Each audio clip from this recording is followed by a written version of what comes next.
Yeah. have There's music? no other, and I'm like, why? Wait, you have music? Yeah, Yeah. there's like a very, very light background music. But I'm like, what? Oh, okay. I can't figure out like why there's. I guess it's a note combination or something that just my brain goes, yeah, that's what that is. I'm like, no, no, it is not. Not in the slightest. My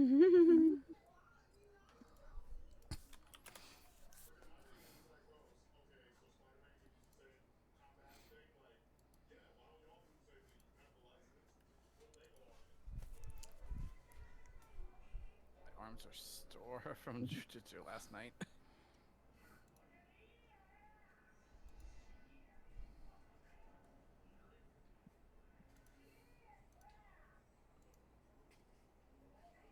I'm not looking forward to tomorrow. You have to yell at these people. Stop scheduling me at 6 a.m. on Sunday. Stop it. Oh no. Yep, exactly. Oh no. I'm waiting for the game to start. Oh, there we go. Hooray! Oh, you updated her token. Yep. I mean, you drew her, so might as well. Teehee. Oh, did Shrine see it? Probably not yet. Where? Did you post it in the server with the color? I don't think I did, but I will give it to Like her. like you just sent me like text spam. There you go. Oh my god, look at this little princess.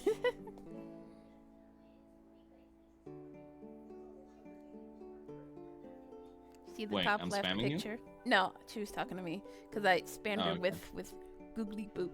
See the top left picture? Yes. I was half debating on using that face as their icon instead, but I was like, nah. Okay, but like all I can think of is like she decides to get really indignant and then you just pop up and force show us the image and then If she has a PNG tuber, probably. oh my god. So, is everybody in? I'm in. I'm in. Rattle? No, I'm just, in the abyss. Yes, I've been in for like half an hour. For the Garlean Okay. Empire.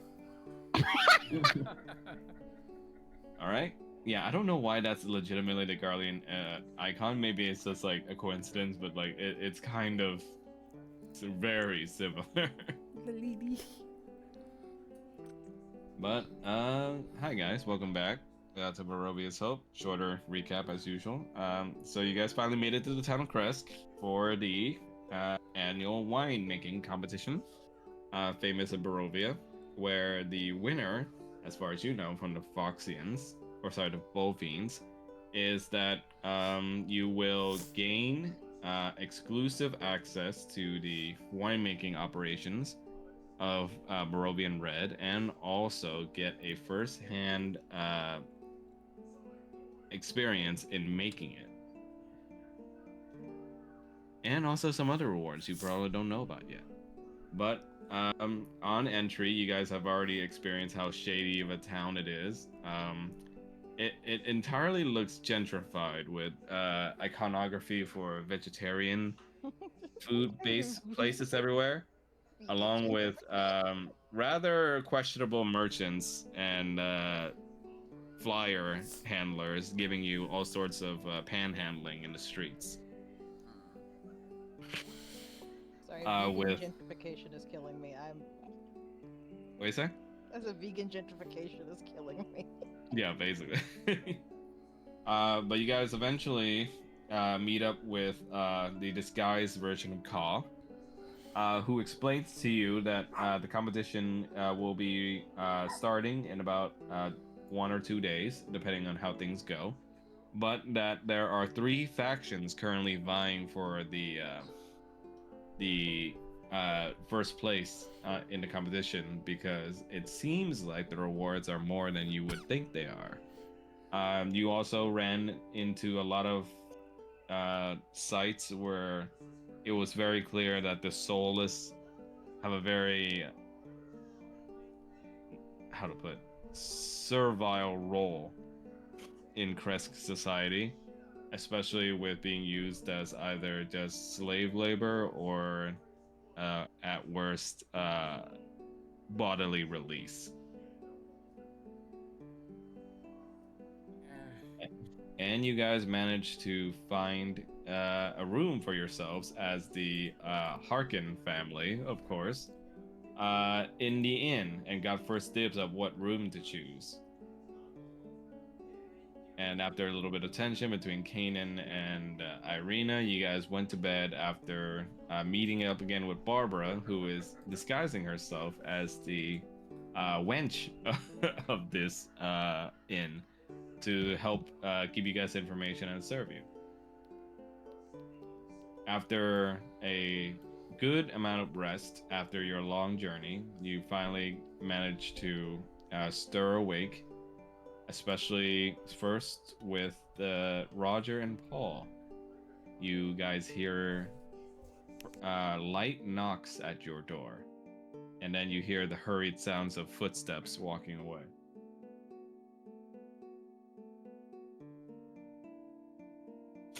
Roger is going to sit up and stretch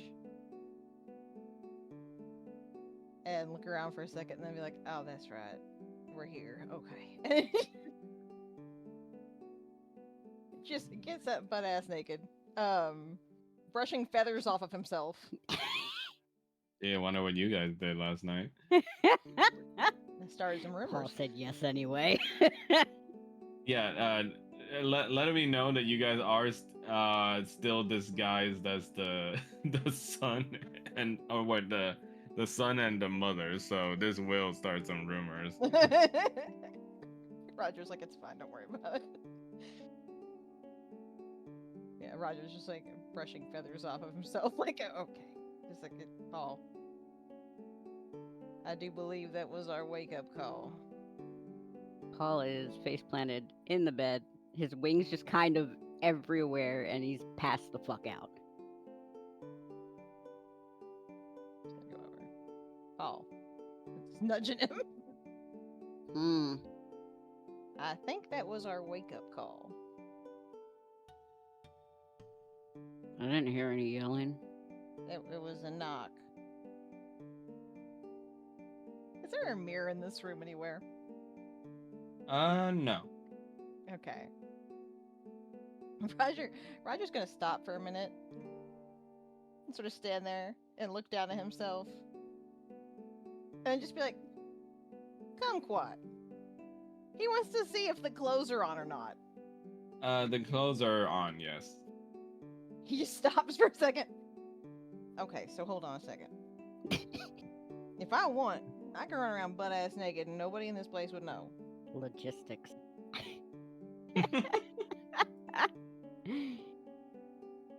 He's just gonna look over at Paul.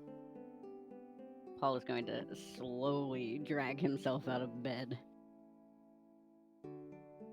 Why am I the one that's awake this time?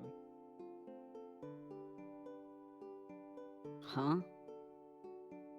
Why? You're always the one that's all chipper after this. Why am I the one that's awake this time? Probably because there's not a kitchen. True. He's gonna just be like, come quiet. Then he's gonna go put some fucking clothes on.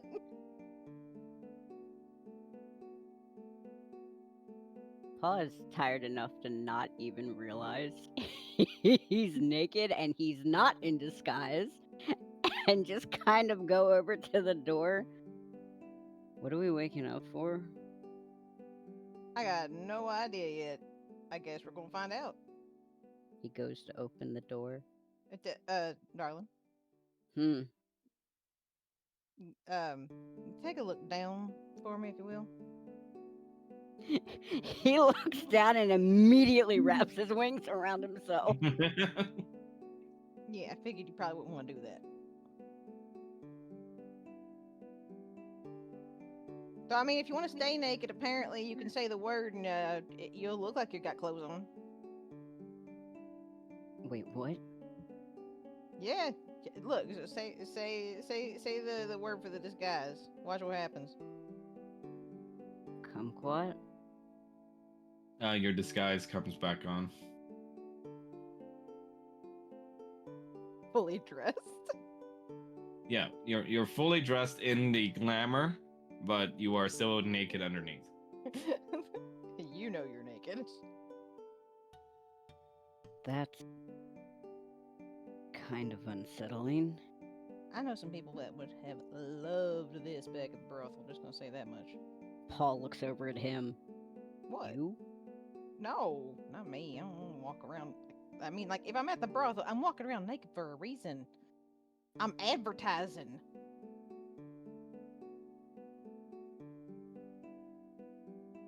Right. He's gonna look around for his actual clothes. You guys hear no further knocks on the door, but you still see a shadow inching out from beneath the door. That's not creepy at all.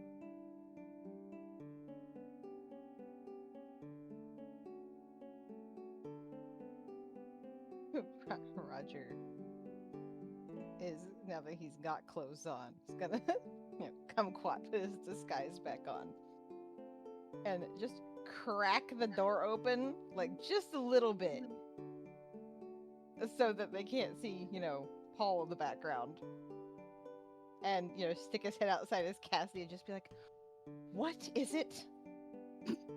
You see a unknown man to you standing there. He looks at you blankly with no expression on his face, but he's holding what looks like to be an envelope in his hand.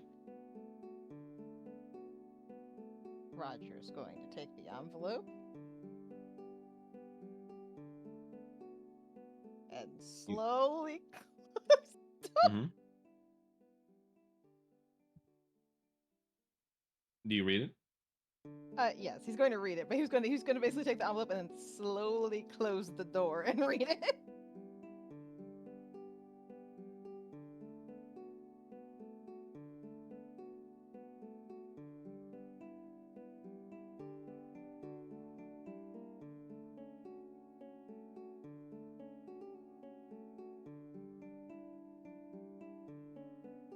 Paul has Oh. now gotten You should dressed. see the note now. Oh, Paul has gotten dressed and gone back in disguise. What is it? Roger is just going to rub his brow and pass the note over to Paul. Hang on, I will show you what it says.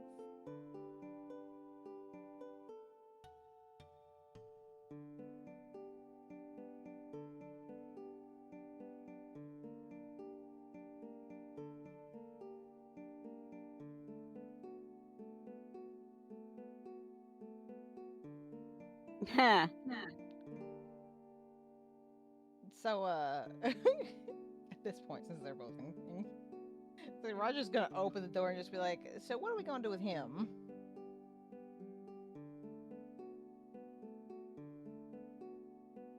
I don't know. I don't even know how much, like, I'm supposed to be paying for this.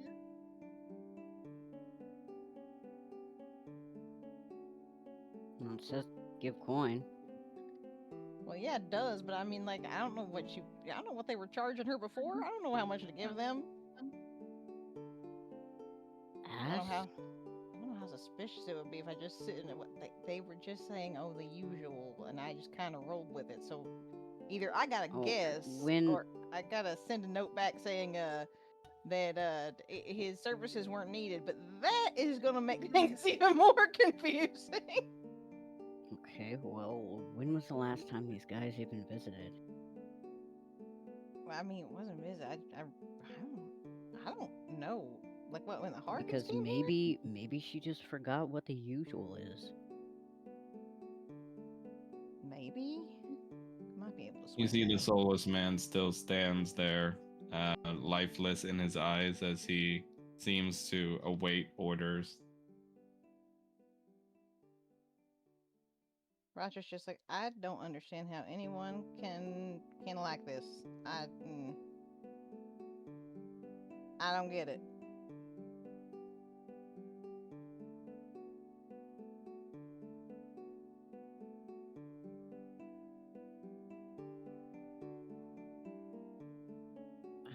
Give him some platinum or something. Alright, let me see. He's just gonna like dig around in his bag for a second.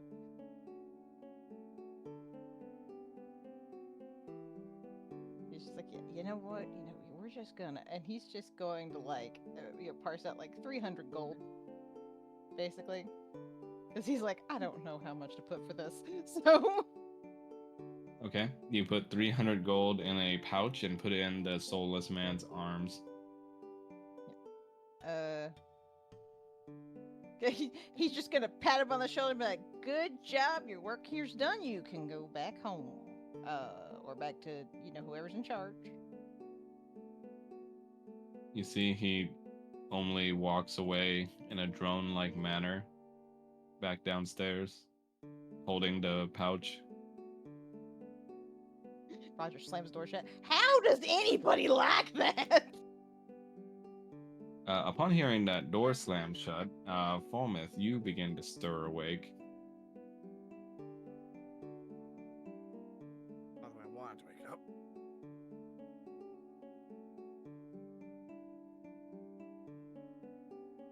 Your eyes blur open in the morning day, or at least what your body feels like might be morning, with having gotten adjusted a little bit to the Barovian calendar.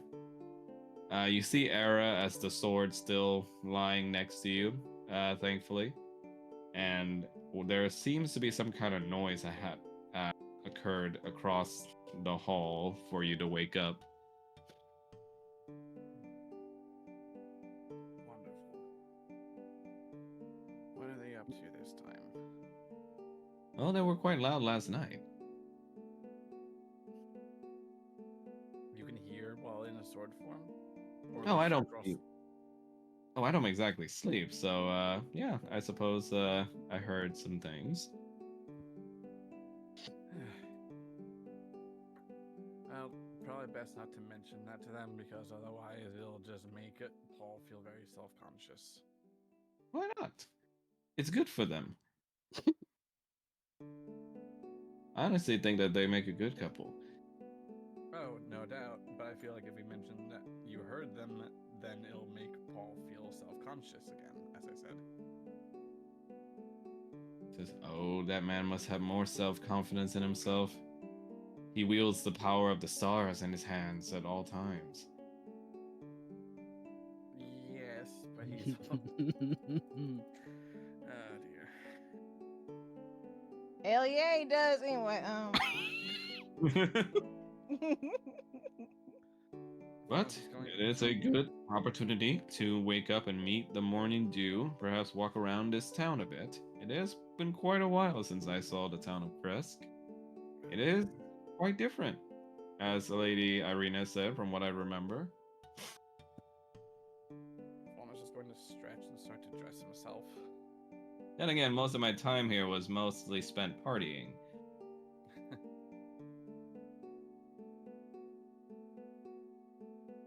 Oh, but if it's still there, perhaps you could tell your friend there's a dwarven district he could visit.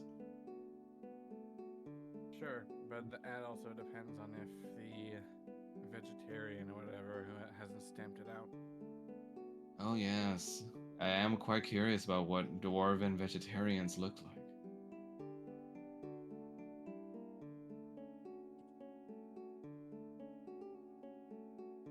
On another note, we should probably at some point take Irina up on her offer. So much Oh, yeah. better for us to really connect more. I hope that girl got some sleep last night. Fallen just finishes dressing in his armor and then just says kumquat to get into the skies like they're supposed to be in. You are now shorter. I hate this form. I think it makes you look spry.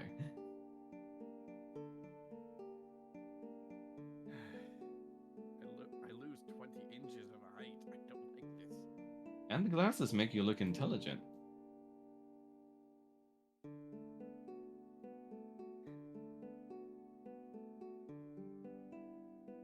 Now come now, Master. It's time to meet our party members. Yes, yes.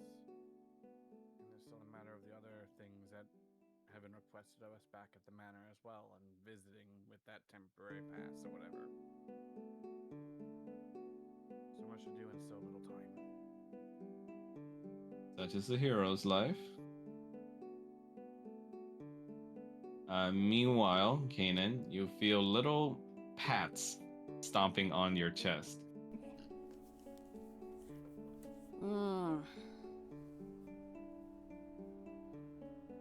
You then feel little claws kneading on your shirt. Ow. Awaken!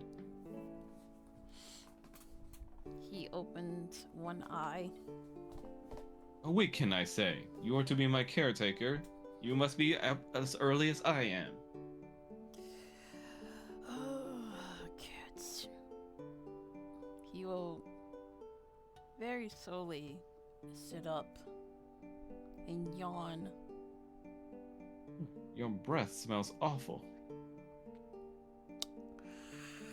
And he blows in her face. Oh, disgusting. She just jumps down on her little feet. Good morning to you too. What are you doing in my bed anyway? I thought you were some sort of robber. You kept shivering, so I climbed into bed to keep you warm. Impossible. Nope, it's true.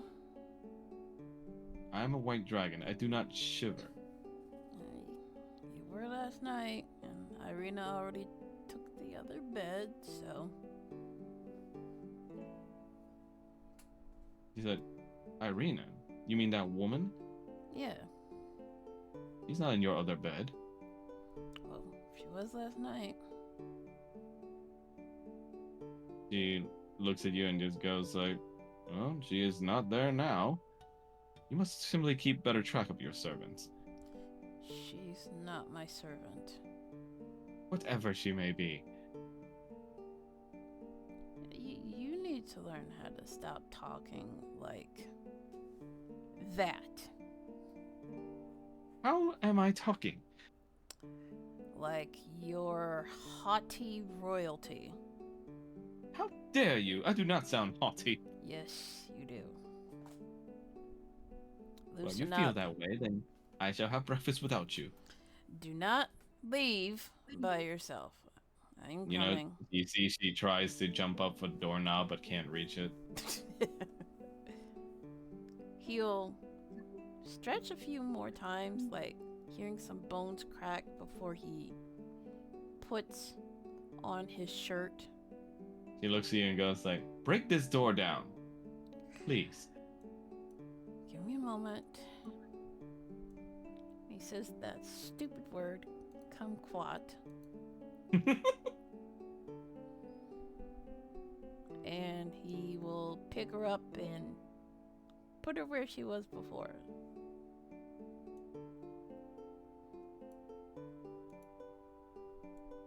You walk outside and you see Irina having fallen asleep on the bench outside. He's going to frown. But then he turns to... I'm not going to say your name because I can't pronounce it. Come on, kiddo. Let's get you something to eat. I think Aurora's pretty easy to say. I have trouble saying the word. Okay. It's funny because you said it before and you had you sounded just fine, but you're like, no, it sounds bad. It does sound It's like good. that. The self-conscious kicked in. But I the like- Ari was really cute. I like Ari. Where's the You see downs? bags underneath Irina's eyes, indicating that she most likely had trouble sleeping at all.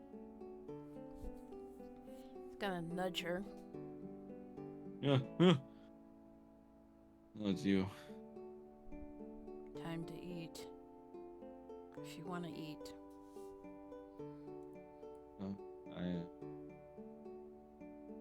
Okay. He's gonna head for the stairs. If I knew where they were. Oh, You see Aurora walks by and she's like, clean yourself up. He's gonna. And she just points her nose up and follows Kanan.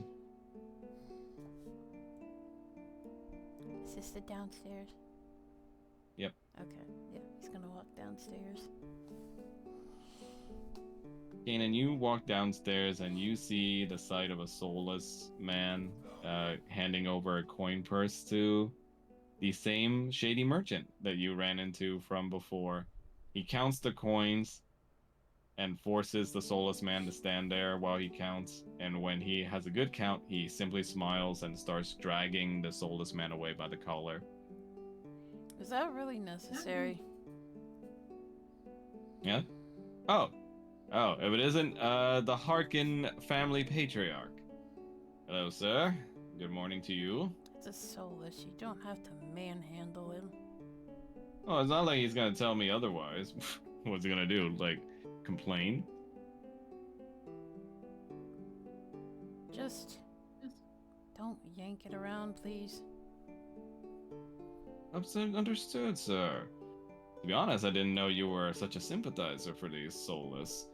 But you can also give my regards to your lovely wife for the service payment. Uh-huh. He gives a smarmy little wave and just pats the soulless on the back really hard in order to get him to keep moving. He's gonna roll his eyes and walk downstairs. Keep up, You tiny see Barbara one. over... Oh, sorry. Go I on. was gonna say, keep up, tiny one. Leela's like, I am not tiny. I am compact. That's tiny. You see a really bored-looking, grumpy-faced human woman over at the counter, and you can tell it's Barbara. Ah, Lady Whore. So nice to see you. Ah, Sir Grump. Nice to see you too. So, you cooking? Huh? Oh, hell no. Have you seen me try to cook? I will blow that kitchen up. But, I mean, don't you have a chef in your midst? Yeah, I guess we do. What? Since when were you afraid of eating his food? I've seen you stuff your face before. He gave me this stuff and it was black and it made my teeth black. And it was not bad, but my teeth were stained for a long time. Can Paul hear this? Yeah, he doesn't see you guys coming from behind. He is just gonna look deadpan at Kanan. And I mean, it was okay, but I would love like maybe a steak or a big turkey leg or something. I see Neat. someone's gonna starve today. Barbara just rolls her eyes at Ken and goes like, "You are such a man." Oh, well, yeah. And he's gonna look back at Paul and wave. I mean, it's true. It made my teeth black. I mean, it wasn't awful, but it made my teeth black. Barbara just says like, you know, there used to be a culture for that kind of stuff back in the day for Volpines, but I'm not gonna go much into it. I'm just glad I'm not born during that time. Maybe I can Nevertheless, ransack though, the hello, morning kitchen? boys. Falmouth, how'd you sleep with your Gotta say, I got scared a little bit, so I had to poke my head in to make sure you were okay, but it was just a talking sword. Era just says like, hello. Fine. Slept well enough. Could have slept better, but fine enough. She looks at you and goes like, did you want some company? Because I mean, if you pay me enough. Thank you for the offer. That wouldn't be necessary. I'm serious, like, just cuddling, pay me some money, I'm down for it. You look like the cuddly type anyway. Paul just shrugs. If anything, I hate this disguise. Oh, because you're a kid? I mean, I don't exactly like looking like a human receptionist either, but here we are. She says as she, like, files her nails, just like a human receptionist. Okay, but I do have a question. How tall is Falmouth, like, in comparison to, say, Roger? Last time we mentioned it was 5'4". Roger's just like, boy, you're still taller than me. Well, how tall is he as late Cassie Harkin? That I'm is gonna a good question, actually. You know what? I don't have the heights down, but I'm gonna say,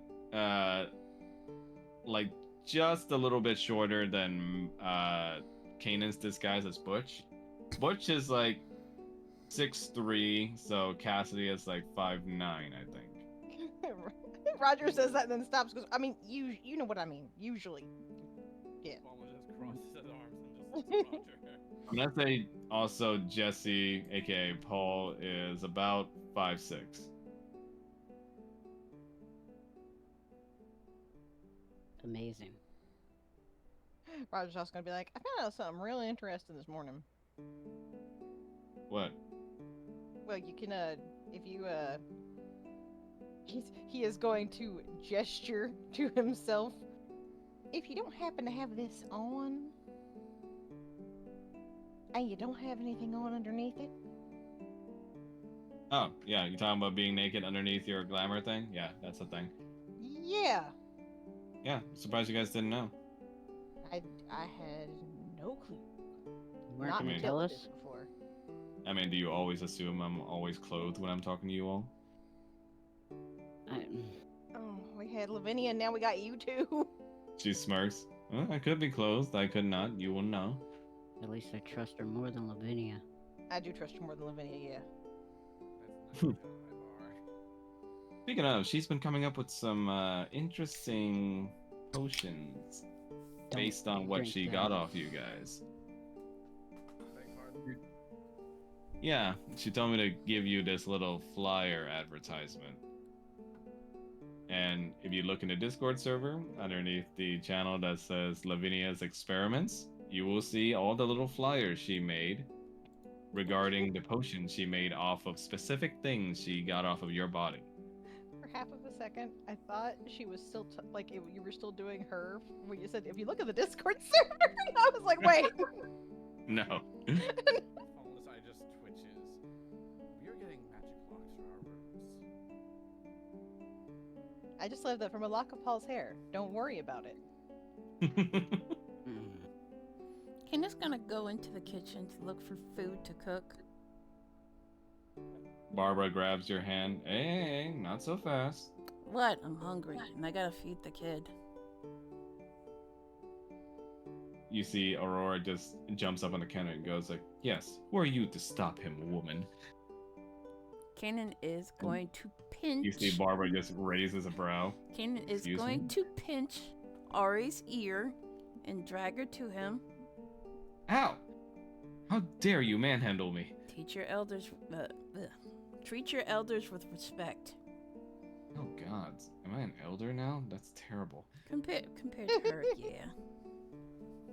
All right, well, you and the rude little brat, hold your horses a little bit. The kitchen's being held up by the food staff here, and the last time I checked, food isn't exactly safe to consume when it's made by Barovians. But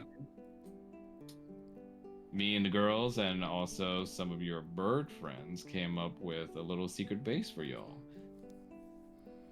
Neat. She flips up over her nameplate and it says lunch break with a heart symbol on it. Let's go.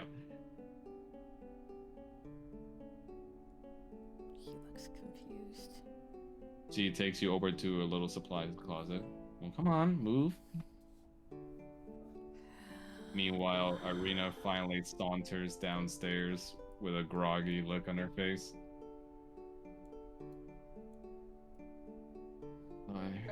He'll take one look at Irina and then he'll walk past her.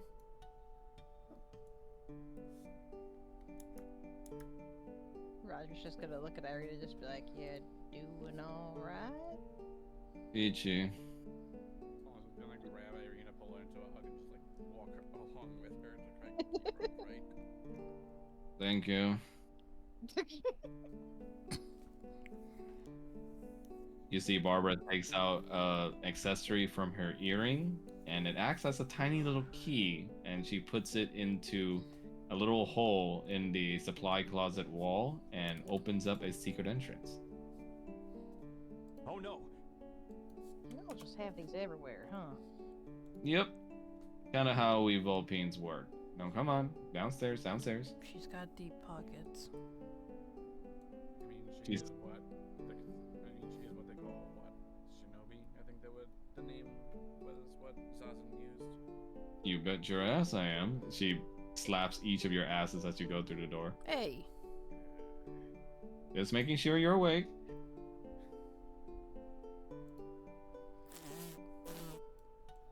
Yeah. Well, at least Paul and Audra are not hostile. Yet.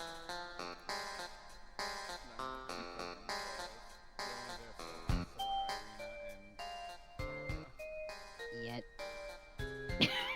Like the child. We change maps and suddenly we're hostile.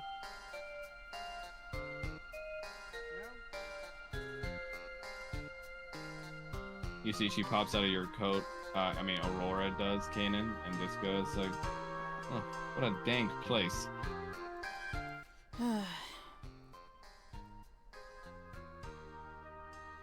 As you guys walk through, you see several wine bottles and also alcohol barrels lining the walls. Ooh, I wonder if they have any ale.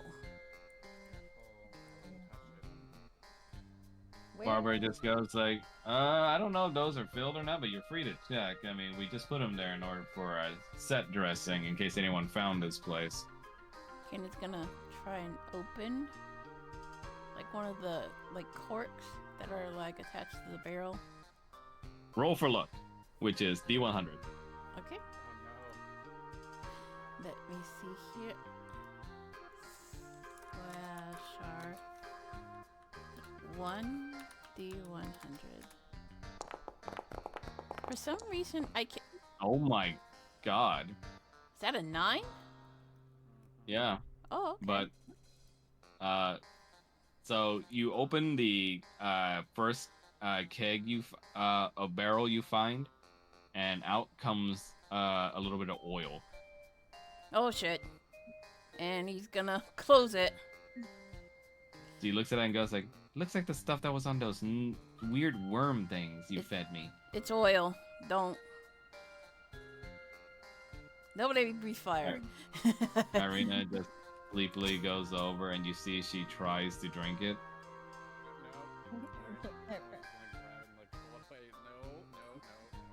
Oh, Let her try it. shit, is that not coffee? Sorry.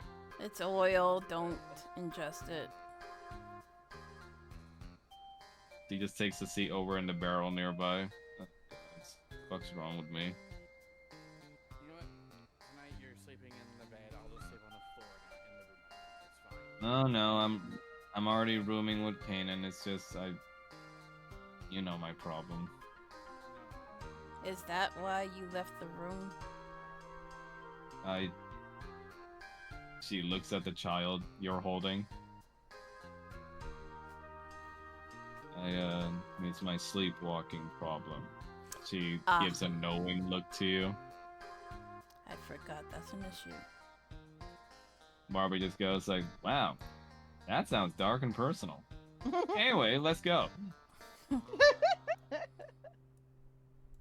be sure to lock the door next time. I'm afraid of what will happen to the door if I can't get out of it. Do I have You to know, tie you to the bed or something? I was about to offer. I don't mean that in the. You know what I mean.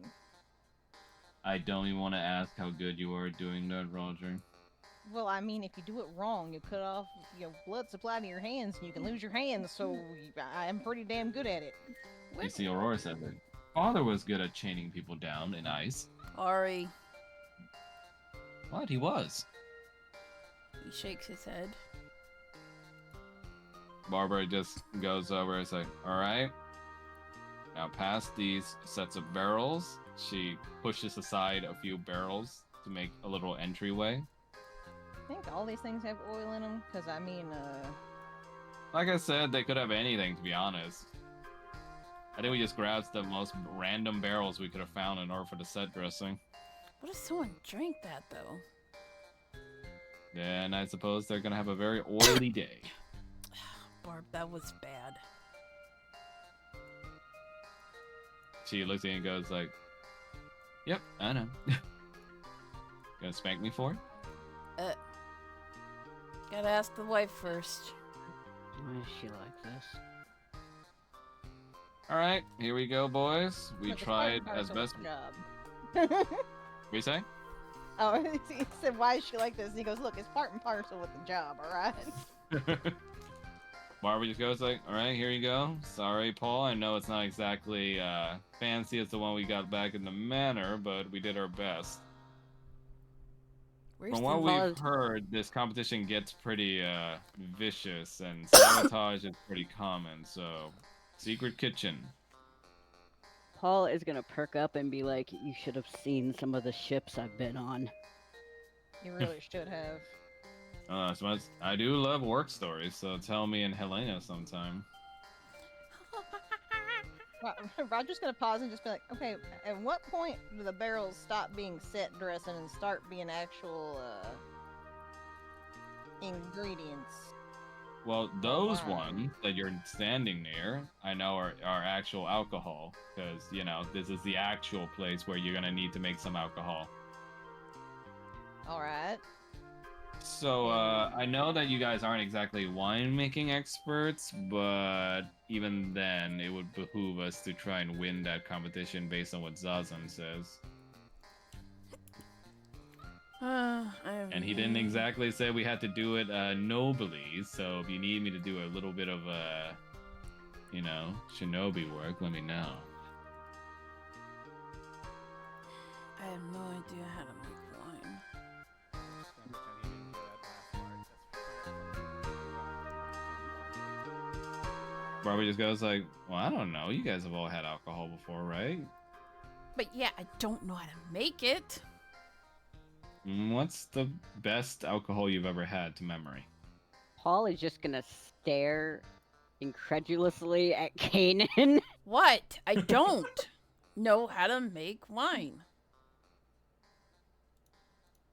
You said alcohol.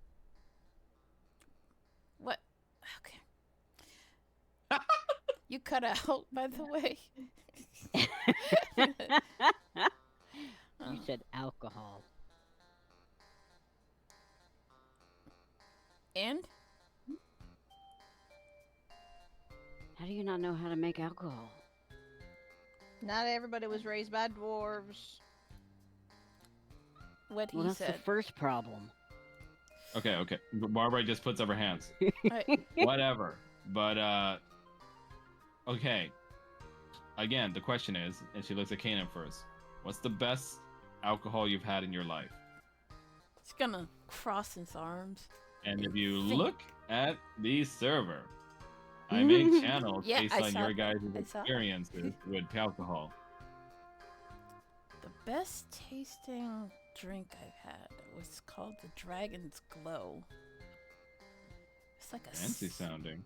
It's a spicy ale, but it was really good. I haven't had another bottle in years. Well, do you know the ingredients? What did she say? It was like cinnamon and nutmeg and Interesting. he's still thinking. Well, wait, if you remember it, write it down somewhere. And I'm sure chili it'll help. peppers. That sounds spicy as balls. I like spicy. Puts Yeah, I fire know you in the do. belly. Hush. What about you, Fulmouth? There was a drink that someone who was close to me used to make called the ambrosia, but she never told me the recipe. She liked to have me guess the ingredients. So, unfortunately, wouldn't be able to tell you how to make it. You remember the taste?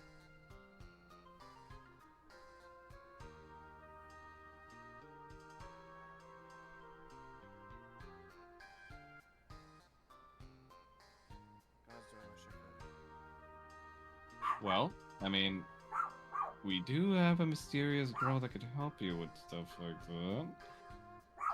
She nudges over in Irina's direction, where Roger went. But nevertheless, you also have a chef who's probably gonna be real good at discerning what ingredients match to the tastes you felt that day. Huh? What do you say, Mel? I said, huh?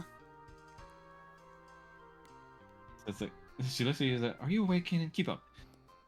No, I'm kinda not. And I'm really hungry. Oh, fine, I'll feed you, boys. Jesus.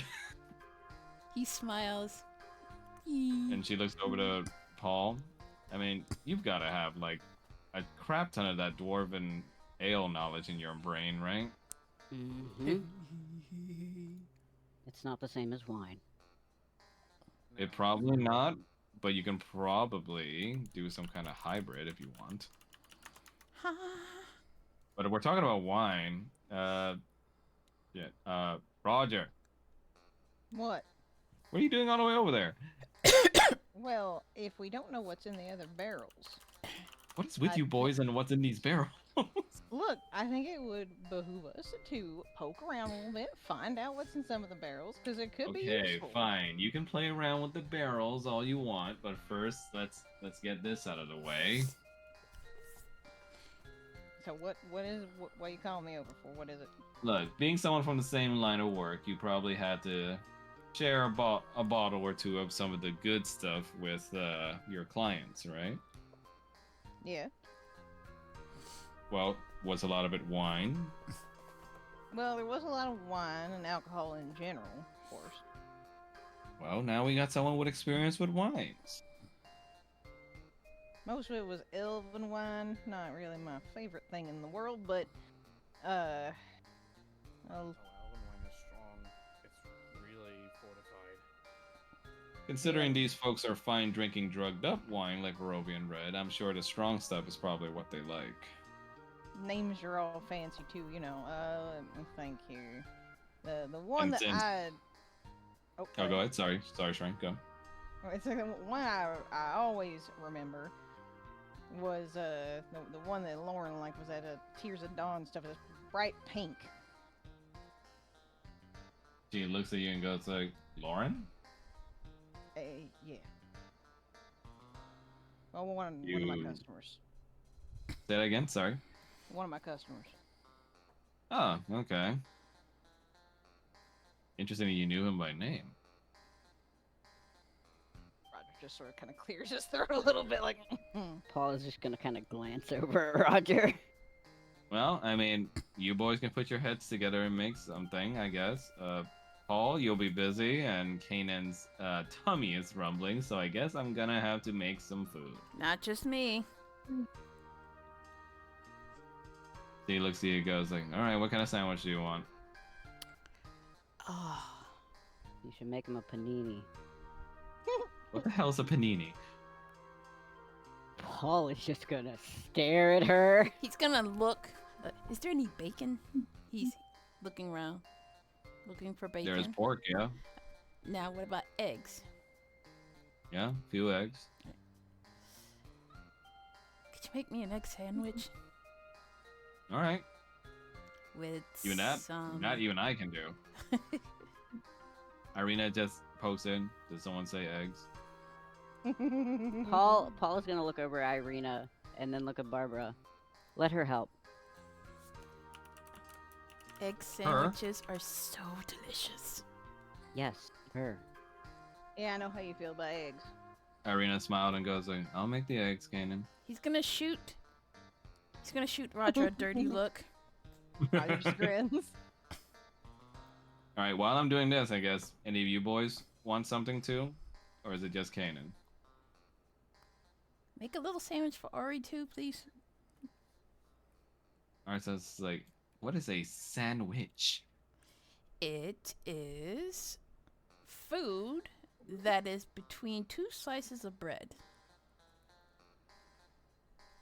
It looks like, sounds like mortal food. It is mortal food and it's delicious. And see she highly tugs on- customizable. You see she tugs on Foamet's pants. Foamet looks down towards Aurora. You there. If that man is to be my caretaker, then I deem you my knight.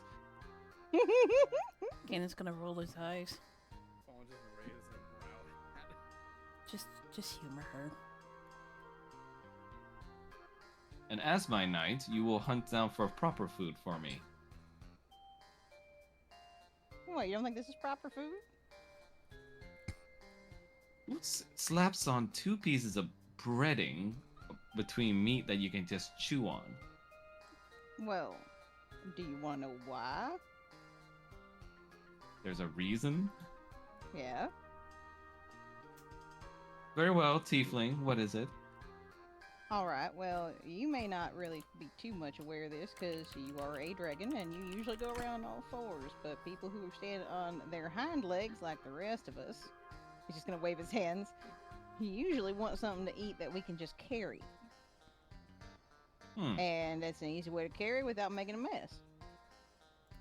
I suppose it is convenient for you lower life forms. Ori. It also doesn't make a mess everywhere. He looks at Kena and is like, what? Be nice. I am nice. It is quite clever for them to think of something like that with their limited functions. Roger's just, he's just giggling like he just thinks this is hilarious. He's gonna look at Roger. Sorry. It's fine. She's a kid. She don't know no better yet. Give her time. Barbara just Sure, looks... he's still- Oh, sorry, go on, Blaze. Wasn't sure he's heard worse from Faye than he has from her. Oh yeah, absolutely. Barbara looks at you all and just goes like, oh yeah, are you gonna be lugging that thing around? What thing? You mean? And she points at Aurora and Aurora just goes, hey! I was gonna actually ask about that. Like maybe we could do a dog costume or something. I don't know, like something to make her look less obvious. She looks at you and goes like, I will not be treated like a hound. Hang on. You're chromatic, yes?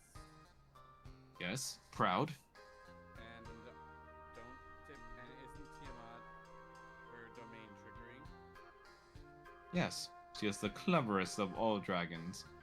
So wouldn't going around in a disguise and tricking other people be within the expectations of Lady Tiamat? But as a filthy mutt?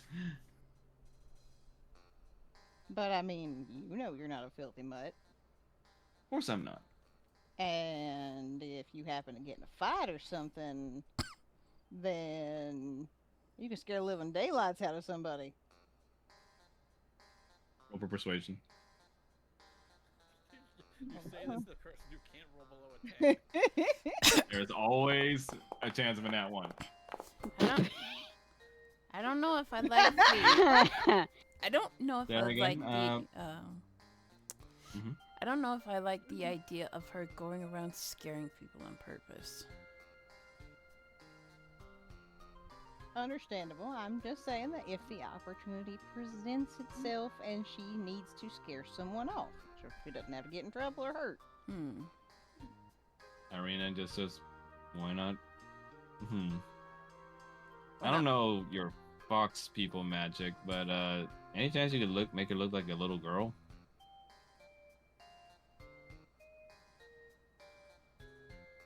He just goes like, I mean, we kind of already got this cover plan going on with the Harkins, and they didn't really have a daughter. Adopt. Right. Roger looks over and it's like, I don't know if she'd want to go on 2 legs or not either. Oh, she'll still be on 4, so it just look like she's on 2 legs. Now Barbara just says, it's possible, but the minute someone tries grabbing for her, they're gonna know the difference. And yeah, I was about to say, that'd be... If she bumps into somebody, it'll be pretty obvious. Or we could just leave her with Barb. That's also Barbara an just option. looks like, oh hell no. Or not. That may not be an option. What, Auntie Listen, Barb? I'm- You don't want to babysit. Listen, I'm a good waitress, you know, call girl, whatever you want to say it, bouncer even. but kids, not my forte. Oh, yeah. Kanan knows quite well how effective a bouncer you are.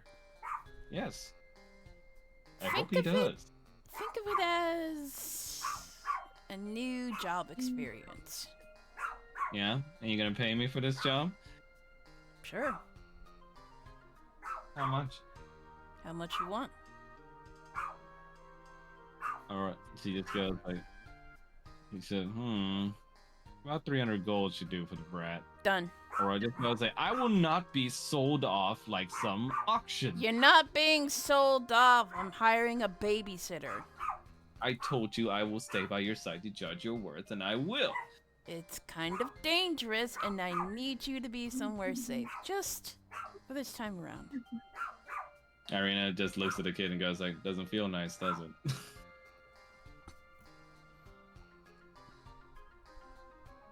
Aurora just goes like, ugh. I mean, it's up to you. You either go in disguise, or you go with Barb. Barb just says, again, you gotta like think of a way to work with the disguise thing, because I can make her a dog, but it sounds like she's complaining a lot about that. Or I can make her a little girl, like your friend Irina suggested, but it's a lot more risk. Roger stands there and looks at Irina and looks at Aurora, and it's just like, well, you know, Irina, you're one of the guest judges, Yeah? and these fancy ladies around here. I mean, I could easily see them packing one of those little purse puppies. Do you want me to carry her around like a little poodle? Well, What's I a mean, poodle? that's an option. Poodles Fancy exist in this dogs. world. He hasn't seen one before. What's a poodle? He looks at me and goes like, really primed up dogs. Like Oh. Barovian nobility has a few. Think about a dog, but give it like fur like a sheep. Oh, just like of Andre. Kanan's eyes kind of go sideways almost, like, huh, a dog sheep. And they shave them into fancy patterns. They look kind of silly, honestly, but they're considered to be high class. Era speaks out. I mean, personally, Floof is very high class to me. Roy just says like, I suppose I will take the option of looking like a dirty human child. Hey, Robbie just goes like, well, I'm asking your dad here instead, because he's the adult. So what's it gonna be for the kid? well, she wants to look like a human child. I guess we'll have to go with that. And You pray sure you no don't one. want to take the option where you pay me instead? Mày còn nguyên gì không? Quen không?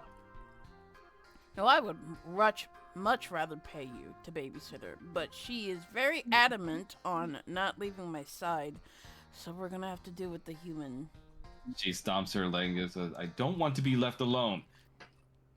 You 'Cause, wouldn't I mean, be alone. Like Barb would Yes, be I with will you. be. we bring Irina with us. And she can be Irina's sort of gestures vaguely. Cousin? Little sister? Doesn't have to be part of the Harkin family. Or lady in waiting. Lady in waiting, that's an option. Barbara just goes like, all right, come over here, kid. Right? Last If call, Irina's guys. alright with Which that one is anyway. it? I still think the dog will be safer since there will be less risk. I'm just gonna be like, Irina, are you alright with all this? That's the next question. I mean, I'm not exactly a pet handler, but I mean, if it's to keep the little girl safe, I'm down for it. What do you want to do, Ari? The ball's in your court.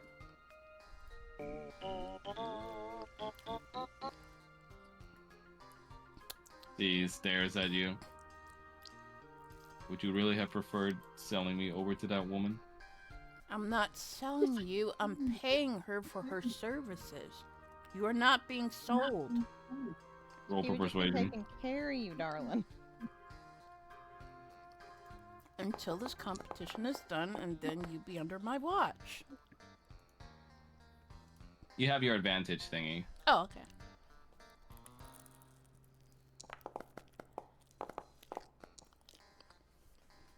She pouts. Very well. Hmm? Very well. But I will be a small child, not a pet poodle. Whatever you call it. He's gonna nod to Barbara.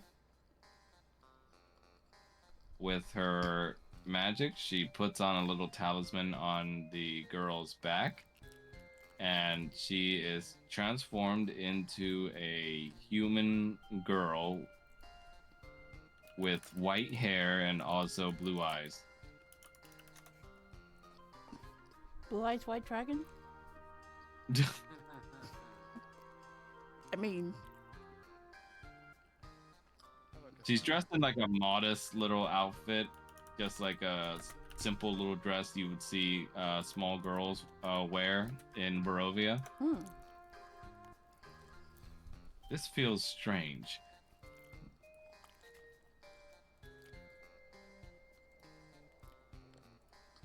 you okay? You see, she goes like, I suppose, like having a really baggy cape in front of me.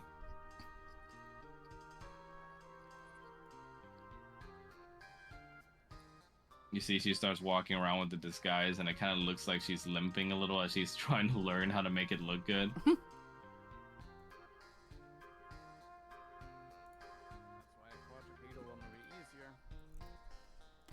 Well, I can still make her a dog if you prefer, but I mean, just having a spirited go at it. She seems pretty adamant I'm not being a dog.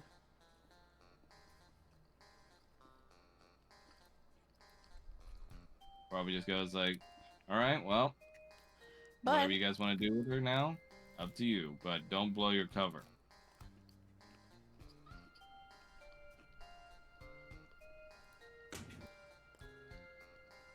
so about that Oh. egg sandwich. I was about to say, if orders are still open for breakfast. Oh, so She didn't just want says like, oh my goodness. He's gonna smack Barb's butt as she walks by. if we just woke up, like, look, I used She a lot of prepares energy last night. She prepares the egg sandwiches for you and then prepares them all in a little picnic basket. All right, here you go, kids. Thanks, Mom. And he takes out a sandwich and starts eating it immediately. And he goes over to it's like, Paul, you're not gonna eat? Paul has moved away from all the noise and is sitting in the corner writing in a book. He just goes like, oh, there he goes. All right, well, I'm gonna go do a little scouting, and also because I have to go back to my quote-unquote job. So behave, and when you're ready, you can go out this back door. Thanks, Barb. Mmm, Rush, delicious. rush. Just gonna lean over Paul's shoulder and just be like, "What you doing?" I'm doing you. Well, that was last night. You guys eat the egg sandwiches, and it actually tastes pretty good. You can see Irina's come a long way in her cooking skills, despite her being like half asleep right now. Ooh, this is delicious. This is the best egg sandwich I've ever had. Well, if it is. Thanks. Mmm, so good. How do you like yours, Ori? It looks pale. Just try it. She sniffs at it first, wrinkles her snout, and then nibbles on it.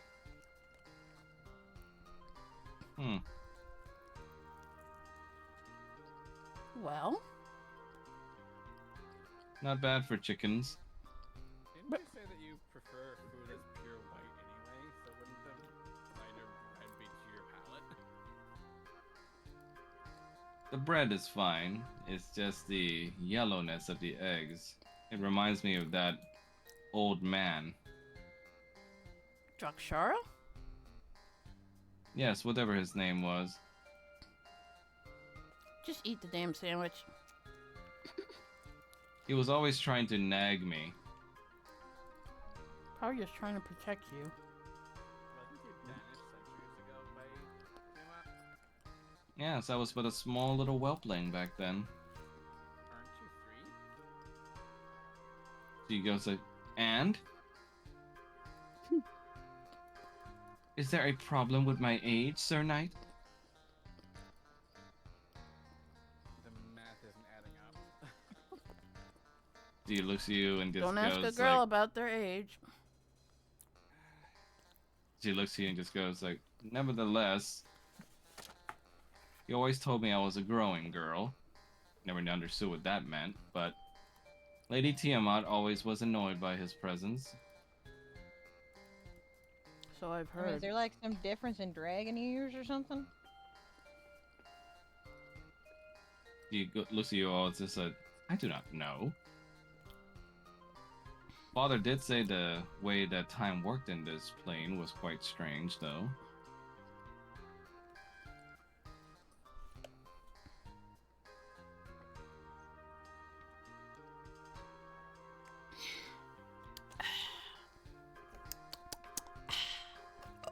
Excuse me. So she could be 3 or 300. We don't know. She was Lucy 300. She'd just be an goes adult like- by now. He looks at you and just goes like, why are you all obsessed with my age? You're the one that brought it up. He goes like, silence, caretaker. My name is Kanan. Caretaker. Kanan. But this egg sandwich is decent. Good. Now eat the rest of it. Roger's going to lay an egg sandwich next to Paul. He's just gonna start eating it idly without really thinking. Roger Literally just only chuckles. eats what looks like to be the egg part. And she gives you the bread. You may finish these. What? Ugh. It's like sorbet with ham. Kanan is going to torch the bread a little, toast the bread a little with his fire breath, and then he's going to eat it. Now, Mr. Knight, Yes, Aurora? you have broad arms. Hold me in your arms and cradle me. She just looks at his like form currently. It's like mustache on broad arms. Not in your disguise, fool. You are a dragon too, are you not?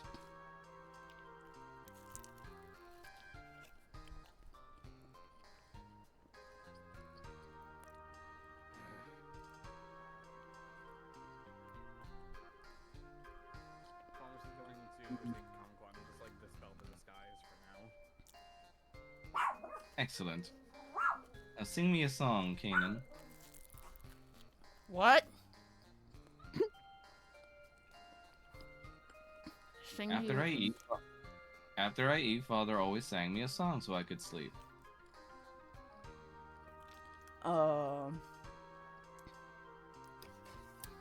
Give me a second, Max. Just looking up songs. Roger's off poking around barrels while this is happening. Roll for a luck roll. Alright, this is what you said, a 100? Yep.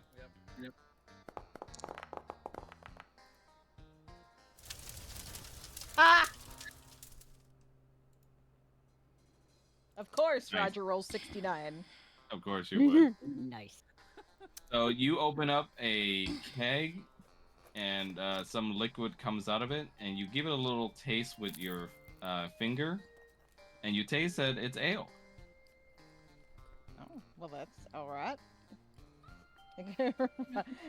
he's gonna kind of like mark it with something since he's got, you know, like, you know, he does have some writing utensils, so he's gonna kind of mark that one so it's like we at least know what's in it. You mark it with the words ale over the top. Do I really he's have to going sing to- the lullaby? Or can I just type it, Max? Sure. Roger might want to use like some sort of code so that it's a lot harder for anyone, if anyone does find this place, to really determine what's what. Right now, he's just worried about making sure things have some kind of indicator. He's not thinking about that. Draw a little dwarf on it. Oh my god. Hush now, my baby, the daylight is done. Your scales catching moonlight instead of the sun. So lay down your head till the dawn comes anew. For here there be dragons to watch over you. Roll for performance. Oh God.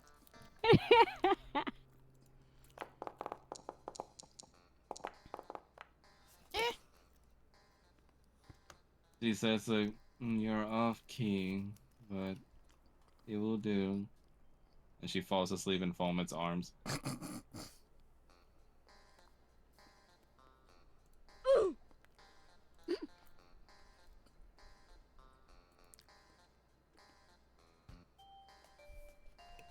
And she's still got the disguise on, by the way, so it just looks like he's cradling a human little girl. I thought he dismissed the disguise. Oh, No, she's no, got the disguise Foamet on. did, not Aurora. Oh. Kanan's I gonna mean, it rub says his like, temple. you know, when she's not talking, she can be kind of cute. That's her weapon. I mean, how you been doing with the kid, though? Seriously. It's more challenging than I had anticipated, but I mean, you have a daughter, you know what it's like, right? yeah, but my daughter's not a dragon. So she has different kind of needs that need to be met. I think what she needs is a reality check. Yes, well. Yeah. In due time. She's gonna have to make her lair and start accumulating gold. That's gonna be a pain in the ass. Jesus. She looks at you, like, clearly not knowing anything about dragon culture, and she just goes like, that sounds complicated. Yeah, it is. Can't you just, like, I don't know, buy her a doll and just call it a day? Well, she's not human. She has different needs. And dragons have this instinctual need to hoard gold or other precious items. Yeah. Oh, I've seen your room. I can see. I've seen the hoarding. He's gonna just stare at her. Hey, What? in any case, All right, well, it's something I mean- that... Go ahead. I think she's already started. What do you mean? I mean, look at the way she bosses you and Falmouth around just now. I think she's hoarding servants. Yeah, I'm gonna have to teach her that we're not servants. Era speaks and goes like, honestly, it just sounds like a really lonely child. Well, we did just kill her father, so...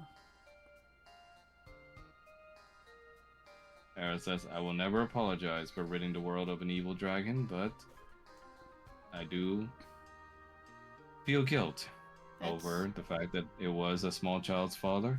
That's not the thing. I don't think he was really evil.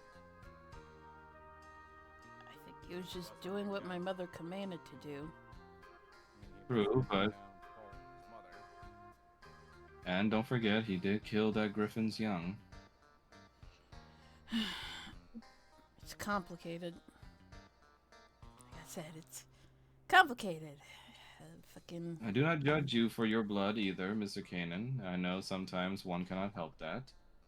If it's any consolation, your deeds thus far in these lands have done more good than bad for these people.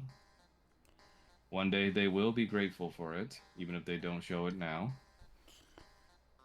Your words are kind, but I highly doubt it. Stop, Winston!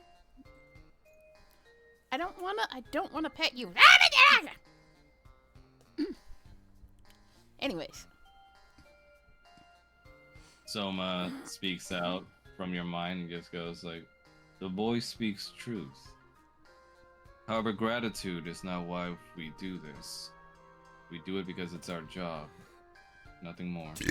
Excuse me, sorry. Soma, you want an egg sandwich? He says, what is it seasoned with? Let's see. It's seasoned with some parsley, some pepper, and a little bit of salt. No, thank you. Oh my god, just take a bite. It sounds a little spicy. It's not spicy, I promise you. Get out here. Very well. Want me to toast the bread? No, I think just the sandwich by itself. He's would be gonna stuff nice. the sandwich in his mouth Oh. while he's speaking. That was rather rude, but I will partake. Do you partake? Say again, Fulmouth? Would you like to try Era? Era says that, oh, for sure, for certain. Do you partake? Oh, actually, no, I'm married.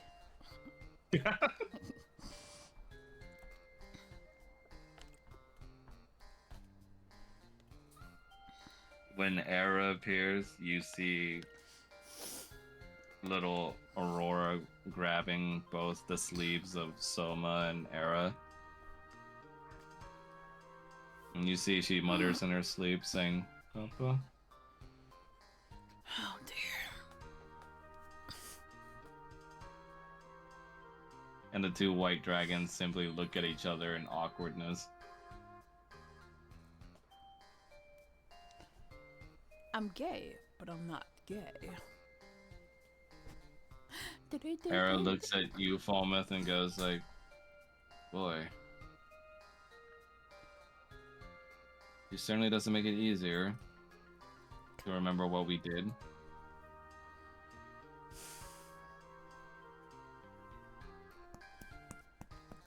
Behave, Winston. Really once. I don't think anyone should really relish in taking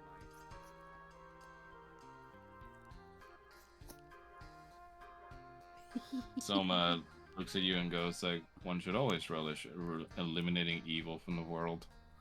But even evil has things such as children and family. I do agree.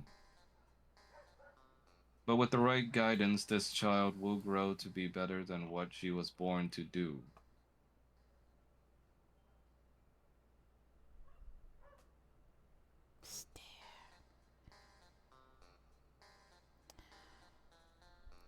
Okay. He looks at you, Kanan, and Fulman, and goes like, as fellow Dragonborns, I can tell this will be tough. What, raising a baby dragon? Nah, it'll be easy peasy lemon squeezy. Well, you will obviously be at the center point of this, and she's obsessed with judging your character, but... Fulmouth, Yes, Soma? since the girl has grown attached to your arms as well, I will say you will be a good disciplinary guidance towards the girl's life as well. Kind of surprising since she was hostile towards me for being silver in the first place. The girl's alone in this world now. No family left other than the evil goddess and the man that slew her uncle, or slew her father. Wait, you saying I can't discipline the kid? You can discipline her well, but children can be a handful. How would you know? You don't have children. No, but I've dealt with that in the past. So how can you really say you know about children when you don't have kids? I almost did. Almost is not a yes or no. Fallout's face just darkens at that. Nevertheless, keep watch over the child. That's what I was Ugh. Eat your damn sandwich. You see, he takes a nibble off the bread part. Did you just call him a curse?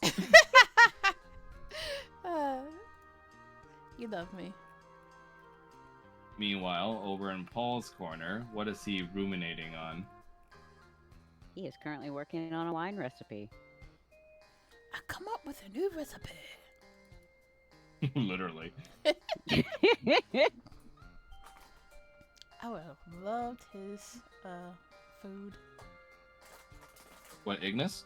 Yeah. Yeah. He's the entire reason why Noctis has a good diet. Who doesn't love a man that can cook? Who's a good boy? Yeah. It is good to be self-sufficient. Perhaps only Soma had a more broad palate. He likes his boiled chicken. Kenny's gonna run his fingers through Ari's hair. Seraphina appears next to you, Roger, and just goes like, "Oh, look at you, opening up holes. It's what I do best. How very so like a whore." Like I said, it's what I do best. Disgusting. So, So, you were pretty comfortable using his form that one time. I mean, I'll use whatever disguise I got when I need to.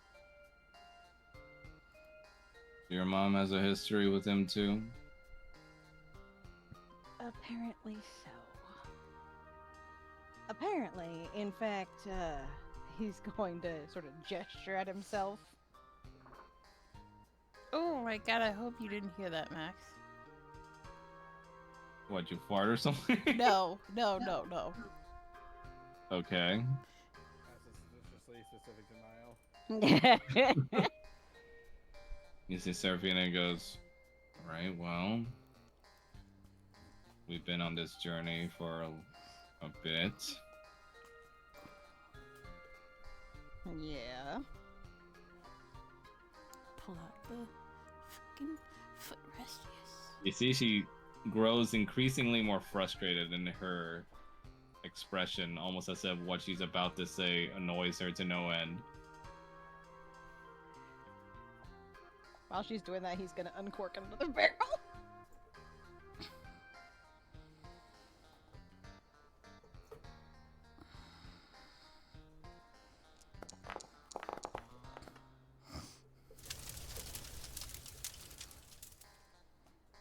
You uncork that barrel, and more oil comes out. Oh, no. Hey, shove the stopper back in, and not that one.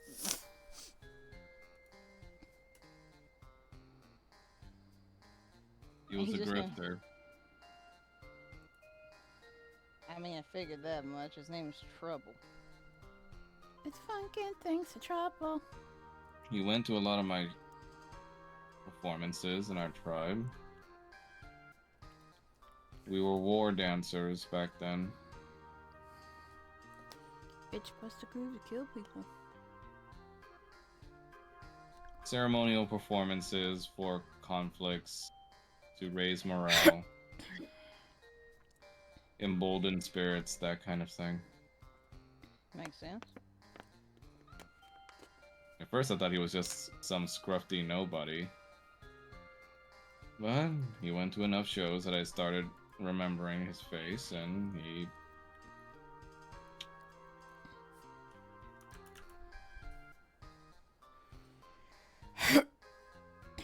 Laid on the charm, I take it.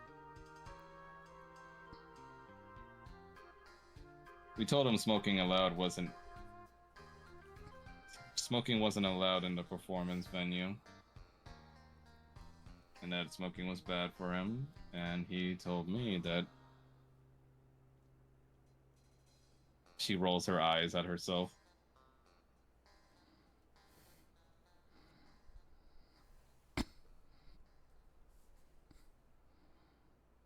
I don't even want to say it. I mean, could you tell me in my head? That way you don't have to say it out loud. The fucker said, since I'm familiar with one sin, if I would like to know another.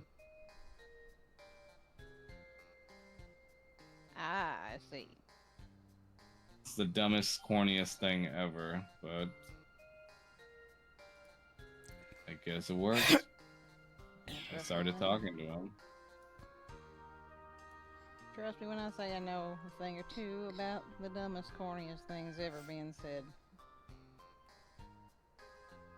That one is not too terrible, honestly. I can understand that one. You already know. He started telling me about how great it was outside of the desert. I started fantasizing about what it'd be like running away with him. Even left my culture and people for it. And look at what I got in return. Yeah, he's an asshole.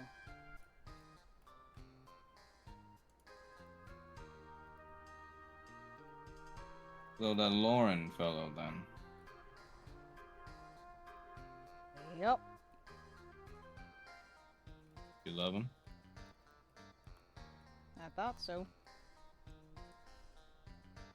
Would it help if I said I thought I loved that man? Well, I figured as much. So I skimmed through your memories, but you never told me about what exactly went down between you and that boy. Well. And I like to imagine, by the way, that this entire conversation, neither one of them is looking at the other. They're like, Yep. oh, yeah, we're Yep. just doing our own thing, not like the second they look at one another, it's like, nope, we can't talk about this. Completely. Roger's just like, well, it's, you know, your classic story where a whore falls in love with his client. However, well, I thought he loved me too. Hell, we were planning to run away together.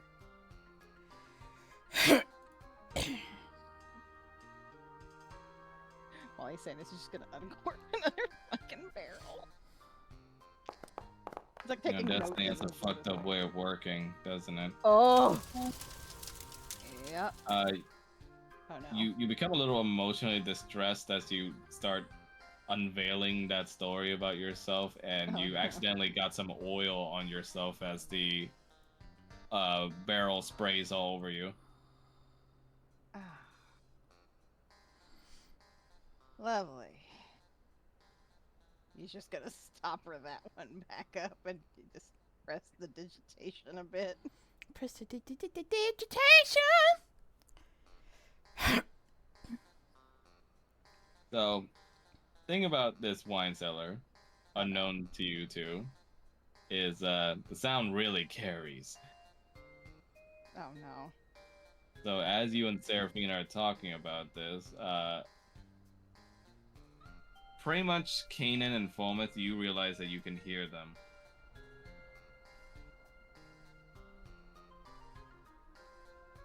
Paul's just going to pretend he doesn't hear, just trying to give them some sort of dignity.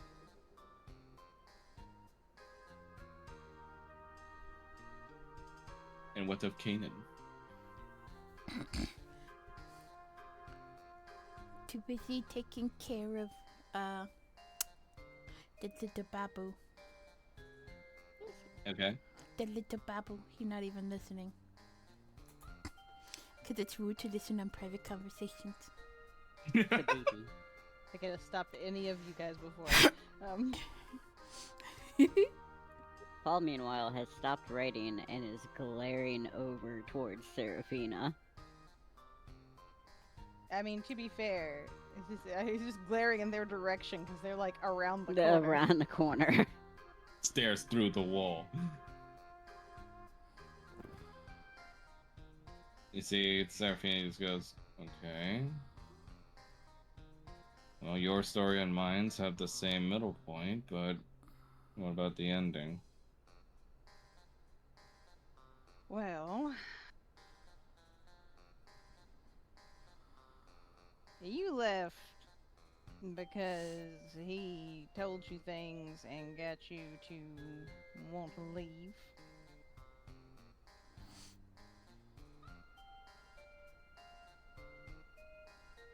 As it turned out,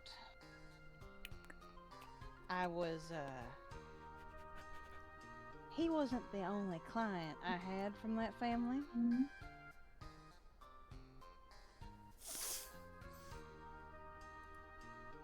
So you slept with a family member of his? His mother and his sister. Wow, isn't that adventurous? Well, I had no idea who they were. Nobody goes to a brothel and gives their real name. And Your family has a lot of issues if they were going to the same brothel. well, on top of that, they're nobles. That's why they have issues, most likely. But, that news came out.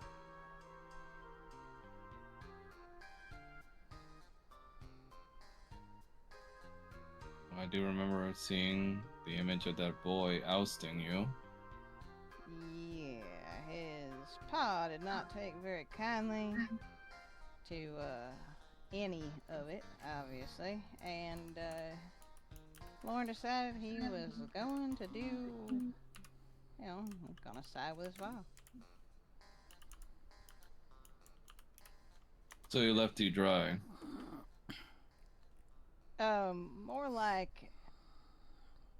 I got run out of town. Well, if it's any consolation, that sounds a hell of a lot better than seeing your entire people be forgotten to time. That is true. And I mean, if I hadn't gotten run out of town, I wouldn't have met that one in there.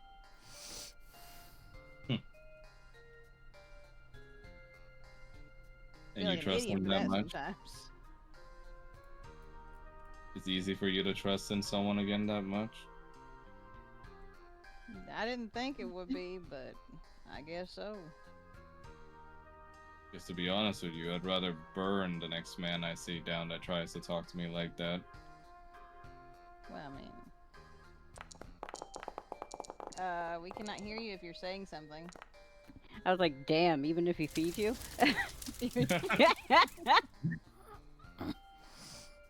Listen, you probably lucked out, but my options are somehow I make it out of this, and most likely that bastard's dead by now. Or I don't make it out of this and I die anyway. Doesn't sound like the perfect time to start shopping around.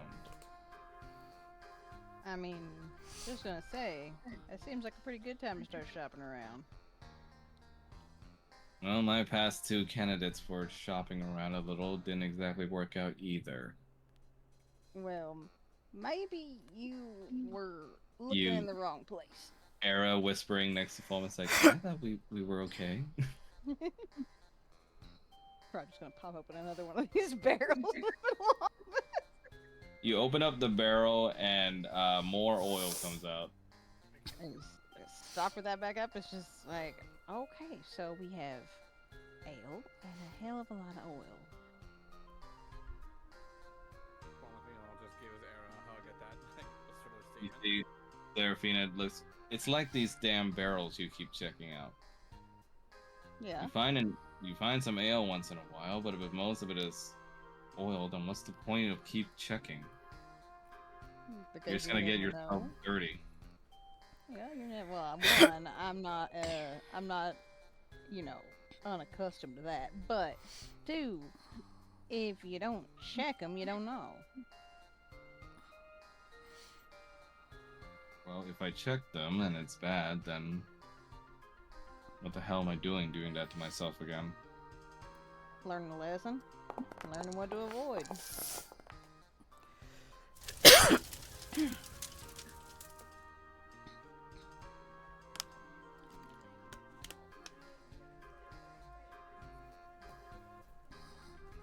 And you're fine with that? Well, that's life. Failing over and over? And Well, like I said, that's life.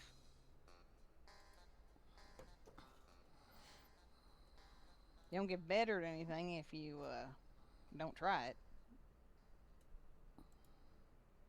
You can't learn how to play an instrument unless you learn to practice. I'm sure you weren't born out the womb dancing. You had to learn that. You know, for a whore, you have a good brain on you. I like to think so. He's gonna pop another one of these corks. It's a good thing we're too good to open up to each other, you know. We're just Oh. randomly talking to Yeah, ourselves. the walls, ourselves. Yeah, of course. Mm-hmm. Well, And Serafina,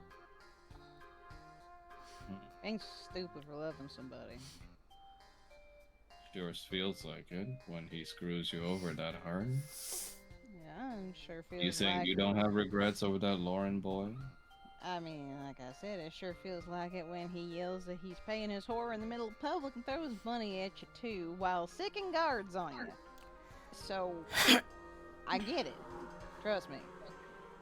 And it was fine for you when that one almost got you killed? Which one?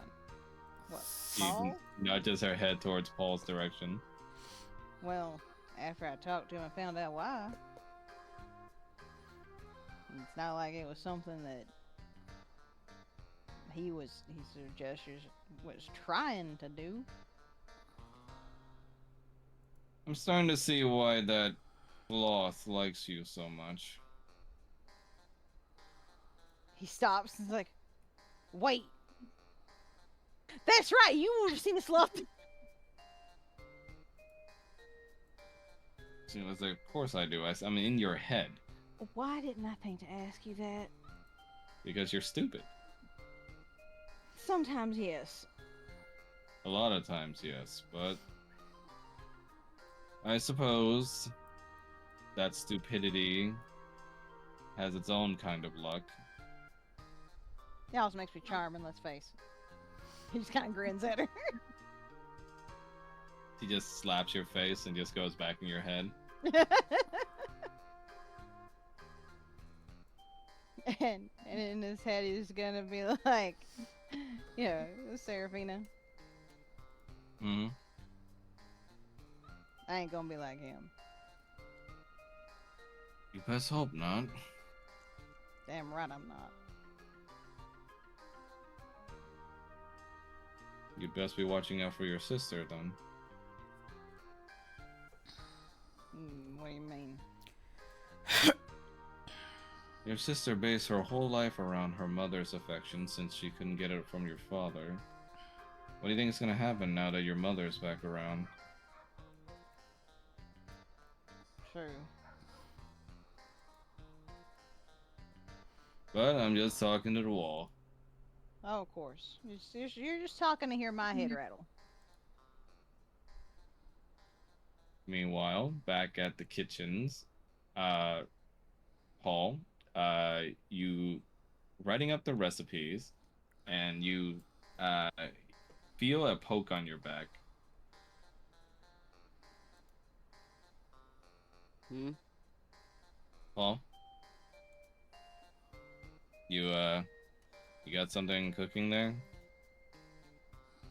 Not yet. Because you know, I'd like to be in the know since, you know, it's our mission and all. And Kanan's basically taking care of his child. Anything I can do to help? We need to go to the woods behind here Why? so we can make a barrel.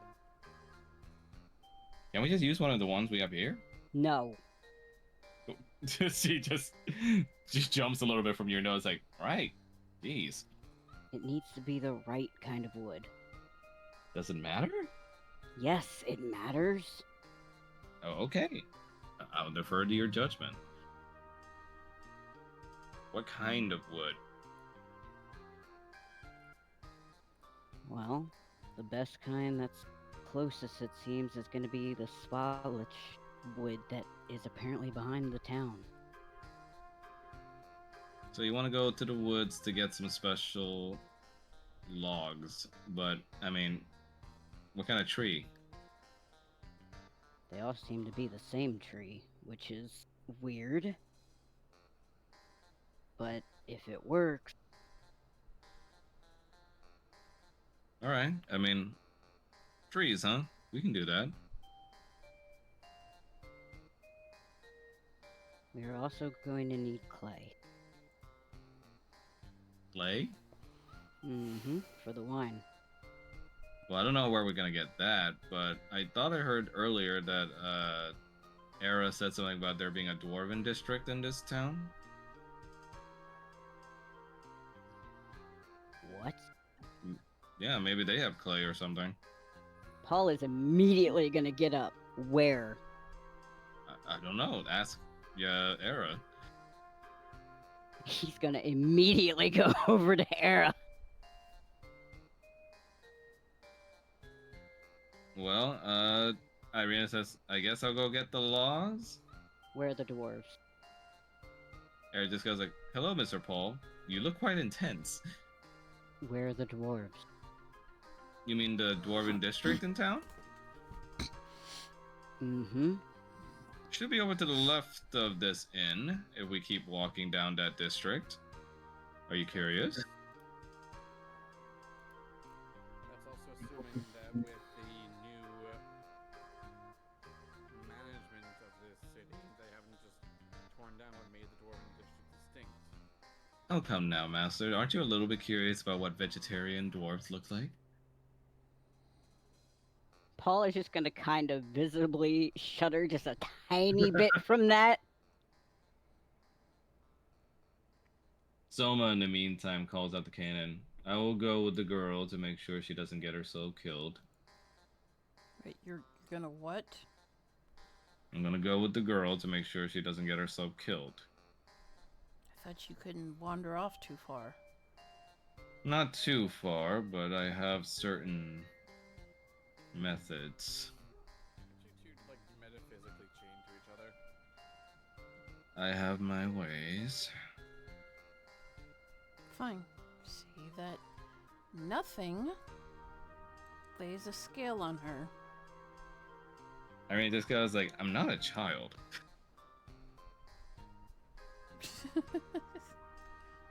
Someone says, like, I know what I'm doing, Do you? but since I'm stretching our connection thinner, be so very careful as to not exert yourself. Fair enough. Good Or else luck. my external power source might be running out sooner than I thought. Good luck.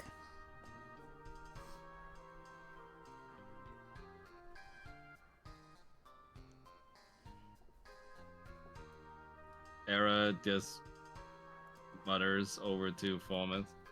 You know, he never told us. He always said that back in the past when he was leading us, too. What? Usually, with our connections and our pact partners, we can't be too far from each other, and most of the time, we can't use up too much mana to even take a physical form, but Sir Soma always seems to have a way about things with going farther from his partner than necessary. I mean, Wonder- if it means anything, I actually like having you around me. Yeah, well, feelings mutual, but I do wonder how Mr. Soma does it. Maybe that's since he's always talking about how he has most of his power compared to the other wardens, it might be related to that. So maybe communing with each other through Irina would again be helpful in that front. I'm sure we'll have a chance to talk to her soon. She seems like a busy girl. But there's no one stronger than Mrs. Soma, so I'm sure he'll keep her safe.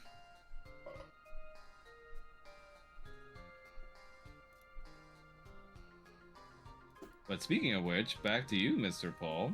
I'm willing to go if you are, Master, to go with Paul to the Dwarven District. Would you all like to go, actually?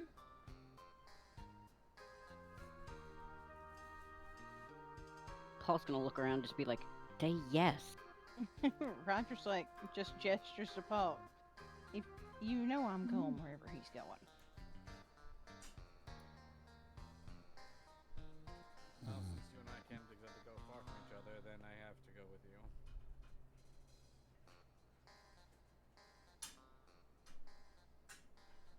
Your companions look over to your direction, Kanan. What?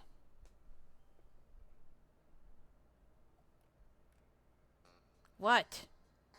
Well, are you gonna be coming to the Dwarven District with us, or do you want to go with Soma with Irina? You have options. He's gonna look at Ori. She's still cradled in Volmet's arms. He's gonna go follow Soma.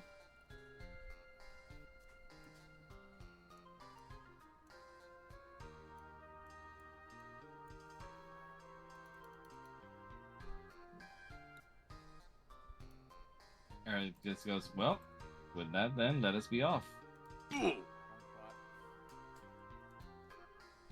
Your disguises come back on as you are led over to the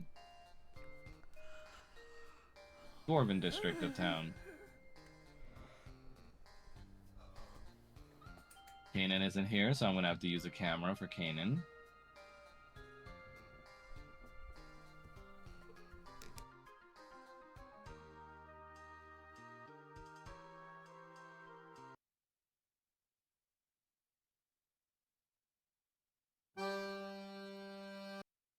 Oh, wrong song.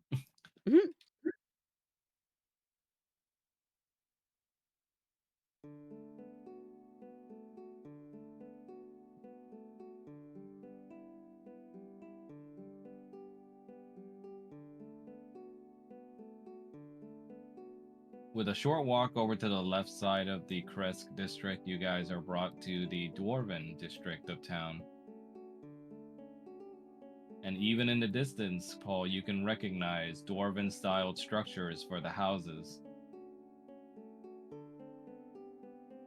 Hell yeah, hell yeah, hell yeah. I see a legally distinct Alucard. Yep. He legally disappeared. Oh my god. Am I wrong? Look over to the north. You're not wrong, but you shouldn't say it. As you guys walk along, you guys see several soulless workers doing menial labor around the place, stacking boxes, just simple labor for the several workers that seem to fill up the Dwarven district. You even see some soulless acting as wait staff for certain food functions.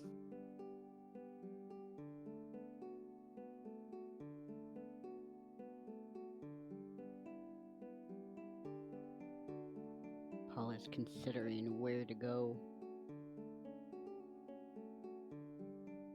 Era calling out from the sword, but being quiet as to not reveal himself. Well, it's good to see that at least the buildings look the same. But I can see significantly less dwarves being around.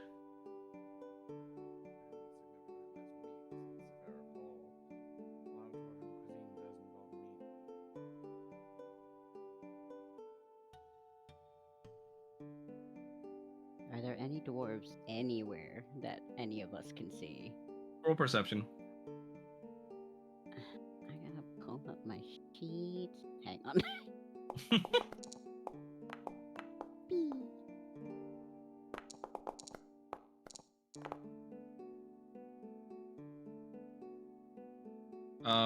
Falmouth, you spot what looks to be short figures in the distance in the center plaza of the district.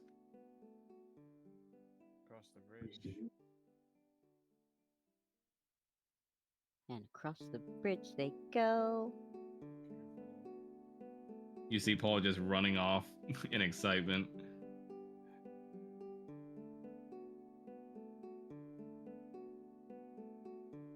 as you hit the bridge, though, you see what looks to be a finely dressed noble gentleman stopping you by Paul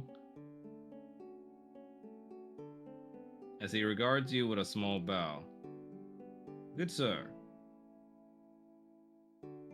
please hold a moment if you could. Paul's just kind of ignoring him and looking around him. Perhaps I should talk to you then, madam, since you seem to be the guardian. Yes, of course. What's the trouble? Might I interest you in some companionship? And he gestures over to the soulless near him that's dressed up in a robe and veil. What sort of companionship are you offering? Perhaps another lady in waiting, or another servant. This one has reached improper age for this sort of work I'm looking for. Paul just immediately bites his lip. I'm willing to pay at the very least 80% of what I paid originally for her. Roger is just going to sort of look at this guy and look at this girl, just be like, we know that she's soulless. For all I know, you were trying to sell me some random citizen. No, good sir. Inspect yourself. She's been branded like the others. Good sir. Oh, sorry. Good Ma'am. madam. Yes. Sorry, good madam. This guy has true sight. And he's gonna stop and just be like, branded? Yes. You see, the issue you bring up has been becoming common with trade of these laborers, so they've been branded to indicate their soulless status for true. You can often find it at the base of their spine. He is just gonna stand there for a minute. Because Roger's having a time with these people right now. Usually it is marked upon their faces, but I needed this one to look a lot, well, cleaner, so I opted to have it be branded on her back instead. As one would expect. So, madam, sorry to take up your more time, but if you would like, I will take at least 80% of what I paid for her originally. If not, then I wish you good luck on your way. And how much did you originally pay for her? Around, let's see. He takes a look at his ledger. Looks like for this one, it was about 20 gold. 20? Yes, well, the cheaper they are, the less skilled of laborers they were in their previous lives. But I assure you, this one is at least good at organizing books and also serving drink. She's good at organizing books, you say? Roger is going to look at this soulless. You see behind the veil an emotionless face as per usual, as she looks at you with pale blue eyes that indicate no shine behind them.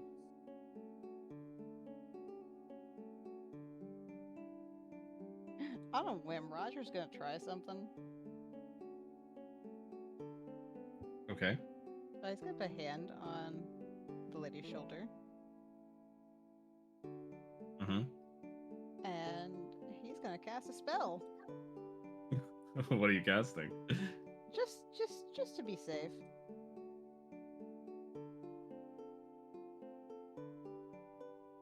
You It's cast the spell magic subtly on her, but nothing happens, and she still remains motionless and emotionless. He sort of nods a little bit. And it's like, you know what? I'll take her. Very well, good sir. Good man. Oh, sorry. I keep fucking. Excuse me, are you assuming my gender? No, I'm He looked at me and goes like, "Very well, good madam. If you would just hand over the coinage." I And don't know how you's done it, but I know you's done it! darn it, Muggsy. Says what, 18? Something like that. He takes the coinage from you and goes like, "I hope she will serve you well." I think that she will be fine. You see, he forcibly takes her hand and puts it to yours, and the soulless just kind of mechanically holds your hand. He's gonna stop and be like, what's her name? Oh, I mean, I just called her Severa, but I suppose you can rename her to whatever you want. She is no longer my concern. Where was she from originally? He said, "Oh, some town in the middle of nowhere, out in the boonies." As many of them are, I suppose.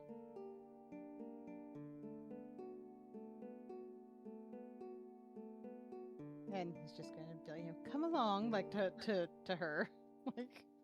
She just follows your orders. Roger's going to. All you bear Edge. witness to Paul being wide-eyed as he sees all the dwarven structures, and you even see a giant anvil for craftsmanship and work in the middle, where two craftsmen seems to be hard at work, both of them dwarven, kind of alternating their hammer strikes on a piece Paul's of work. Sleeve. What do you say? So Roger's gonna grab Paul's sleeve for a second. And just be like, just so you know, I might have bought somebody. What? He's gonna look over at him. He's going to nod over. Just look. If she's a soulless, I figured we can maybe drop her off, place with the druid, like, so she can at least be somewhere that isn't this. And he sort of gestures around. Okay. Question: how are we going to get her to our friend in the near future? That Considering we're part, stuck here. that part I haven't figured out yet. It's a work in progress. Can't you just like dimension door her or something? It only has a limited distance of 500 feet. I mean, I suppose I could do teleport. While you guys are doing that, you just hear the crafting and hammering in the middle of the city square stop as the craftsmen take off their goggles and goes like, "Oh, damn it all!" And Roger, you hear them curse in Dwarvish. You mean Paul? Sorry, yes, Paul. What kind of Yeah, my dwarves name are is, they? What do you say? What kind of dwarves are they? God, I'm forgetting the the type of dwarves. Fucking hell. Let me consult my book. Give me a second.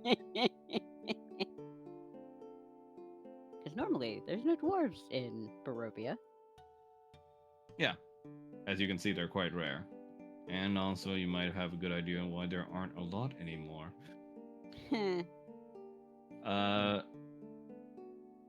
Let's see here.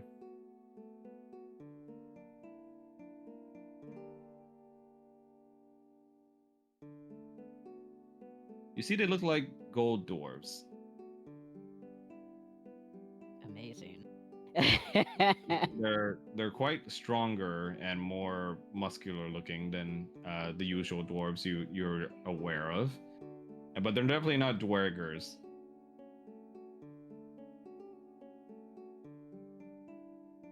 Paul is gonna go ahead and start going in their direction.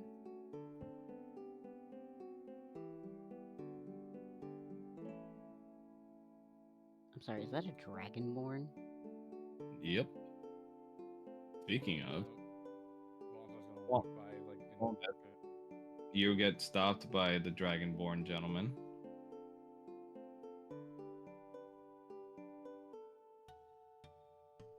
Fallen just raises a brow. Can I help you, sir? I'm looking for someone.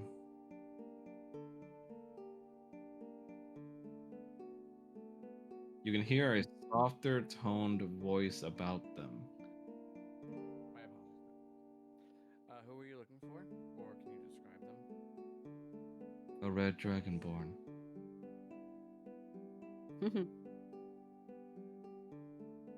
His name is Kanan.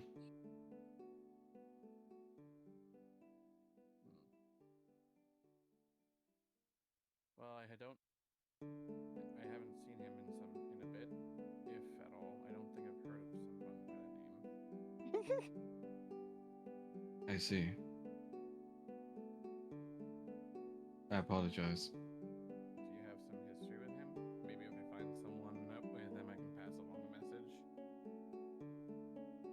He's one of my closest friends.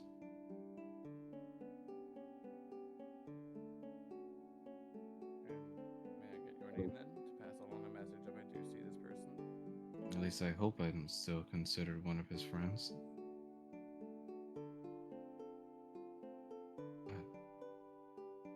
Best probably not to give my name so lightly to him. Well, it may be hard to pass along a message if he doesn't know who it's from.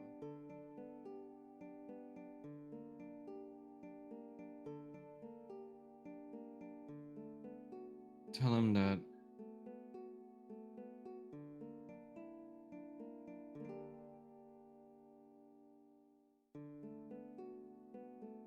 tell the old tiger I'll be waiting for him. Okay, I will do so if I do happen to meet such a person.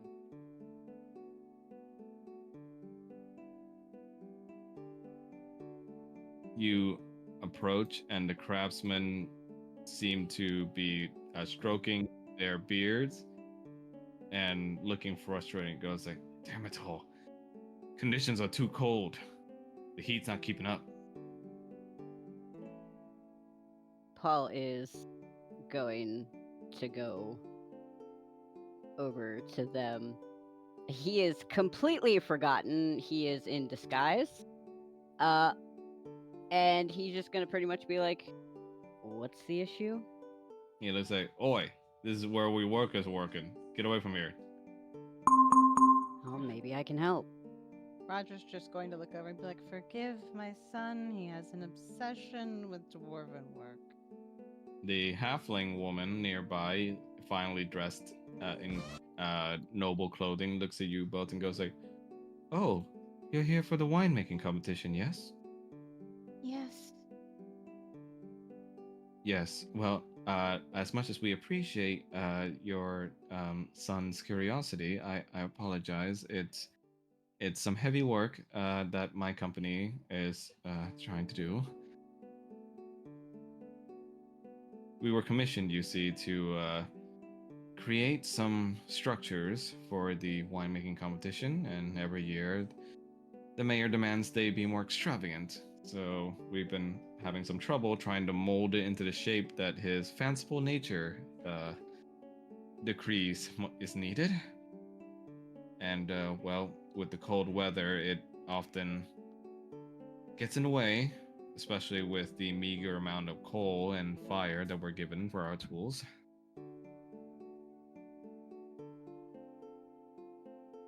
Almost just gonna look at what's going on since he has some smithing experience from Agda.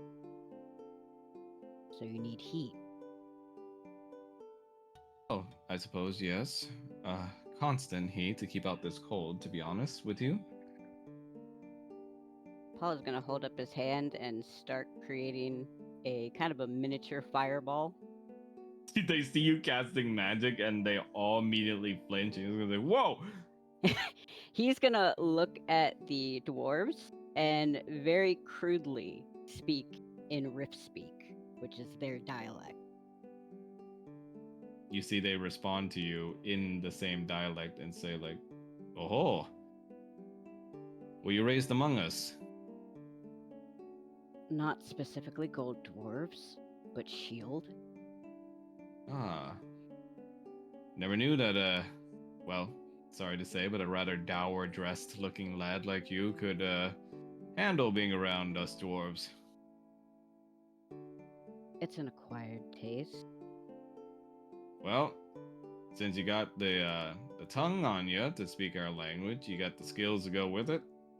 Could use a few extra hands.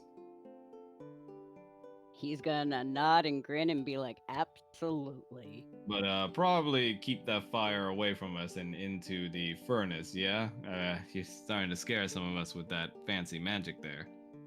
And you hear this halfling nearby just goes like, I don't remember the Harkin boy knowing magic. Kind of a trade secret.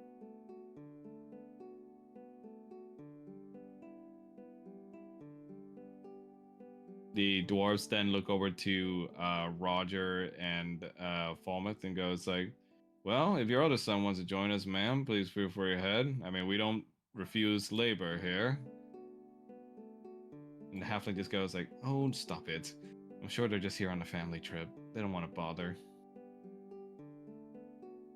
Paul just sort of looks at Roger and remembering that there's like a sort of rift between Kirk and Cassidy. Is just like, you know what? That actually sounds fine. Roger just sort of waves them off and is just like, you boys enjoy yourselves. I'll find some way to entertain myself. You go over to this particular corner and unfortunately spy what you can assume to be more of Strahd's nobles, vampires even, as you see them flare their sharp fangs, as they all seem to be kicking around a soulless on the ground. And every time that he gets back up, they seem to chuckle and laugh and kick him back down. Look at the poor thing. It must be broken. Like I said, legally distinct Alucard, because Alucard isn't that cruel. Roger. You really gotta just hit Roger. Okay, fine. Roger is going to go over and just look at them and look at the Solus. Ah, excuse me, fine madam. We were simply having a little bit of jovial fun. Whose fun? Like whose expense are you having this fun at? Like whose property is he? Ours, of course. We were bored, so bought 'em for a few copper at a time. A few copper. These soulless aren't good enough to drink, but they are good for a bit of entertainment. You see, he then hits the soulless in the face with his heel. Roger just stares at him and is just like, I mean, what sort of entertainment is there if they don't fight back? Well, it's because they don't fight back that there's entertainment.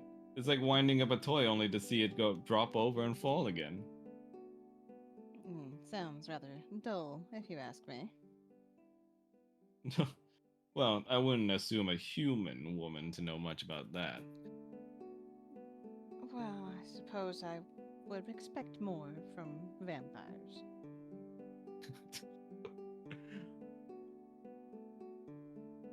They look at you and just goes like, huh, and you would know about that, would you? I've had my moments. What's your name, human? he's, he's just going to give a grin and just be like, Cassidy.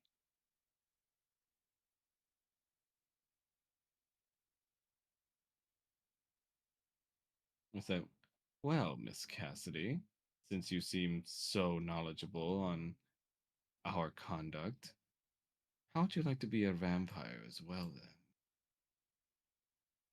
I would much rather not. It seems like a dietary requirement which would be Very irritating to have to follow. You're going to lose so many servants that way. Oh, but I insist.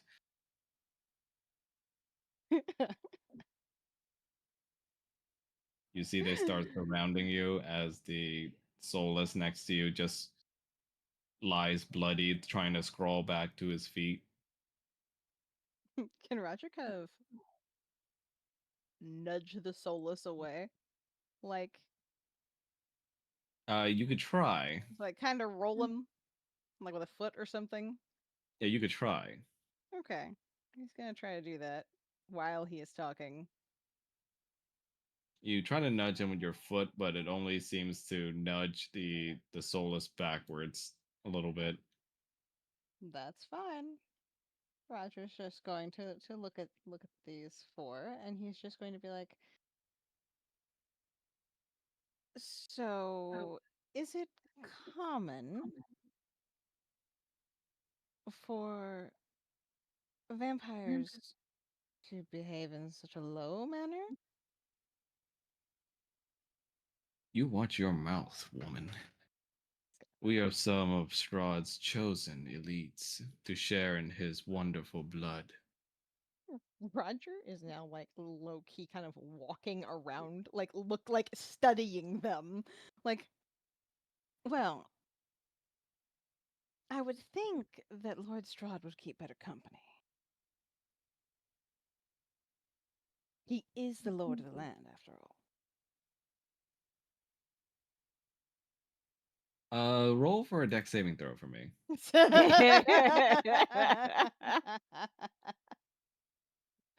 Hold on a second. Roger and trying to stay cover. Name a high rating impossible.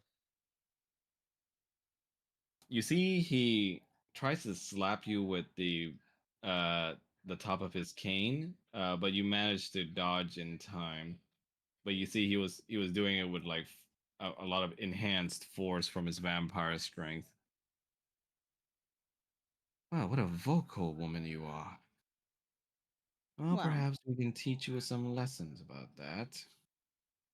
they do say that good women are rarely remembered by history. As this happens, a different person behind you speaks up. Hey now, none of that behavior in this town, yeah? Not with the doctor around. Though I can see that you boys and girls are also pale in the face. Perhaps this will help. And you see, with fast speed, she throws out poison needles to all of the vampires' necks, and you see them fall over. Roger is going to stop and look over at her. It's like, Mm. well, don't look at me like that. They'll only be paralyzed for a bit. Come now. I could have handled it myself, you know. Oh, I'm sure. But, you know, doctor's oath and all that. Doctor's oath. Yes. Dr. Isabella Schaefer. It's a pleasure to meet you. Oh wait, I'm reading the wrong name. Sorry. It's Tonya Schaefer. Tonya Schaefer. Tonya Shaver, okay. It's gonna offer a hand and just be like, Cassidy Harkin. Well now, Miss Harkin, I've heard your family's name around here quite for a bit of time. Here for the winemaking competition, I take it? Oh, that is the intent, though my boys want to do just about anything but. Well, as you can see, I'm probably not the most accurately dressed doctor in these lands, but what's a woman to do when it's this cold out?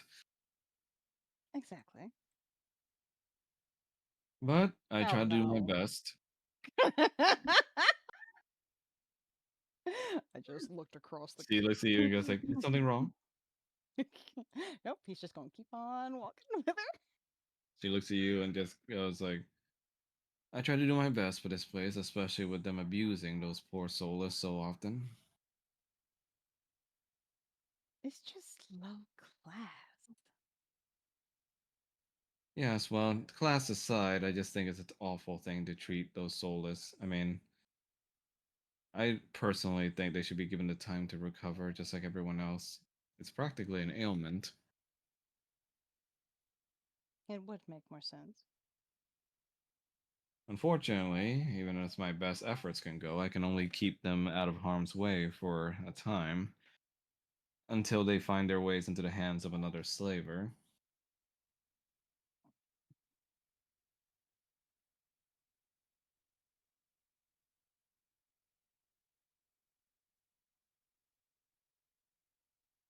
Such is the state of Barovia. Yes, well, unfortunately, Barovia has its own troubles, but Kresk is, as you probably noticed, its own brand of different. Something for certain. Well, Miss Harkin, I won't take up more of your time, but do try and not displease more of the vampire locals. Yes, I'm a doctor, but not a miracle worker. I can certainly try, but no guarantee. Roger's just gonna kind of Hey, hey, power walk, just power hey, walk over to him. hey, babe, babe, psst, babe, It's just what? come on. Oh my god! Oh my god!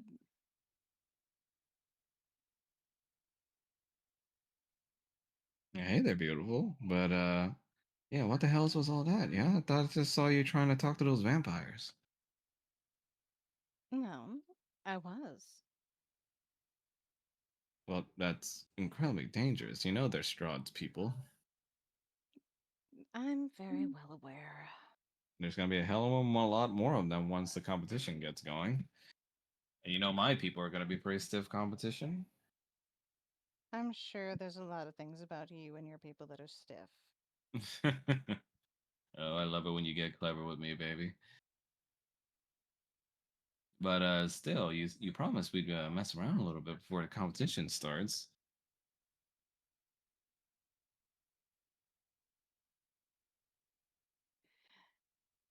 Oh my god. Okay.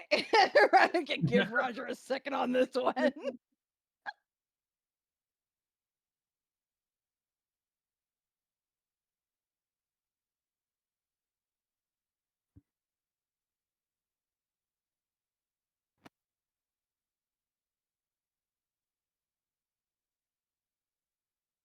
Roger's just gonna kind of pause and be like, I did, didn't I? Yeah, you wanted me to prove myself. Well, I'm ready, willing. Are you sure about that? God, it's such an It's like, babe, I've been sure ever since you tied me up. And honestly, I'm still kind of worried about what the kind of stuff you're into now. But you know, I can get into it. Roger is going to give him the most unnerving smile. Oh, I'm not that's different. sure that you're ready. I mean, what do you got in mind? I mean, your husband's not around, so might as well get it out of your system now, right? Oh, Roger, please don't. Jesus fucking Christ. Roger is going to look at this man and just be like, so how do you feel about knives? Knives, Mm-hmm. like toy ones. No. And he is going to pull out a dagger. Like Oh, knives. whoa, hey, babe. I mean, calm down there. What, you don't like the feeling of a blade against your skin? Not particularly, but I mean, if you want, I can poke you a little bit. I mean, with the other dagger in my pants. It's like, oh, but that's just part of the fun. You know, And you have gotten into some really kinky stuff since the last time I saw you. Roger is going to lean in and like He's not gonna cut this guy or anything, but he's gonna run the blade down his cheek Hey. and just be like, "What? Like I said, I don't think you can handle it." I mean, as long as there's none of that murdery shit. I mean, I can get into it. Like, what are we playing? Like, kidnapper again? Roger's just like, only if you like being tied up. And can we roll an intimidation, please?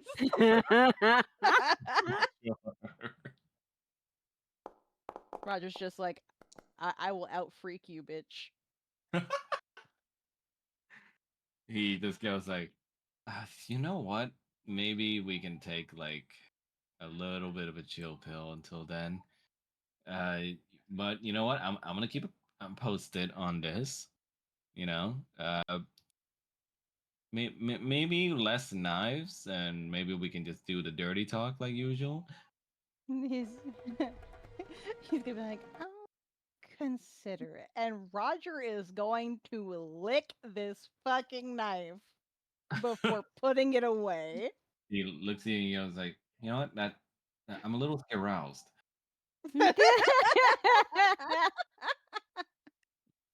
But I'll hit you up. But seriously though, when are you gonna get that divorce with your husband? I'm starting to feel like you're Maybe. just kind of tugging on my chain here, baby.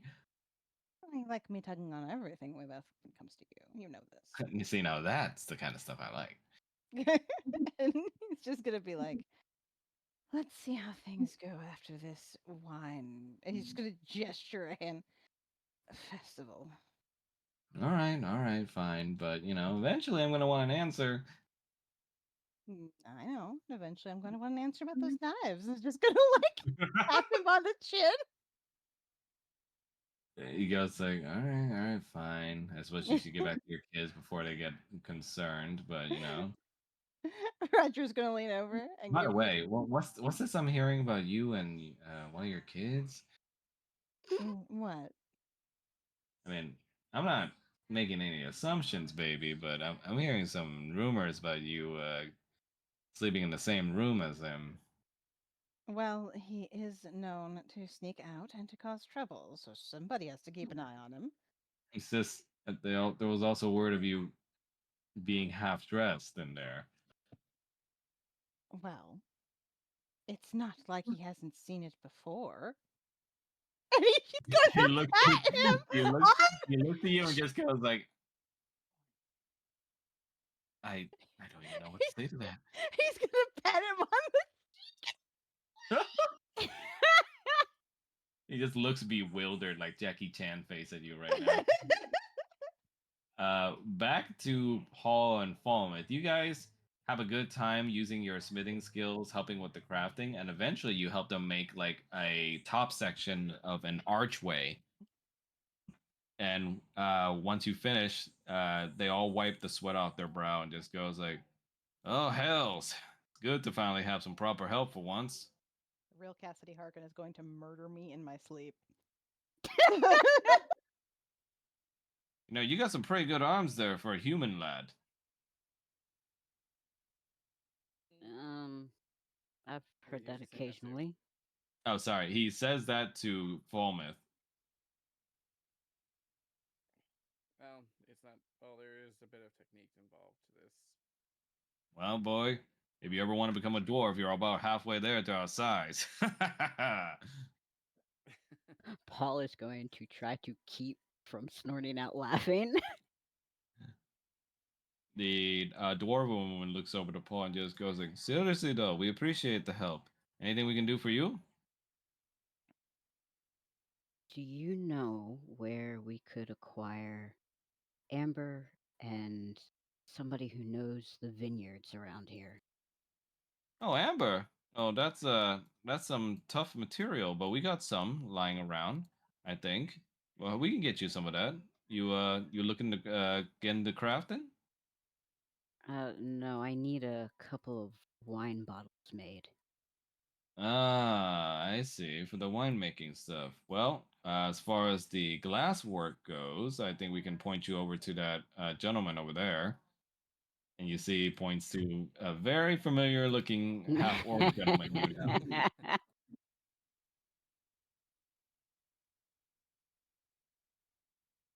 Well, that I've already met him, so that Oh, works out perfect. perfectly. Yeah, he's a sweet lad. Talk to him, yeah? Just don't mention his family or nothing. He gets real embarrassed about it. I think he mentioned something about that. As for me, I But wouldn't mind learning more of smithing. And I says, "Oh boy, don't we got a lot to teach you? But you sure your mama's gonna be all right with that rough work? Might get some soot on that fancy little boy face of yours." She and I don't exactly get along on the best of days, so what's making it even worse? Paul's just gonna go like he can handle it and just kind of slap Fulmouth on the back. And he goes like, "Hey, that's the kind of showmanship I want to see out of you lads. Now, come on with me to the forge. Maybe we can teach you a thing or two." Thomas is gonna happily go along. And Paul's gonna make his way over towards his buddy. I can't even fucking remember his name. His name is Morton. Morton, that's it. Thomas does want to get his smithing skill up. Jesse, Jesse Harkin, is that you? Last I checked, it was. Well, come here, my good man. It's good that you made it. And you see he hugs you tightly enough to where you start getting concerned about the talisman. Oh, Kind of. come. It's dreadfully cold outside. Stay near the brazier. Paul hasn't really noticed the cold, but he goes Oh yeah, over anyway. You have Era's blessing on you, so That and he's a Cambion. yep. Boy, that was some rather interesting business with the outside gates, wasn't it? Yeah, I'd like to not repeat that again. Are you still experiencing your phobia? Uh, Less so, a little bit though. Or I I suppose some sort of allergy, I believe your mother mentioned. yeah. Allergic to magic. Warding magic Well, specifically. Well, regardless, you're free to share our steaming food. Our lovely little assistants here were good enough to cook it. He points to his soulless servant. I actually wanted to purchase your services. Oh, for what? You can make wine bottles out of amber, perhaps? Looking to get some special containers for your presentation points, huh? It's Well, the best for the flavor profile. a competitive man would say no for his own sake, but what the hell? We're both relatively young men. And, well, quite frankly, I've never seen a lad with more of a spark for this kind of work as you do. So, you know what? I will help you out. So, what's the name of your wine, if you don't mind me asking? I Or have haven't you not really christened thought it yet? about that. Ah, well, be sure that you do. Big presentation points for having it readily available as the label for your wine. They're going to ask for a story, too. Paul is going to pause for a moment. Oh, yeah, they do, don't they? Oh, yes. It's rather frivolous, but, one can only expect such a thing from such a prestigious competition. And the competition is quite fierce today. There's the cult involved, and then also a newcomer, just like me. But the woman seems to have a grand amount of money at her behest. The who? I believe she said her name was Lady Cunningham. Uh, mm, no, no, the before that. Oh, the cult? Uh-huh. Yes. Well, Kresk is home to many colorful personalities, as you know, but uh, cults are definitely one of them, and there's a very big faction of them that participates every year in this competition, unfortunately for us all, and they're quite zealous about it. With also the rumors of them engaging in rather uh, uncouth means to get an edge in.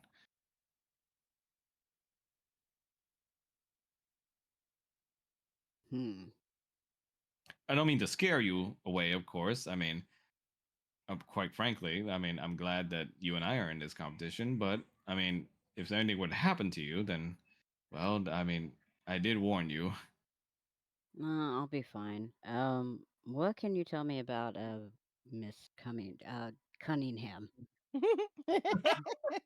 And you guys like, oh, well, the woman's a relatively fresh face around here. We've never heard of her family name before, but she is quite wealthy from what I hear, and she's already hired a cavalcade of guards to be her servants, and I think she said she had some experience with wine. Maybe with drinking it. I'm sorry?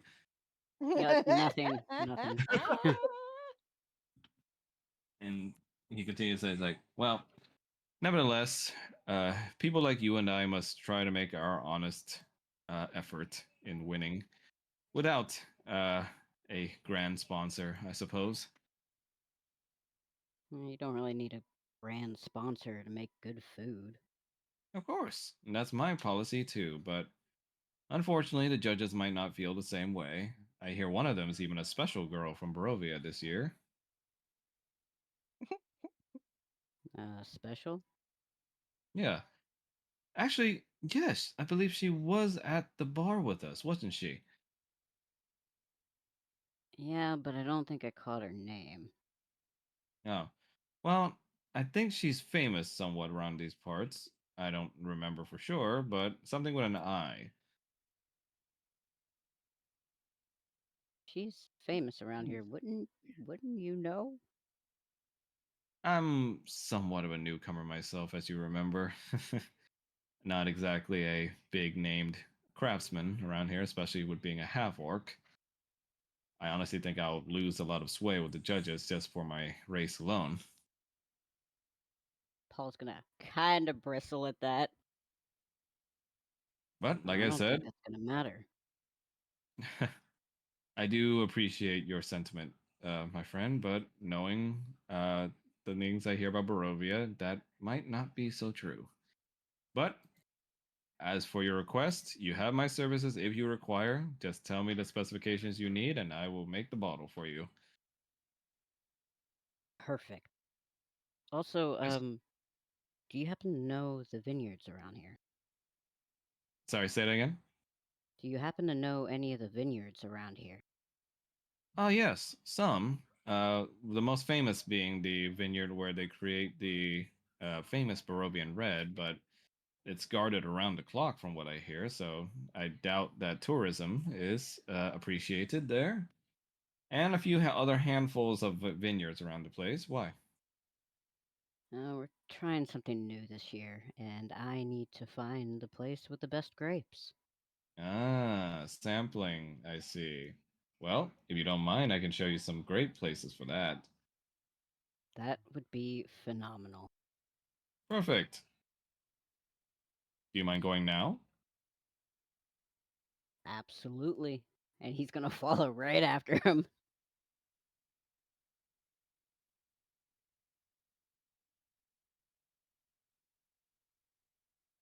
While this is happening, we cut over to Mr. Alacris.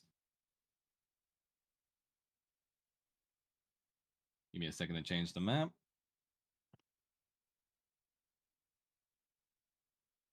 We will Gotta find add him the in a camera. corner, talking to another voice inside his head.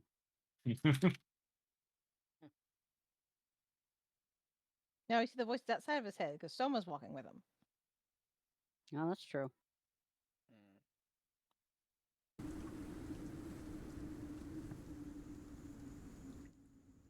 You come into the foggy woods behind Kresk, along with Soma and Irina, as Kanan, you see the area is quite murky to see, but there appears to be a low, around feet level amount of water at your feet, most likely due to your group's interference with that uh, avalanche. The melted waters that were diverted seems to have pooled off here.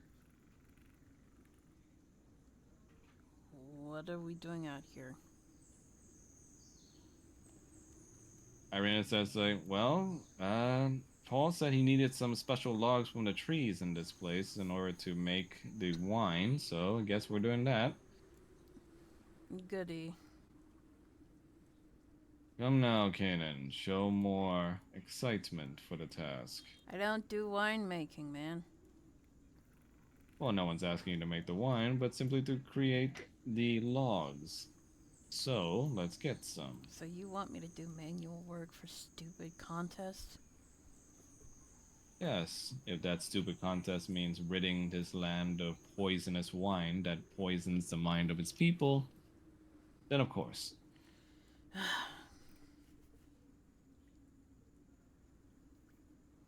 Besides, you said it yourself, the faster you can defeat Strahd, the faster you can see your daughter.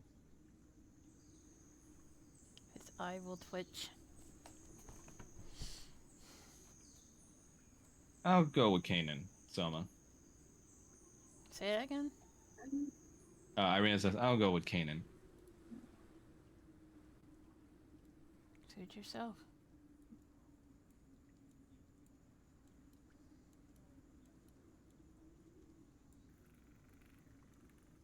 Hey, no, things are tough on you, Kanan, and all. We didn't exactly leave off on the best terms back on that mountain, but you know I asked because I care about you, right? I know. Well, part of caring is also caring enough to see when someone might need a talk. So you're talking to me now? I wasn't ignoring you. Yeah, you were. Oh, you're an expert on that now, after how much you ignored me? We ignored each other. That's to say you did ignore me, so... Well, I was a little frustrated, Kanan, considering you yelled at me and also Win, even though she was just trying to help those people. We were being chased, Irina. I know, I've been chased my whole life, Kanan. I But get even it, then, but they were right behind us, and I wanted to put as much ground away from the mercenaries. You saw how the dangerous they woman, were? I know, but Kanan, even then, when people need help, you at least have to care even a little bit. I do help people. I You didn't do seem that care. upset about helping those people in the little village. Oh my god. You don't understand what's at stake here. You really don't. Kanan, I of What? all people do. And don't take that tone with me. I'm just talking to you. You're the one that brought it up. Then talk to me normally. I do care when innocent people are in danger or hurt. But I always have to think about my friends, my son, my wife, and my daughter. We I were don't fault in you for immediate prioritizing them. we were in immediate danger and we needed to leave. Sometimes there are things that we have to do and we can't always save everybody. But we at least have to try. Trying to save everybody is going to get all of us killed. Sometimes you have to make a decision. Have you ever failed before, gonna- Kanan? gonna Not s- in general, just failed to save someone, didn't you wish that you could have done more? Yes, I did fail. Then why would you inflict that on yourself again? I don't want to talk Looking the about it. other way and ignoring them isn't all that different from failing them. I'm not ignoring them. I am being practical. You want to save everybody. We can't save everybody. All I'm saying is, other than that, the woman also saved your son, Kanan. I know she did, and I will always be grateful for it. But Then I didn't have the time. well, you didn't have to come at her like that. When someone continues to press me like you are doing right now, I get frustrated. Because you are not listening to what I am saying. You are not understanding the urgency of our situation. That is why sometimes I'm crass. Because nobody listens to me. And yeah, Kanan? I am a dick. Kanan, What? stand still.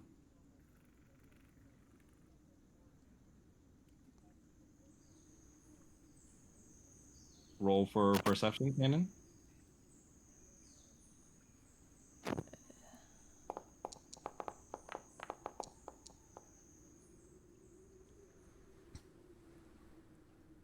You begin to feel something sliding up on your foot.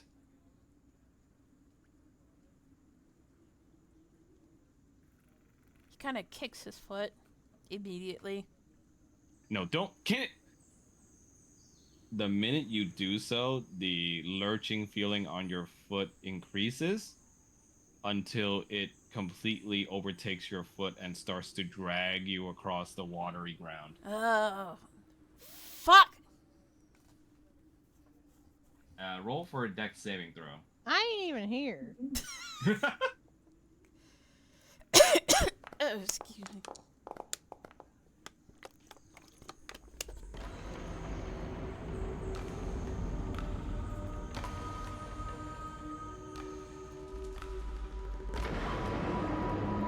You said that from a fourth wall perspective, so all I can imagine is the scene just cuts to all four of these guys playing a D&D session. Roger just from the kitchen stuffing his face. I ain't even here. Tried. You are dragged across the ground, Kanan, but Irina manages to grab you in time as she holds on to a nearby branch for support as she grunts in order to try and hold on to you. And out of the water, you see what looks to be a rose plant having hidden underneath and is pulling on your leg with its vine.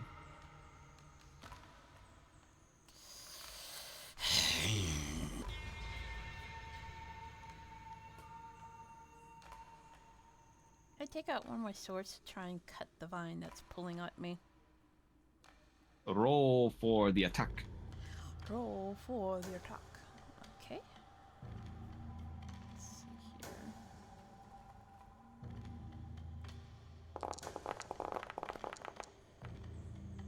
That was so close on that one.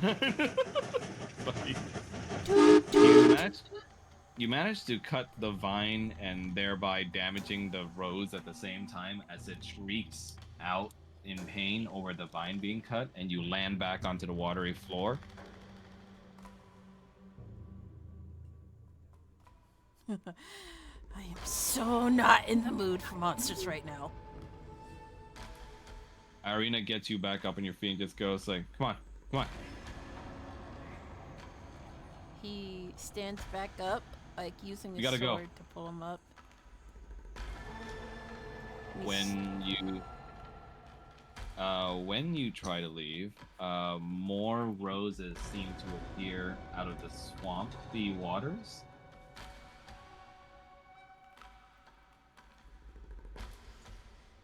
Fuck.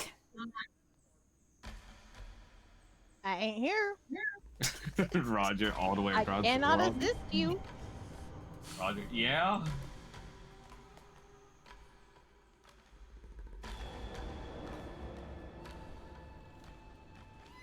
Selma looking at Kanan goes like, "This should be easy enough to deal with." Sure. Easy. Any... You're a skilled blade, are you not? Yeah, I guess. Then act like it.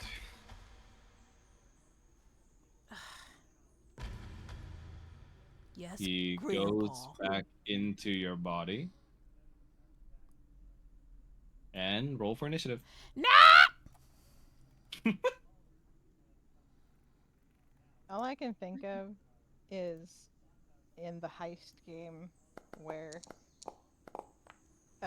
Venice busted out all of his monk moves and everybody was just like, what kind of Oh, yeah. gardener are you? you fucking, Roses! you fucking punched through a robot's head.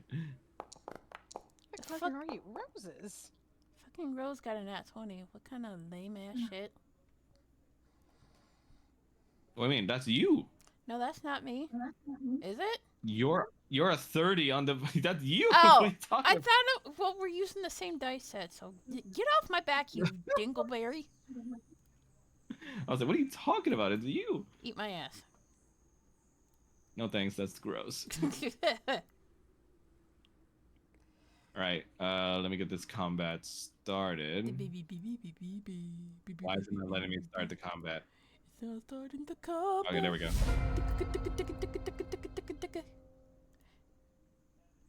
Okay, now. Little system I have in place so that people can still participate even when they're not in the scene. Since you guys are all connected now by the Guardians and also Soma, you can actually assist Kanan and Irina in their roles. So what you're telling us is you somehow found a way for Twitch integration. Yeah. Just, how are we feeling tonight, chat? Like, all right, yeah, what should Kanan face next? Say it again. Which Kanan face next? His mother! You stand back to back as Irina, ready to face the threat, as she goes like, okay, you wanna take one, I'll take one, and the third one we just, I guess, whoever gets to it first. Don't get surrounded. Okay. Now, Kanan, what shall you do? Okay, then, let's see. So, Winston! Oh my god, you scared me. Shut the fuck up. Let's see. He's gonna go for this Irina. one over here. Irina and Kanan are just like, Paul better be making something fucking phenomenal with this wood. Fucking right. Like, let's see. Beep. There's supposed to be music playing? Oh, 2. Yeah, I'm changing music. Okay. Alright. I have advantage on my... What is this? Sounds like some Persona shit. It's Grandia. Oh, okay. Alright, so I have advantage on my next attack.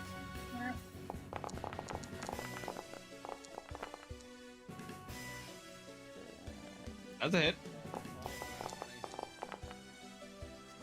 Funny you mention that, Falmouth, because we have come to the first portion of how the group's connection with each other helps. Now, Kanan, your AC roll turned out to be an 18. Now, we're going to do with Falmouth first. Falmouth, if you could please roll a D100. If it's higher than 50%, your attack will be turned into a crit.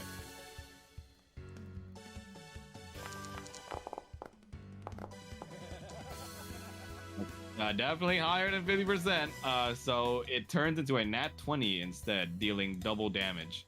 So 16? Yes. Cool. And then it's like 1, 2, 3. Alright, 4th attack. Here we go.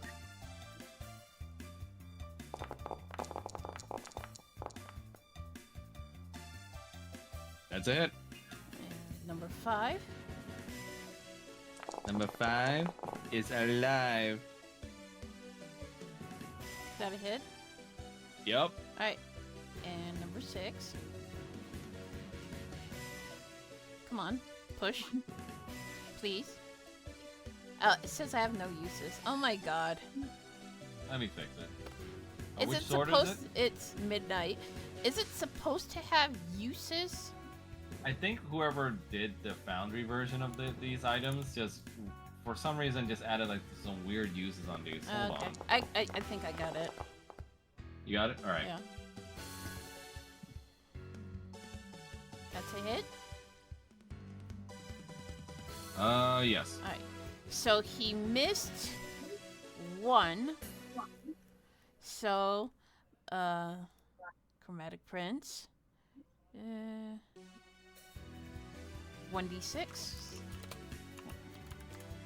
A 1. So it's gonna be necrotic. So slash Nice. are 5d6? No, wait, 5d8. Yeah. Yeah, just making sure. Meow.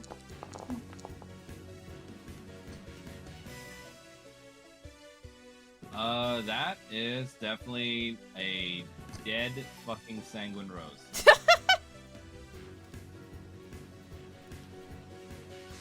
But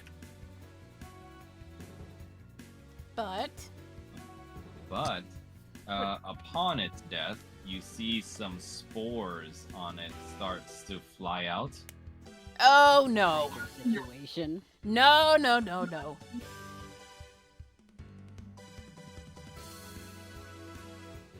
What the fuck is that? You see these spores affect the greenery underneath the waters and turns it into a spore mound. Kina's gonna slowly back off. Probably, you hear Irina goes like, probably burn these fuckers. Yeah, I got it. He's gonna end his turn. Hold on, I gotta add the new dude. The new dude, the doo-doo. The doo-doo-doo, the doo-doo-doo-doo.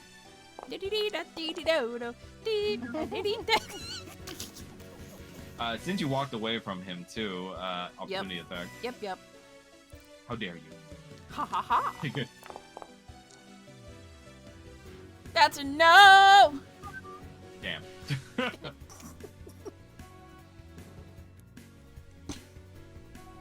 Alright, and then that's gonna be... Oh, I know. Is that your turn, or do you want to do anything else? I ended my toin. Okay. The second Sanguine Rose here, it's gonna go over to Irina and attack her. Damn, that's a big fucking dice. Yep. It's kind of What a ugly. vine. I kind of missed the old yeah. Yeah. Spell They removed it for... They removed it as part of the update. I don't know why, but they did. So luckily this missed Irina. And it's gonna go for a second vine attack. What are you saying, Paul? You should be able to just change it in the settings to a different image. I probably could, but I don't know what to change it to. I'll find it later. Okay. It's like a penis. Vagina? No. There is one thing I don't like about this integration system. You don't like penises? What? No, those are fine. But this means you're gonna give us solo fights that are gonna be a little too high for us. Probably. Yeah, that's a yes. But, Irina just got damaged. So, we're coming on to the second part. Thank you, Paul, for reminding me. Because now we're coming in the second part of integration. When a party member takes damage, now it's Paul's turn. Since you're a Constitution boy, roll me your Constitution check.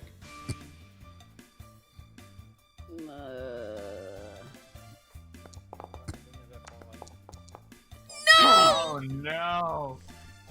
Paul is too distracted by dwarven shit right now.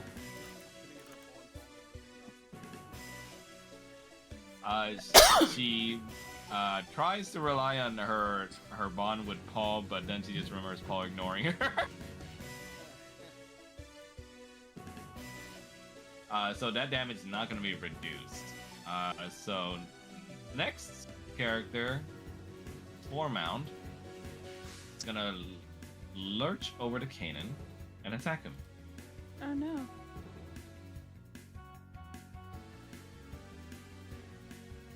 Slam. How dare. That's a hit. Oh, that's not too bad. 16 damage. Motherfucker.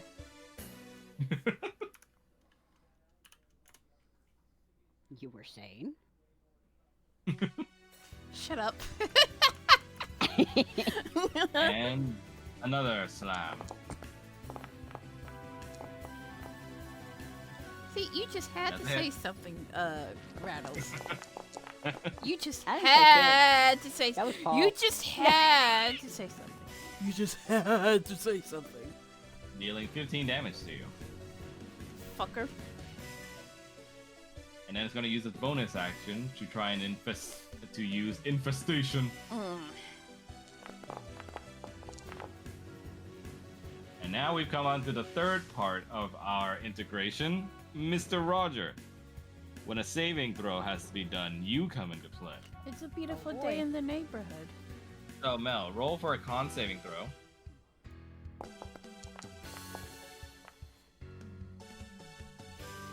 Okay, so never mind on the on the Roger part, but had Mel failed that, you'd be able to roll to help her, basically. Gotcha. But yes, you don't get grappled, so you're fine. Okay. And that's gonna be its turn. Irina's turn. She's gonna fucking cut up this fucking plant, like that one Aladdin TV show episode that depresses me to this day. Oh God, Max, are you really still crying about that episode? It was a fucked up episode. Oh Aladdin my- was a dick. Oh my gosh. She's gonna attack first with her rapier. Is that the one with the rose and the Yeah, Yes. Arbitus. Yes. Yeah. But everything was Gucci, and then Aladdin goes like, "Yeah," fucking kills the guy. Max. I know, but still. I sure wish I had the memory y'all had. Oh, we gotta watch that episode at some I point. just I remember remember a that fucking episode. cat. I remember that episode. Oh. was Oh. fucked up. Yeah. The He- evil one. Yeah, he. Oh, Mirage. I think it was a girl. Yeah. This Yeah, you were bitch right saying, Mel? here. I didn't say anything. You said like, yeah, he or something. I don't know. Yeah, her. I remember her. Yeah. Oh my god, that's right. How you can tell that episode was animated by a different team. That was a fucked up episode with Mirage though. She wanted Aladdin as her manservant. Okay, we're getting off track. But that's true though. I mean, to be fair, that was like the Disney TV show archetype. Even in Tarzan TV show, there was that weird witch chick that wanted Tarzan to be her like husband or something. we're getting off track. But, yeah. But But Irina unfortunately misses his rapier, but she's gonna go for the dagger next. But she still has the dagger of venom, yay!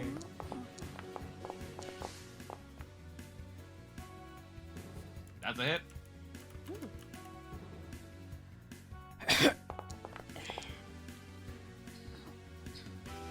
Dealing 3 damage, and also...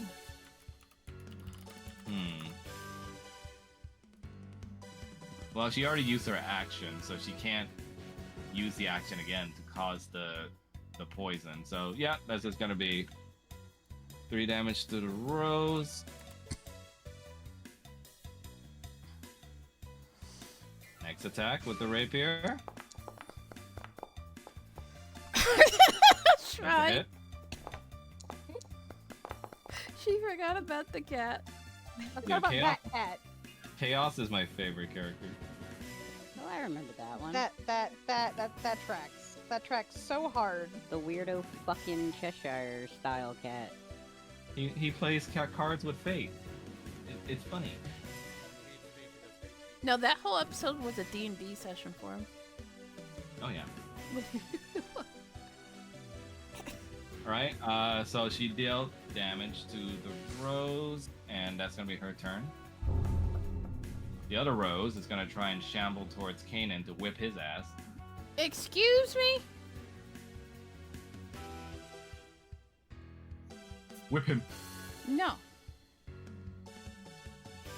Winston, you... Actually, even better. It's gonna try and swallow you. Why? Not see Lord. the hand in the artwork? Vor time. Ew. This is the second time the game has swallowed. So you I'm sure it's more than that. the Ah. third flower comes from behind you before you can expect it, and basically swallows you. Irina!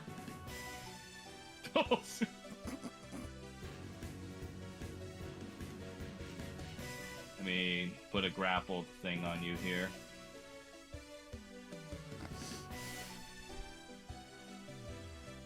Okay. While you are swallowed, you are technically counted as blinded and restrained, and you have cover against attacks because, well, you're inside the guy.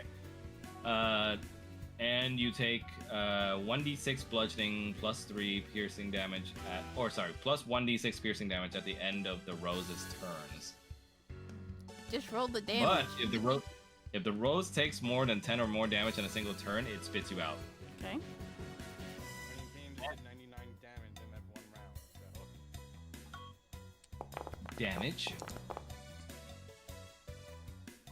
11.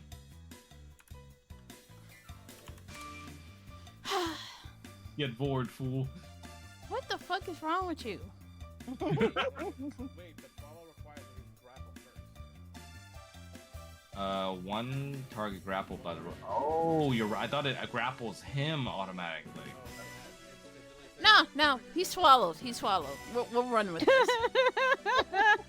Let me see if there's a grapple move I can do for No. It's okay. multi action. No. Let me take a No, look. you Look at this. fucking dick. I want to be swallowed. Oh, okay. This just keeps getting Yeah. better. Well, that's That new. I need to make an audio clip of that. No! Okay. that sure that- I think that's That sure is probably a a thing to say. typo. Because this thing doesn't have grapple options otherwise, so I think it's supposed to be a grapple move. But does it have So, move? thanks of Toma Beasts. Sorry, say that again, Paul? Does it have swallowing capabilities? Yeah. Yeah, but this thing doesn't have, like, any text specifically telling it to grapple, so I'm just gonna go with swallow being the grapple, since we're already, like, into this. And Mel did want to be swallowed, Fuck so... it, we're doing it live. I don't think we're all. We're doing it live! Yeah, Alright. This just in, Mel gets swallowed live. Irina sees that and just goes like, oh, fuck! I ain't here. But Kanan, it is your turn. You are blinded and restrained. Can I set him on fire on the inside? Yeah. I want to do that. Let me find my breath weapon. I'm gonna say no deck saving throw for this thing, because you can't dodge when it's happening inside you. You can't dodge heartburn. I should know. Yeah. Oh, God. I'm trying to find my breath weapon and I can't find it. You'll Marshall be under your Mathers. features. There it is, I found it.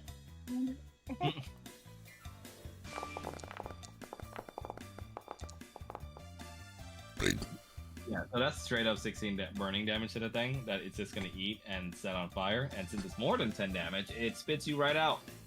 Ugh. You're covered in all sorts of plant slime and spittle.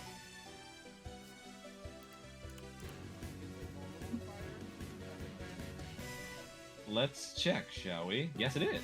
So it's gonna take more damage. More damage. So that's gonna be 32 if I'm not dumb in math. Hmm.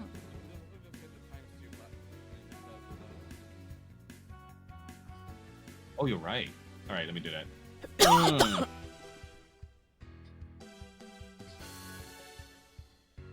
Okay, it didn't do it for some reason. Oh, it gave you health back. What the Never mind. Huh? What happened? For some reason, pressing the double times thing healed you.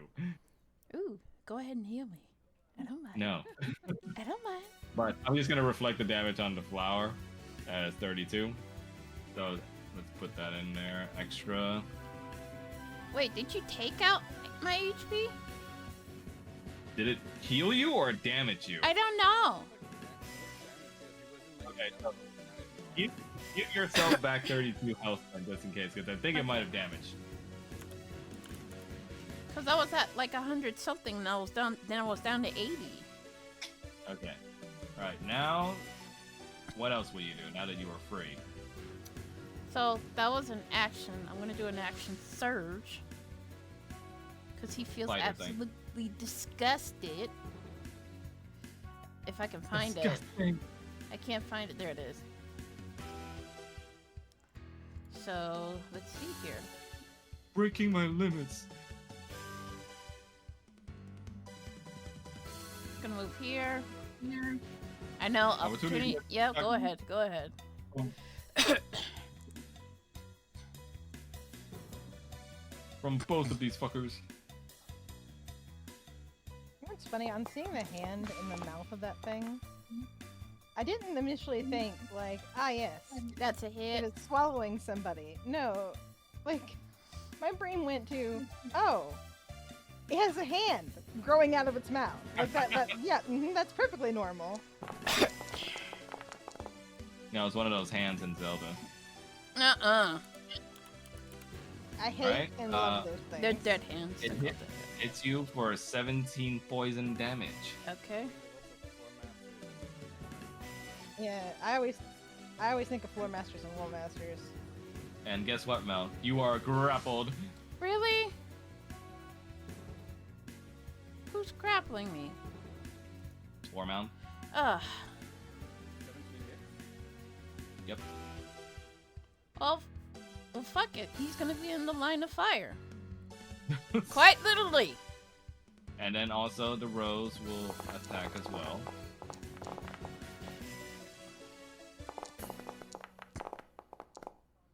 Hold on. Let me see if the rose. That's a if miss. The rose doesn't. Yeah, the rose doesn't hit. Okay. All right. So they'll roll for dex saving throws. Well, let me see. Is it?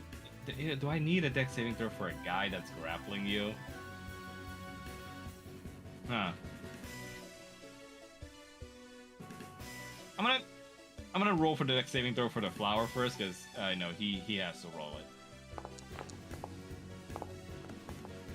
Damn, that was almost a nat 20. Okay, he failed. Let me see. You know what? I'm gonna say, for the sake of being grappled, I'm gonna say there's no choice but for him to eat the breath weapon, so he's just gonna eat it. So, what's the damage? 15? Okay, so full damage to both. You basically fry the sanguine rose alive now, since it's been set on fire twice. And because you set it on fire and killed it with fire, it doesn't spread the spores. And this War Mound hits 15. Does it take double damage as well? Is it also vulnerable? No, this one is not vulnerable to fire.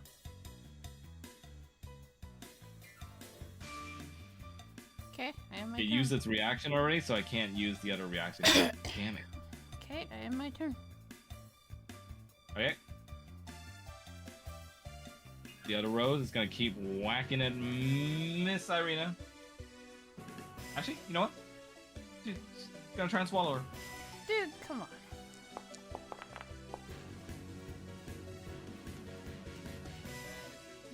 Wow, lucky Irina. You see, it tries to swallow her, but she just sidestep it. Or just being like, Kanan, how the fuck did you not dodge that? Yeah, she looks at you and goes like, "Oh, getting slow over there, old man." He's not gonna respond. And that's gonna be. Oh, I know. Yeah. No, that wasn't a multi attack. So yeah, that was his turn. Spore Mound, slam time. Am I saying? Ugh. And welcome to the game. Thank you. Hito. 13.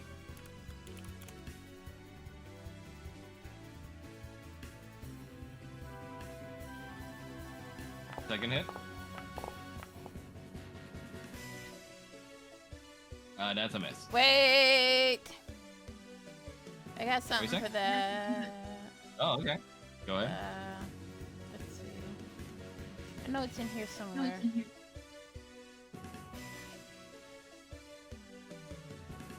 Oh, here it is.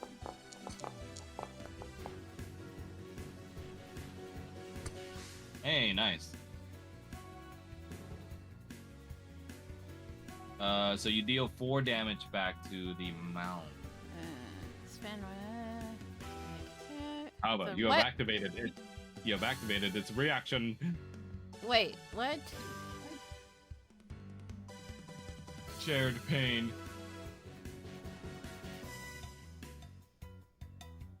So it's divided between you and him now. So he takes 2, you take 2.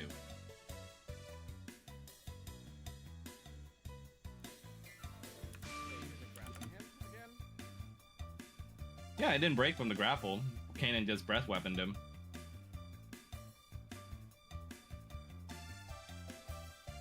And that's gonna be his turn. Irina's turn. She's gonna keep fighting this Rose here. Oh no. Why does your rapier skill suck so much? Yeah, maybe you need to buff her a little.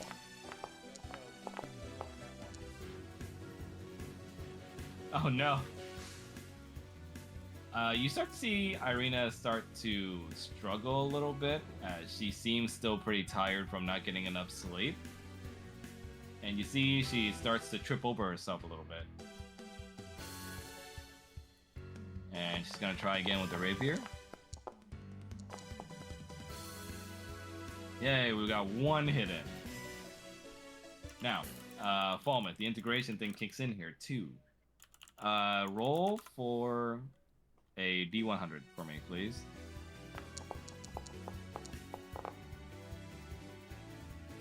Unfortunately, no nat 20 on this one. But she will still do the damage. Dealing 5 damage to Rose. That's gonna be her turn.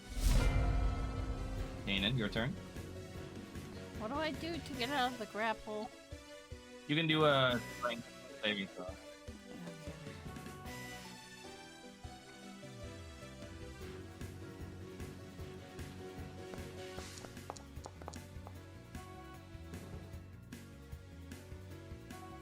Yep, you broke out. Is that considered an action? No, Okay. just an automatic function thing that happens when you're grappled. Okay. Can I use another weapon to attack? What do you mean, like another weapon to attack? Another weapon in my arsenal. That's what I'm asking. Yeah. Okay. I don't think I've ever forced you guys to use an action to switch weapons. Okay. Then he's gonna use his assassin's blade. Okay. And I. There we go. Unfortunately, that is a. Actually, no. No, yeah, that's a miss. Yeah. Okay. But you get advantage on your next attack because of the thingy. Yep. So. Okay.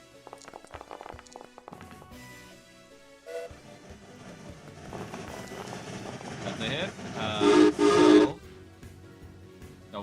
So, both trains. Falmouth, roll D100 for me.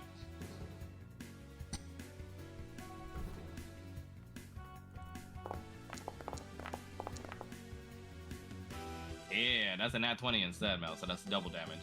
So you deal 46 damage to the guy. Is it dead yet? Nope, still shambling on, but it's close. What the fuck? Green blood everywhere. Describe how you finish out the spore mound. I'm gonna stab it repeatedly.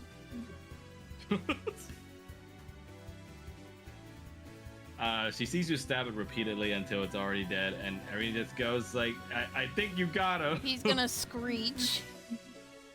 And it's like, Kaden! Kaden! Let's see. That's 1, 2, 3. I'm not done yet.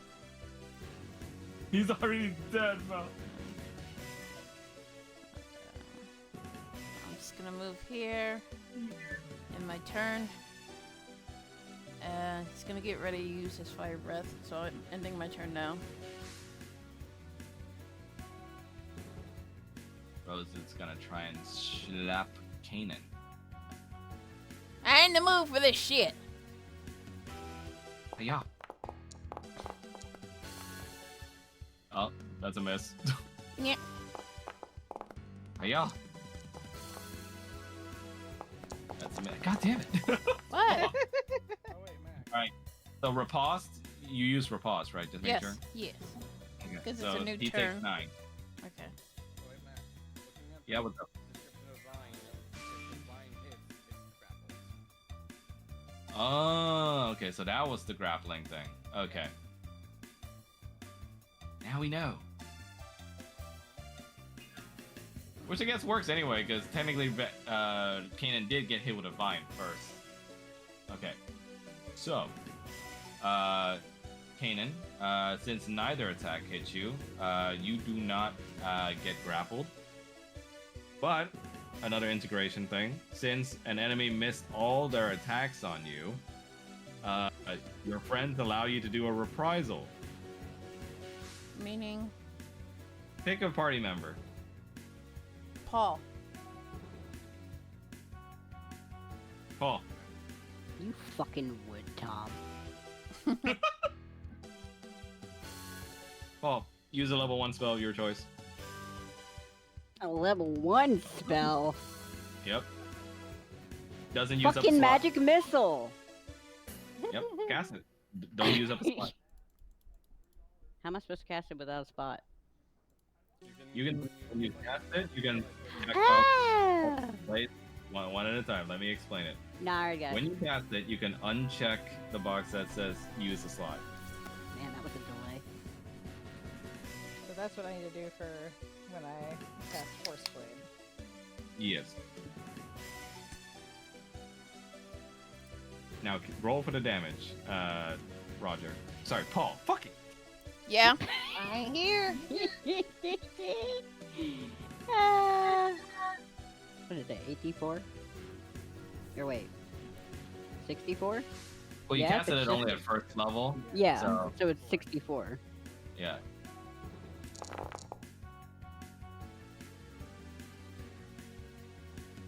Kanan, you feel strange power surging up in you as you suddenly open up your breath weapon, but instead of the breath weapon coming out, it's Paul's magic missiles. That's gonna be confusing. Well, actually, Don't worry, no, they're no, gluten free. it comes out your wings instead. Let's put it at that for more I'm thematic. distracted. What is this evoker shit? What are you trying to pull? That's why I said it. I was like, you know what? I saw you do that thing as well. It could also be Bahamut from Final Fantasy 14. Yep.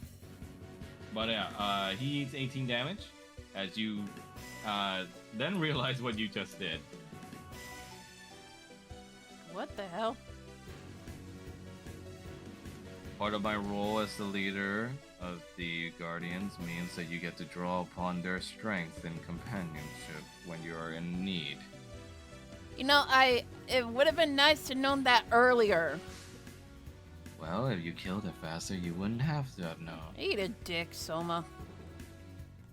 Certainly not yours. You choke. Irina just looks at you two and goes like, "Can you two just make out already and kill this thing?" you stop tripping over your feet and stab it? Hey, I'm trying. At least I didn't get swallowed.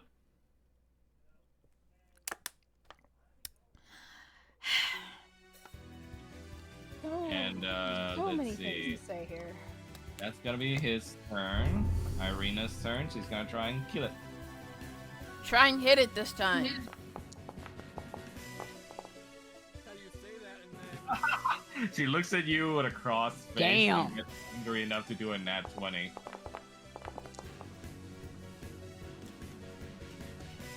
Nice, you actually hit it. Now And- channel that and anger. He jumps up and just slices the rose at the bud. And she looks at you and goes like, "You were saying?" Watch the spores. The spores then come out.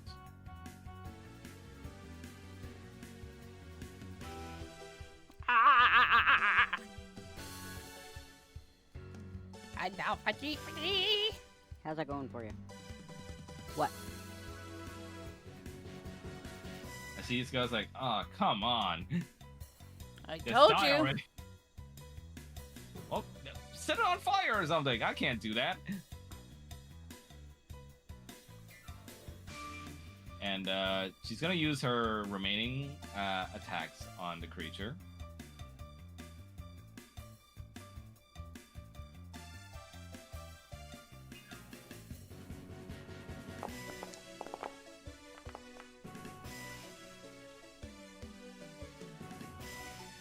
Unfortunately, that didn't hit.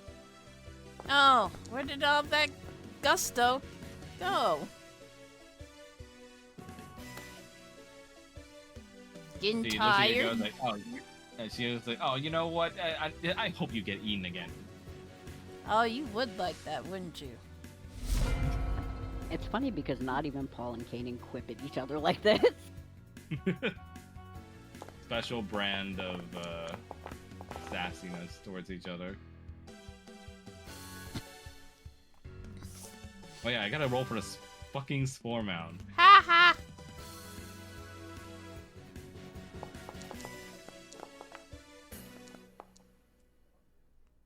Yay, it's last. Okay. Okay, Kanan. I'm gonna, let's see, dex saving throw. Hiya.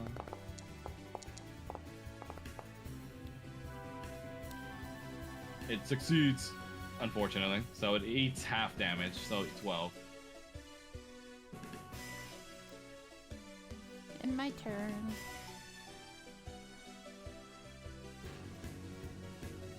Irina's gonna have her go at it.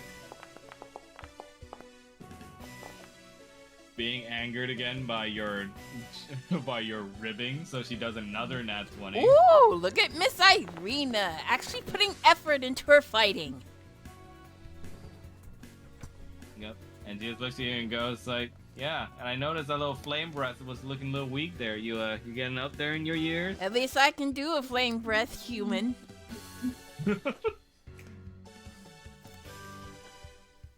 And she's gonna try and attack again with the dagger instead. If it was a nat 20, this would be so funny. No, almost, but still damages. Oh wait, but Fulmin's integration goes in. Roll D100. Ah!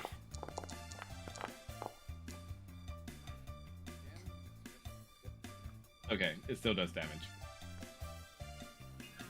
And one last rapier attack. Miss! No, I'm just kidding. You just yell that out at her while she's attacking. She's playing golf or something and you're fucking with her. Miss? She looks at you and just goes like, "Really? Now?"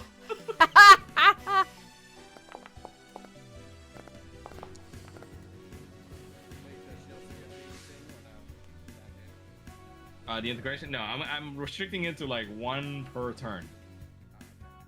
Okay. Okay, and that's her turn. Spore Mound is going to attack her. Careful, Irina. It might cling to you.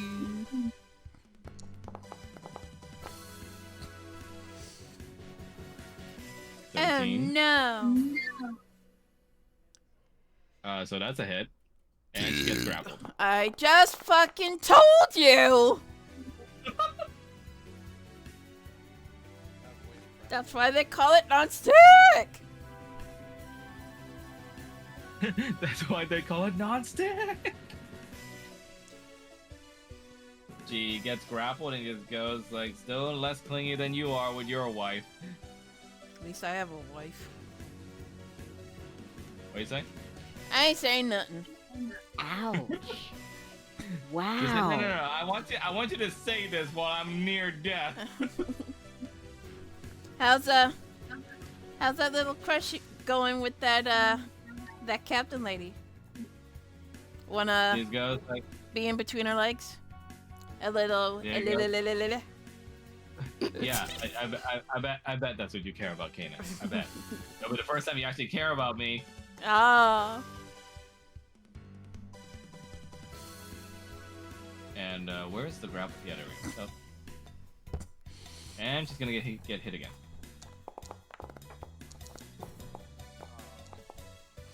That's a hit. Irina. Move away from the damn thing! She's grappled.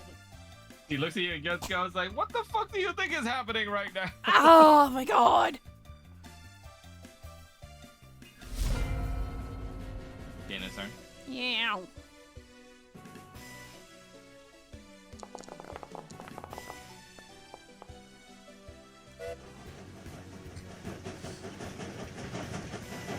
Describe how you kill the creature.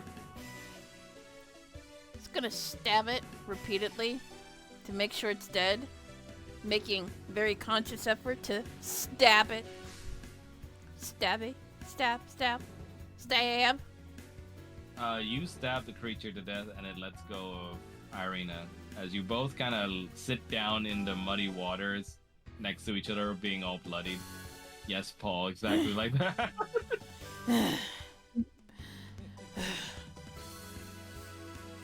Ah! Oh, you reek. Oh, you smell too. What the fuck you talking about? You just reek like a flower's insides. Well, you reek like ass.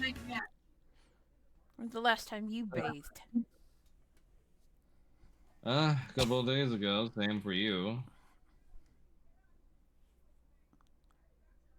You alright? Ugh.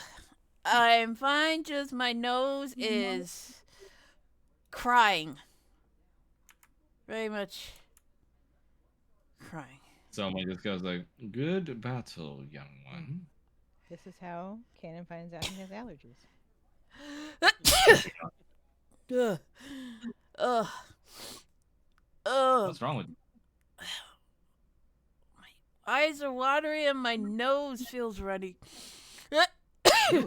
And he starts Are you- sneezing fire. Are you allergic to flowers? Ugh. I guess so. You have not reacted this way any other time. Is it just these flowers? I guess. Oh God. Someone just speaks up. He'll be fine, young woman. And he starts sneezing fire again. He's merely relishing in the battle good fought. Shut Or up, battle Soma.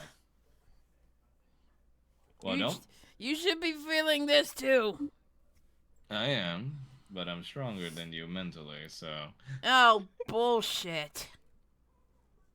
Now, come on, don't just stand there sneezing. At least sneeze while getting some logs. You know, you could help, you know. I could, but that would take away your good effort. Fucking dong.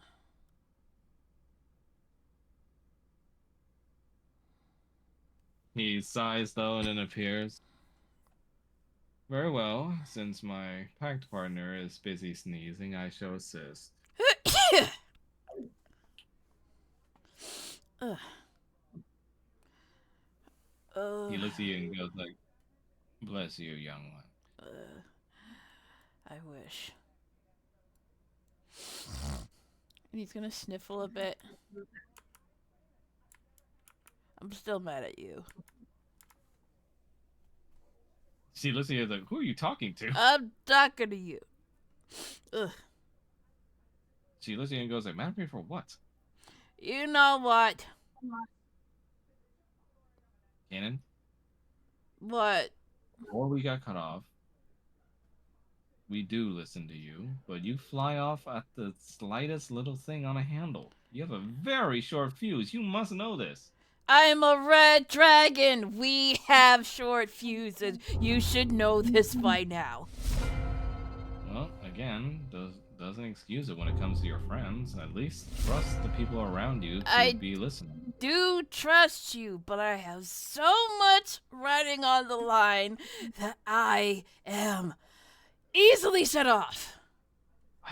Just, all right, stop fussing around. Let me wipe off the snot off your snout. Ugh. He does not. All right. He does not protest. Ugh. Smells like dick. She then slaps you lightly. Ow. That was from making fun of me earlier. It motivated you to fight. Ugh. No, Kanan, we can agree to disagree on how we see helping other people, but nevertheless, as grumpy of an asshole you can be, and I'm pretty sure all the others still care about you.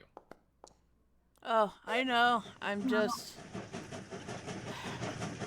Ugh. Almost the tank engine, apparently. Arena. Well, I'm listening now. All ears. Talk to me. My daughter is with Strahd. I know. You don't realize. He's got her. I know. And I was there when we were told, right? She holds your arms. We'll save her. It's what we do, Kanan. We help people. He could kill her at any time, and there's nothing I can do about it. Kanan, he's kept me alive for years, just in some sick, twisted way of trying to teach me a lesson, I think. But you are his blood.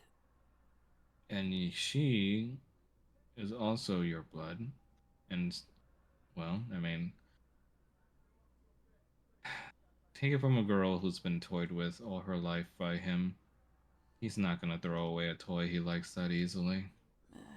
Sick bastard. She'll be okay.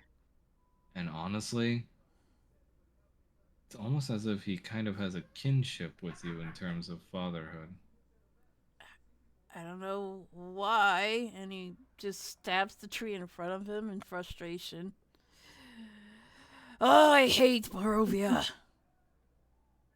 I do too, despite growing up here, but Kanan, What? I, perhaps more than anyone else, know what you're going through. I mean,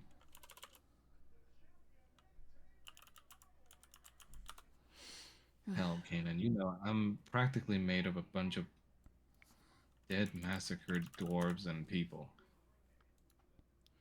But you and the others are the one that told me to keep my chin up and move forward and be who I am. I can't believe you listened to me. We all do, Kanan. Now shut up. I'm trying to have a moment with you. He slapped you a little bit. Ow, what the fuck?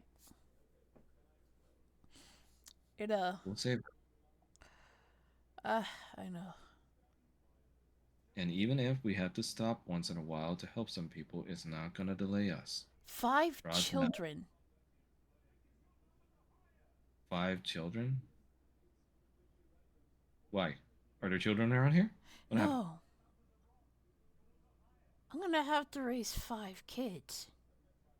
You know, you talk about me not listening to you, but are you listening to me right now? What's wrong with you? Oh my god, oh my god, I'm gonna have to get a decent job. I'm gonna have to build a house that's big enough for. Oh my god! She Kanan looks having around the and goes, real Post-fight breakdown clarity. now. He looks around and goes like, and he says I'm not listening to him? What the hell? Oh, There's so much to do. There's so much to do. There's so much to do. What, cleric Yeah. work doesn't pay? That Benadryl really got to him. I'm not a cleric anymore. Well, I mean, let's be optimistic and say you'll still be a cleric by the end of this. I mean, it's gotta pay something, right? Otherwise, why do people do it? No, I gave up my powers to save my friends. I said, let's be optimistic and pretend maybe somehow you'll still have your powers by the end of all this. I mean, they pay you, right? They what? Do they not pay you for cleric work in the church? No. Oh God, how do you make money? You got 5 kids to raise, dude. Like, I Kanan, you live like this? no, before listen.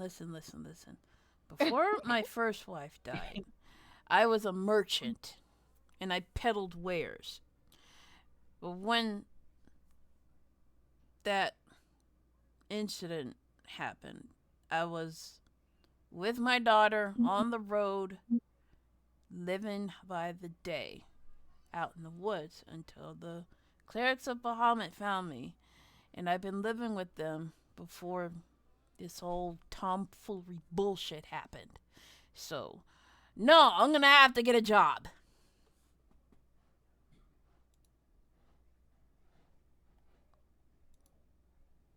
What? Well,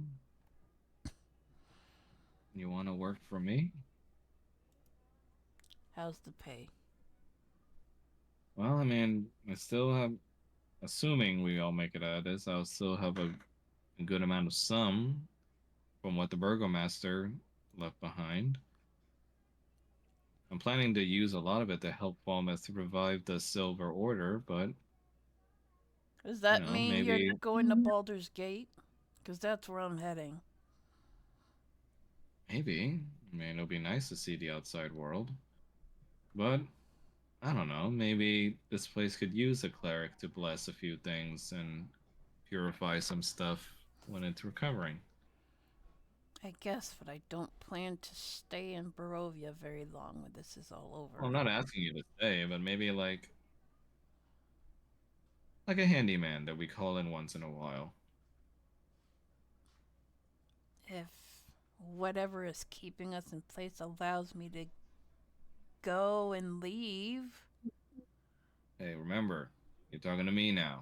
We're talking optimism, not pessimism like my brother. It's just. Who the hell made Barovia? Like, what is this? I don't remember ever being in a place where I can't leave. Well, my biological father may know. I'm sure he won't tell me. But anyway, let's get some logs. Hey, what do you think about Kresk? It's a shithole. Because if you remember, the whole reason you guys were escorting me was because my brother wanted me to settle down in Kresk for safety, but In my opinion, my honest opinion, you're better off at the manor. Because this place is full of ne'er-do-wells and I don't even want to say anything else because I might get non-political. I'll get demonetized. All I'm saying is, I think you'd be happier at the manor. And quite honestly, if things go well, we could probably turn that into a small town. You think so? Yeah. I mean, No, I Gotta- get I haven't been sleeping well, right? I know. I watched Mm. you get up.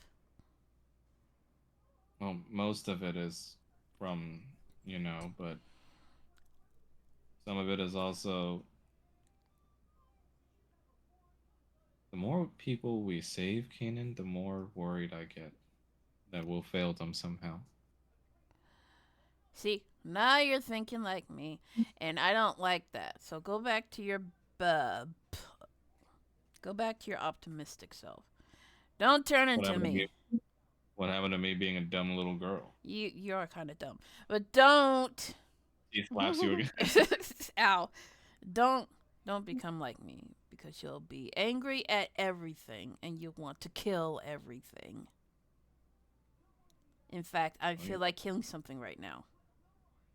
We just killed like I 4 know. or 5 things. I know. It's not enough. It's in my blood. I am designed to kill things. And I hate it. What about like a little Zen garden or something? A what? Ever tried making a Zen garden for yourself? What's a Zen Calm down. garden? He starts looking for logs. It's like a little sand pile thing that you play around with.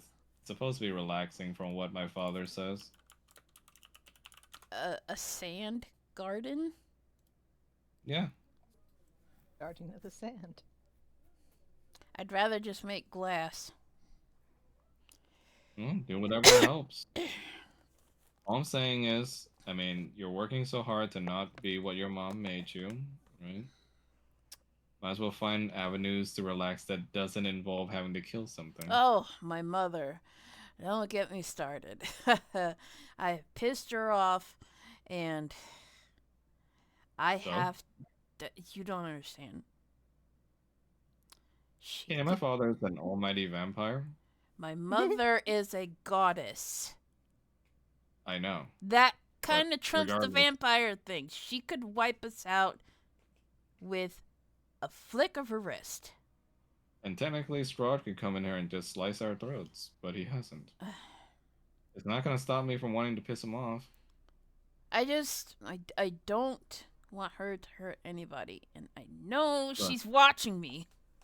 Look, do you regret what you did for your friend? No, I don't regret it. And that's all you need to remember, Keenan. That's what my brother told me. In your darkest moments, think back on the best thing you did in that moment. If you don't regret it, then it wasn't the wrong choice. Yeah, well, tell that to my mom. We gotta get you to stop thinking about your mom, mama's boy. She's the only mom I had. She tilts her head. Really? Yeah, I don't remember my real parents. Well, they must be out there somewhere. I'm sure they are, and probably glad to be rid of me. Well, you won't know until you... Hey, I found some logs. And he's gonna pick one up and hand it to her. She trips you. What the fuck, man? And that part was for telling me to miss. I didn't tell you to miss. I said Yes, I you miss egg sandwiches. You liar. He's gonna pick up 2 logs. Soma then comes to you with an intricately and neatly organized pile of logs by size. What the fuck is this? True organization, young Kanan. It's just logs, dude. You don't have to organize logs. Ugh, the way you hold them is so messy. Give them to me. He's gonna drop one right at his feet, and he's gonna carry the other one. He tugs the connection between the two of you to make you stop. We are gonna organize these together by size and also by color. Soma, they're logs and they're heavy. Then we best be careful with them. Oh, I'm sure young Paul will appreciate our organization. Paul doesn't give a shit about logs organization. You see, Irina looks at you and goes like, actually, knowing Paul, he actually might. Can't I just carry these and fly them back to him? Oh wait, the stupid disguise. He looks at you and goes like, yes, fly back as the human man. That would be pretty great. Hey, I might inspire people to learn to fly. Meanwhile, back in town. Oh, yeah. Oh, my titties. Okay. My titties, my titties. Chakras, chakras. Everybody likes chuck rice. Yum. Worth wants to play horsey. Oh yeah? Well, let him eat hay. The fuck is that from? Yosemite Sam. No, like the woman. I ain't got no goddamn clue.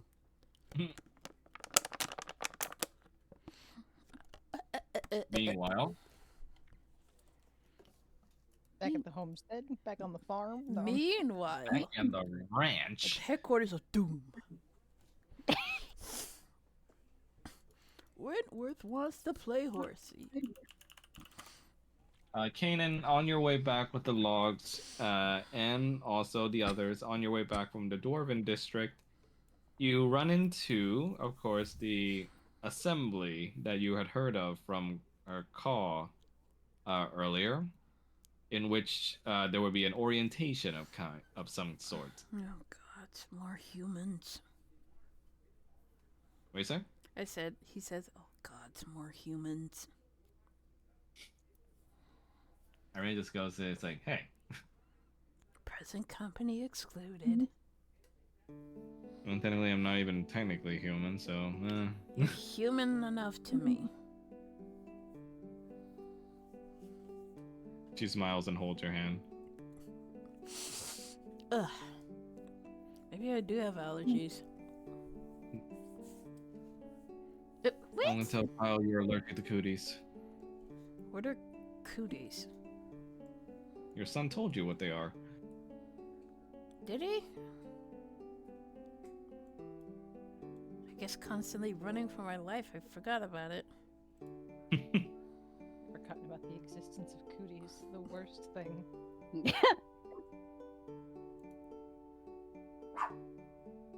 As you guys walk towards the assembly, you see 3 particular groups of cliques have formed. You see a garishly dressed group of people in hood robes in cultish manner on the right, led by a man with a particularly tall crown of a hat, who has a dour expression about him and an icy blue stare.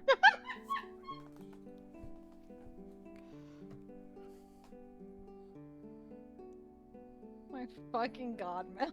This makes me think of that one playthrough I did in Red Dead. And Roger, you kind of flinch as you see the Cunningham party on the left. Even more so as Sebastian is standing next to your mother.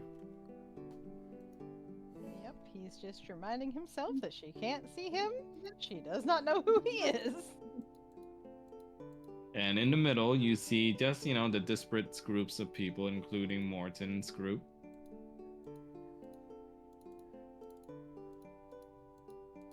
You see an old gentleman with a scruffy beard walks forward, regards everyone with his hands, and says, "Welcome all to the annual competition of winery in Kresk. This year, we have some very special guests for this festivity. Please join me in welcoming the songstress Claire from Valaki." And you hear rabid applause come out from the crowd as she sort of shyly waves to everyone. And also joining us is the Baron of Valaki himself, Mr. Orson. More applause goes out as Orson confidently regards the crowd with a small gesture. Greetings, everyone.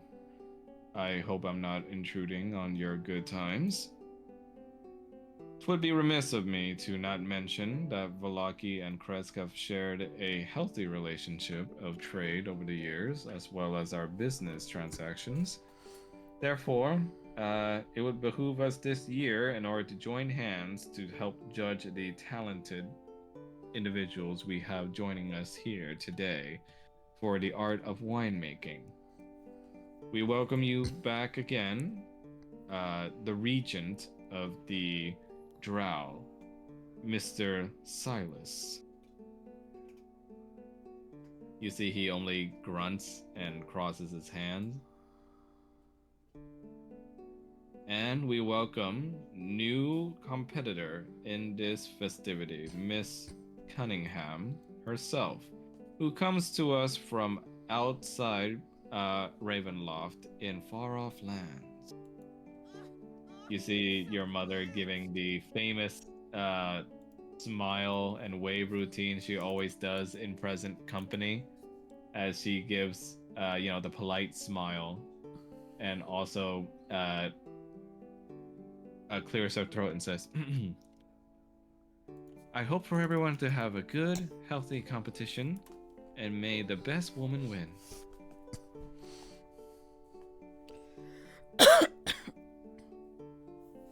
Roger is just like, oh, good to see she hasn't changed one bit. Okay. And of course, we cannot forget about the individual groups and competitors we have for the annual competition this year. May you all find success, and perhaps you will make a name for yourselves this year and join us in the famous vineyards where the Barovian Red is made. Now, I would also like to add a special addendum has been made to this year's competition rewards. You see, there is a slight twinge of regret in his voice as he adds, as you all know, Valaki has come under some troubles recently with a mighty dragon attack that occurred out of nowhere in our town. And as such, we seek to reaffirm and strengthen our bond with Kresk as business partners and sister cities. Therefore, our famous songstress and beautiful influencer, Miss Claire, has generously offered her hand in marriage to the winner of the competition this year. What? And of course, if marriage is not possible for said winner, Miss Claire will also be ready to hand them a certificate that has over 1,000 platinum worth of coinage, and also the deed to the vineyards of the Barovian Red as well, where she has ownership of in part.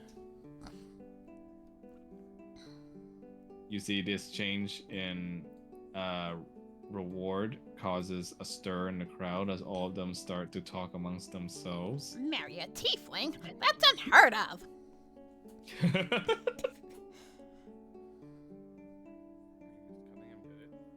You see the mayor of Kresk just claps his hand and goes like, that'll be all. Thank you so much for joining us for this announcement. We'll be starting the competition in 2 days, so you have until then to present your first showing to us. The competition will include 3 judging criterias: presentation, the story, and most importantly, the taste. The judge panels will involve me, Miss Claire, and you see he gestures over to Irina, who looks awkwardly back at them, still looking dirtied from the waters, as she quickly says, come quick. As her outfit becomes clean again, and they say, Miss Irina Koliana, who joins us from Barovia. They all stare at her as she whispers to Kanan, "What do I do?" Just smile and wave.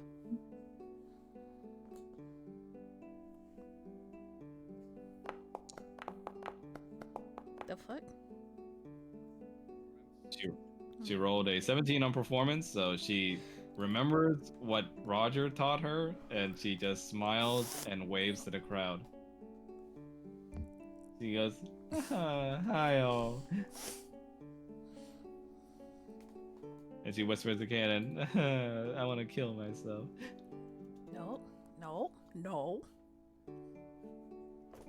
Think of your girlfriend.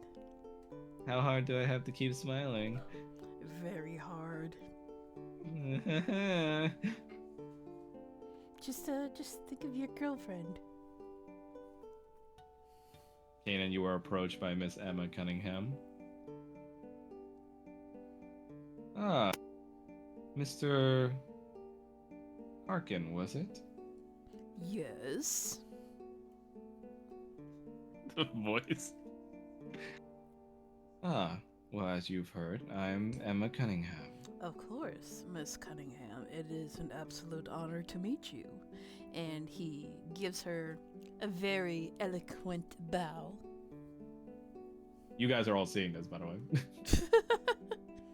Roger's just watching like, okay, all right. Paul just rolls his eyes. I see that your name is quite known in this competition. Yes, my family has had previous dealings with Kresk, so we are no strangers here. I see. Well, then I hope you will not mind showing a new girl, to be said, like me around. But of course not, my lady. Just let me see this young woman to her quarters, and then I'll Oh, be happy to show Mi- you around. Mr. Harkin, already cozying up to one of the judges, I see. Well, can you blame me? She's absolutely beautiful. I suppose she gets by. Oh, be respectful, Irina young just raises a lady. brow as he goes like, "Excuse me?" And she goes like, "Oh no, my dear, don't be offended by that. It's that you look the best that you can do." Kanan will slowly put a hand on Irina's back. Now, You can see Irina's eye twitching. let us away, my dear. We have much to prepare for. Actually, Mr. Harkin, you wouldn't mind if I joined you, would I? Or would you? You would look to I would Miss like to get to Cunningham. know. Bye. I would like to know one of the judges personally myself as well. What say you, Miss Cunningham? I mean, Oh, you mean Miss Irina? I mean, Irina, fuck me. I'm over here. Irina just says, "I can't think of a reason to say no." Splendid! And Kanan is gonna. Emma just goes like, "Excellent." Kanan will Yeah. hold out his elbow. Oh my god. And they walk hand in hand with you and also with Emma, and Irina just has a kill me look right now. And Emma just goes like, "So, how much does your family make, Miss Koliana?" I don't know, actually. And Emma just goes like, "Oh, but you simply must. My daughter is kept advised of our finances all the time. It's simply something that every young scion of the family should know." And he just goes like, "Well, I'm not sure I count as a scion of anything, to be honest." Emma just goes like, "Oh, certainly you do. Do you not agree, Mr. Harkin? I mean, you have two sons." I absolutely agree. My sons know all of our finances, just in case something happens and then they are able to take over. Mr. Harkin, you come across your sons right now, along with your wife. Ah, boys, it is good to see you. May I introduce you to the Miss Cunningham? Irina just mouthing to you, Roger, "I'm sorry." Roger is going to look at Kanan like Kanan will in a make very- a very subtle shrug. in a very oh, okay, but no, you understand. Roger's looking at him in a very disapproving way. You know, because her husband just walked over with two women. Darling, this is Miss Cunningham. Roger is going to take his mother's hand to shake and just be like, "A pleasure." She does a once over to your outfit the same way that she's always done to your wardrobe. And she just goes, "Charmed." Roger's just thinking to himself, "Damn, that's the first time she said that one." I introduce like- Michel Francois Mouse. It's Michel. Michel. It's that Mickey Mouse story where Yeah. he becomes fancy and he gets called Michelle. No, not Michelle, but Michel. Michel. You see Emma looks at you and clears her throat. Well, isn't it quite drafty for you, Miss Harkin? I suppose women of this region are more comfortable with that breezy style of dress. Much more comfortable, actually. And I see your son has And she looks over to Paul. An interesting taste as well. Yes, he has very interesting tastes, and she Paul- looks so put out. Like, Paul is gonna look Roger's mom up and down and just be like, "You look like you're lost." Be polite. Excuse me, young man. Ugh. I am terribly sorry, Miss Cunningham. He has a No. mouth on him. No, it's quite alright. He reminds me of someone.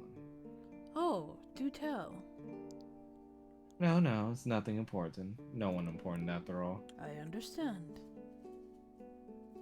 But I will say, his hair does look at least a little bit less garish than that person. The lady has paid you a compliment, boy. Best thank her. Paul's gonna walk away. Children. Children can be difficult to discipline. Of course, I don't have that trouble with my children at all. Oh, how do you do it? A swift hand and also a firm voice. I see. Is Paul that wants your the magic youngest missile, in the this back? bitch.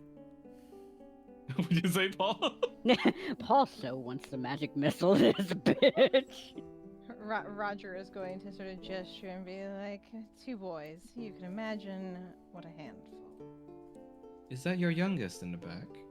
Yeah. You see, Hands behind his back. he looks rather well kept compared to this other one. My Paul youngest just actually gives her the middle listens. finger. Roger's Yes, going to gesture. I did was hear worth the rumors about praise. how receptive he was to his mother.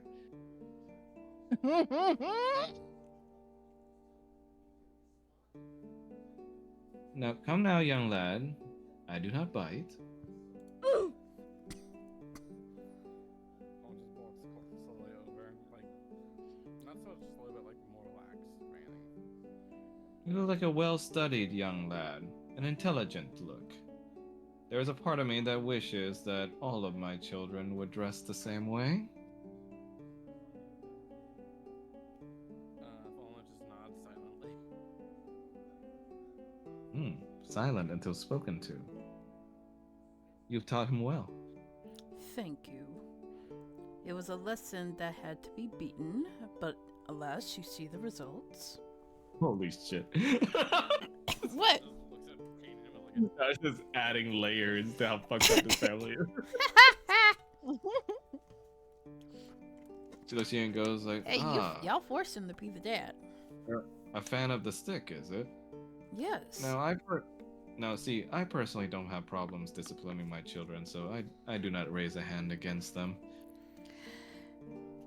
You are fortunate to have such well-behaved children, milady.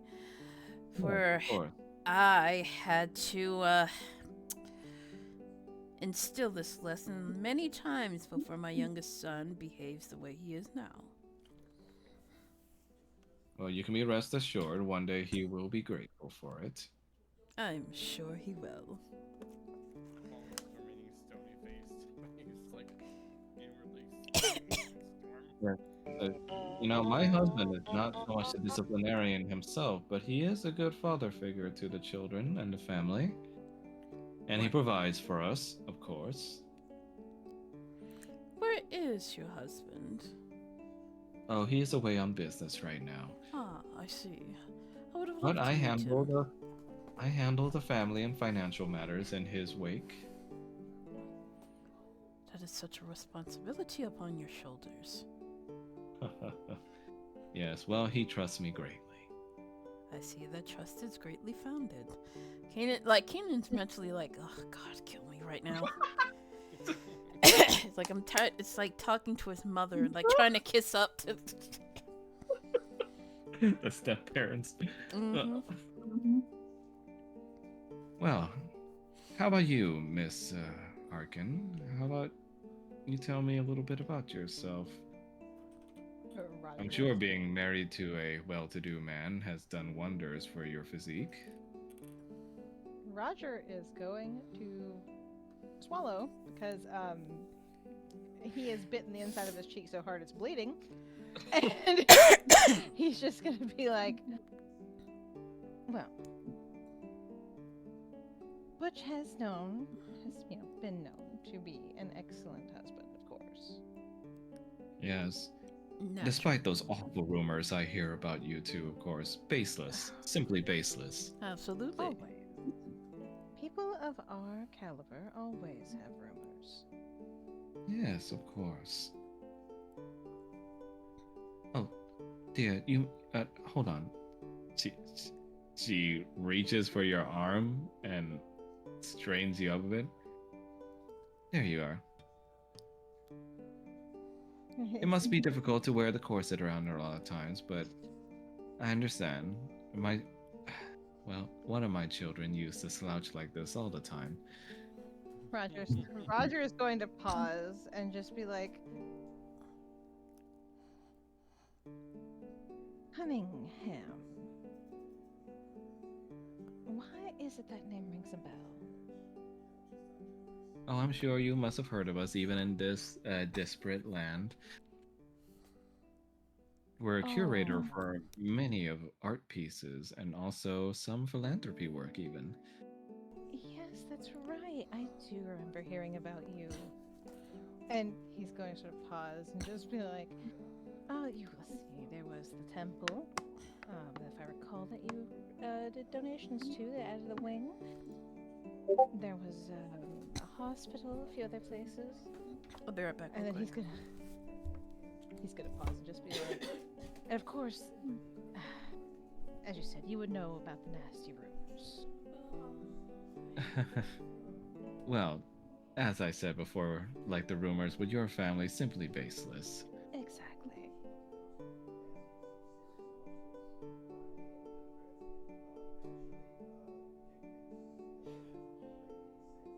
She looks at you and just has like the polite woman smile. This guy's like, well, I certainly hope that the rumors about your family are as baseless as we assumed them to be. Oh, of course they are. I'm sure yours are as well. Irina just sweating in the back. Well, I must be going. Some of my sponsors will be wanting to speak, but Miss Irina, why don't you join us? I'm sure some of them would love to speak to one of the judges. Roger is going to take an opportunity to do something. Oh no. He's going to pull out his mirror.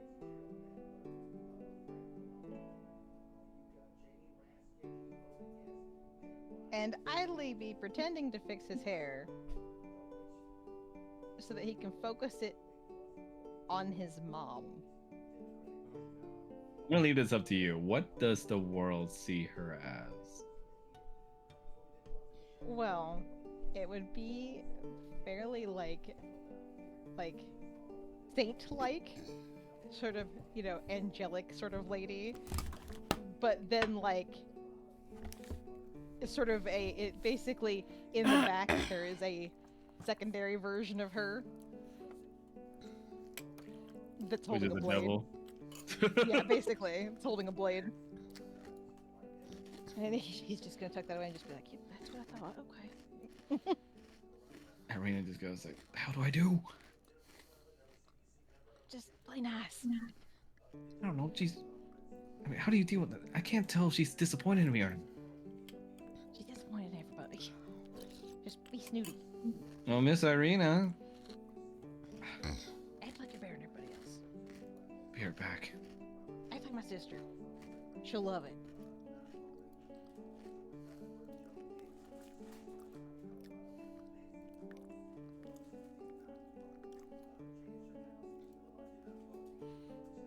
You see, she freezes up a little when she sees Sebastian. But Sebastian simply bows to her. Hello, young lady.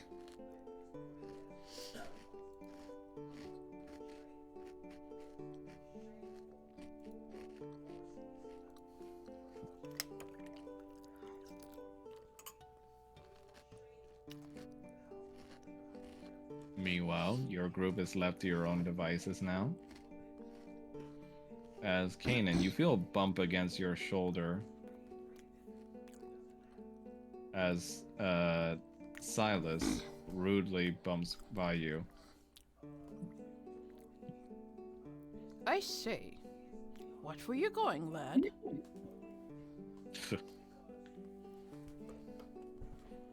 He simply scoffs at you and walks away with his little harem of a cult. Know that you will lose again this year, Harkin family. I think not. We've got a pretty good, cohesive plan going. Just worry about yourself, boy. My years are beyond counting to yours, human. You're still a boy. Come, serpent cult. Let us be away. Oh, fuck. What? Roger is standing there. His tail is going to just like kind of like loop around Paul's tail. Since you know they're Seraphina both just glamored goes to like- apparently be seen. Wow, she's a piece of work. Mm-hmm. You grew up with that? Mm-hmm. Oh, she gets her claws on your sister. It'll be trouble. And he's not gonna say it out loud. He's going to say it in his head to Seraphina. And he's gonna be like, it doesn't matter if you don't lay hands on your kids or not. If you can be a cleric and just fix it the second you do it.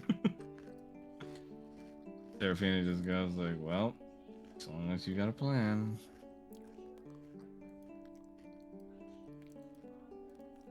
Also, Paul, Mm-hmm. you would notice that Roger is literally shaking. Like, Yeah, he also feels his tail wrap around his, and he just frowns and leans back against him. We're not helping ourselves with this spoilers. It's fine. It's So fine. much. Don't worry about it.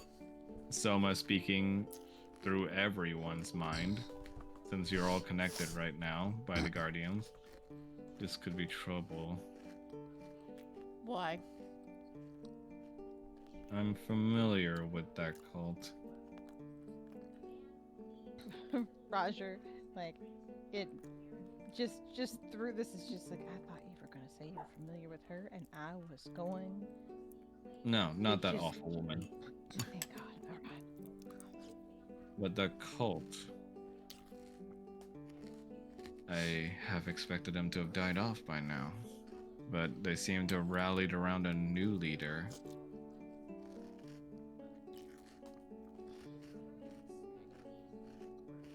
Cult of the Serpent, yes. There were a pretty nothing conspiracy theorist group back in the day for Ravenloft. Over the time, though, they grew to involve politicians, high-powered names, and even some barons involved. And it seems like now they've gotten a good foothold on this competition over the years. I mean, if it was me, I would just massacre a lot of them, but that's just me.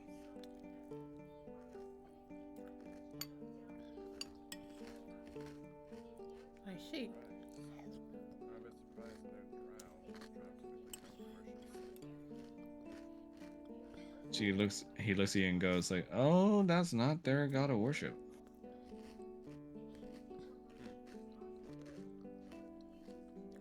He points to the white serpent insignia on their back of their hood. That would be me. Beg your fucking pardon? Your what? Charon just raises her hand, using Paul's hand. Oh, I got this one. Yeah, he had a little bit too much fun one time. Fun? Yeah, so after we destroyed some fiends that were plaguing this, I don't know, I forgot what city it was. Was it Vallaki, Kresk, I don't remember what it was, but too long ago. But he decided, in order to help frighten some of the evildoers from doing whatever it is that they were attempting to do again, he decided to take on the form of a giant white serpent and told them to never come back. But unfortunately, what he failed to recognize is that a big ass white serpent is a pretty good reason for a cult to form around him.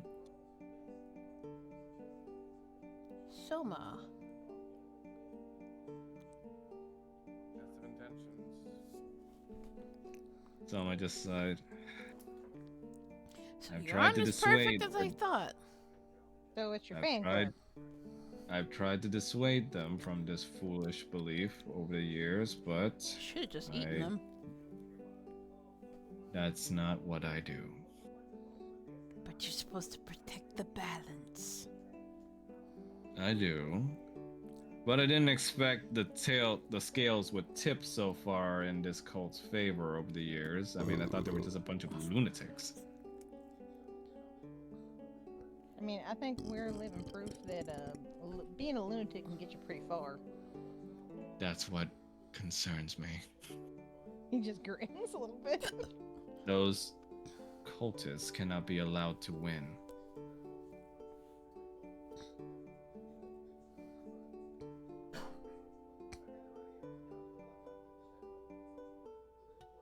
Well then.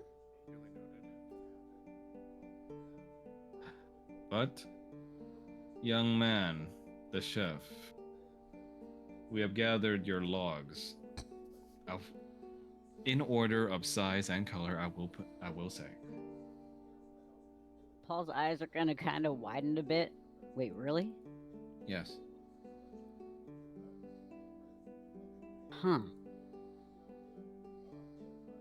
He's gonna look at Kanan. Guess he is And it was good for you. Kanan's idea, actually. Wait. Well. Wait, what?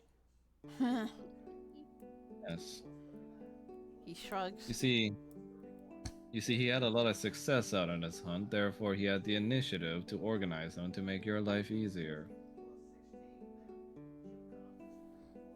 Paul is going to squint at Kanan.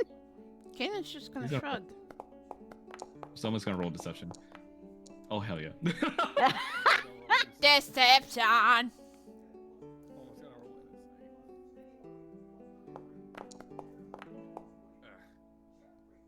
Unfortunately, just a little bit, you kind of sense that something's off, but you don't exactly know what. You would And think Soma if anyone just- was going to be lying, it would be Kanan, not Soma. And Soma just makes Kanan put his hands together and bow. Now Paul knows something is off. Well, Is this enough logs? yeah. I mean, if you're gonna go this far, you might as well make the barrel yourself. Alright then. Soma just appears a little bit out of the side of Kanan's head, spiritually, and just goes, perfect. It's as if you two are bonding, strengthening one another, getting stronger, It doesn't have to be a big barrel. becoming less Okay. annoying. Soma, Yes, can you shut up? I could. Kanan's being grappled by Soma, didn't you notice? Yeah, you got that on him. You guys then feel the need to return to your hidden base with the ingredients. And on the way over, you notice something strange. Roll for perception.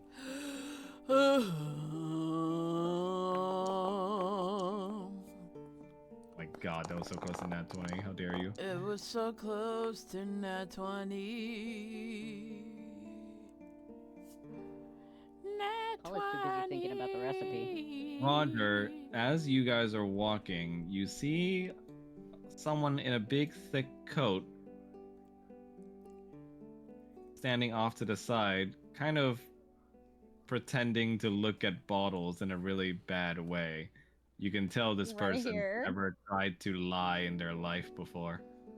Is it here? Yes. Oh my god. Roger is going to sigh and sort of nod, like to basically point the others into the direction, like, mm.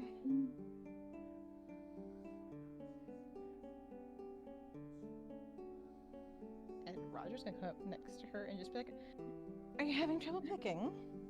Good evening, citizen. I mean, no. I'm, simply picking out these, she looks at the bottles. Musk perfumes.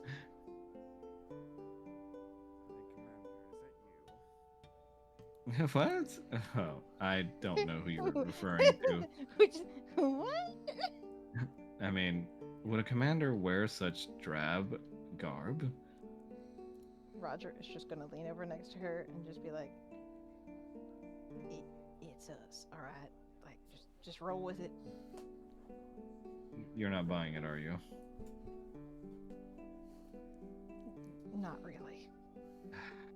Well, there goes my attempts. But I'm not a commander anymore.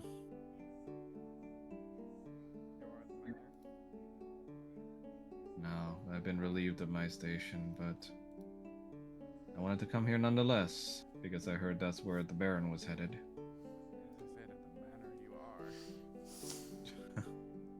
I don't think I belong amongst your group right now. You're Why would you building a think that? home there, and I doubt they'll want to see the face and collaborator of their oppressor there.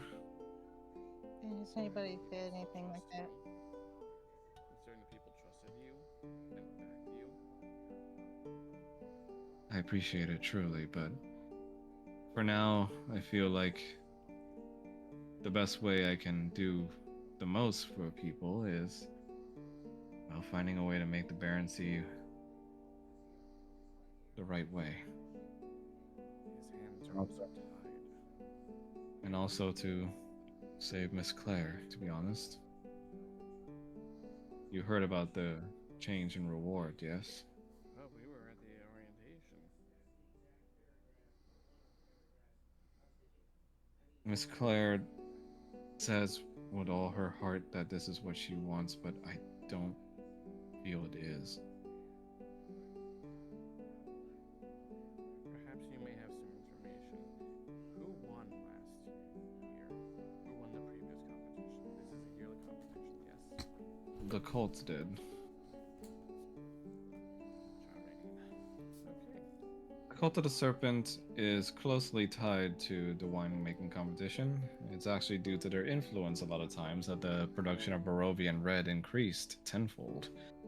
They have a lot of cultish, slavish labor to put to work making those things, and well, when you're in the business of making a wine that makes people subservient and more moldable, I suppose a cult has many reasons to wish to collaborate.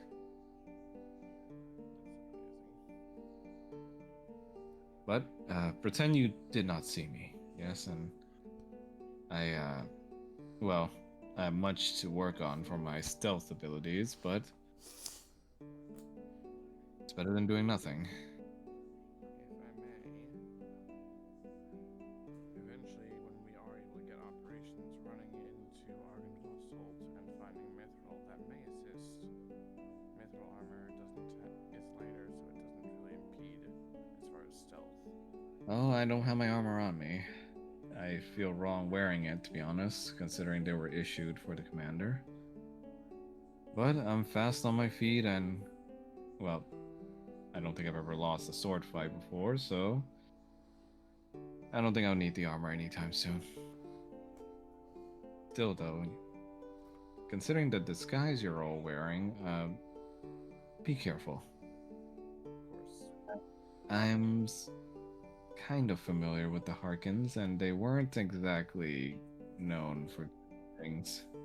Oh, trust me, we already have met quite a few of their enemies already. Yeah, but should the need arise, I will be around. You have any suggestions? Mm-hmm. Go ahead, Fawn. No, go ahead first. I was just gonna ask if you had any suggestions for pretending to be these people, because we don't got much information on them. Well, and I tend to avoid talking to them because they, well, I suppose the term is rubbed me the wrong way. But the father was often quite aggressive in the way he spoke, and he always argued with the wife. And I think he was cheating on her, though I can't be too sure. That we do know about, yeah. And she was doing the same to him. As for the wife, I think there were many of insidious rumors about her. One of which was, of course, the infidelity, but also there were rumors that she was collaborating with the cult. Oh. Well, that's gonna get awkward real fast if it's true. You then see in the corner of your eye a familiar man, Roger. Oh, God. The blue tiefling walking near the cult's number as you realize he's actually been wearing a blue uniform. Oh, God. Roger is literally gonna groan, like... As for the little children, Jesse, I think his name was, always sneered at me and called me an old woman. And the littlest one, I think, had a kleptomaniac streak. Well, that's gonna be hard for me to live up to. And I think he was stealing from his mother. Though, rumors. Yeah, that we do know about. Well, I must get back to pretending, I suppose, so... I did have an idea for when this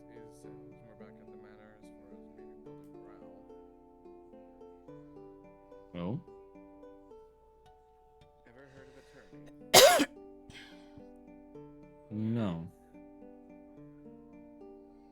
I'll go over the details with you later. Perfect. Now, Okay. she sits nearby a barrel and just puts up a newspaper. Oh, bless her heart. She's trying so hard. Paul is going to see Morton and wave him over. Kanan, Hmm? you see. Give me a second.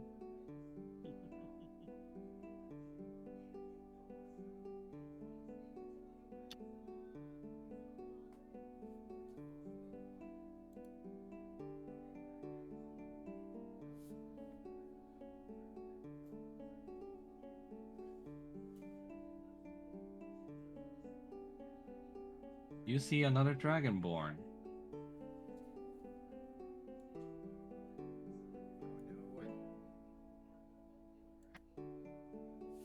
He's gonna pretend he don't see it. They walk straight towards you. No, brother.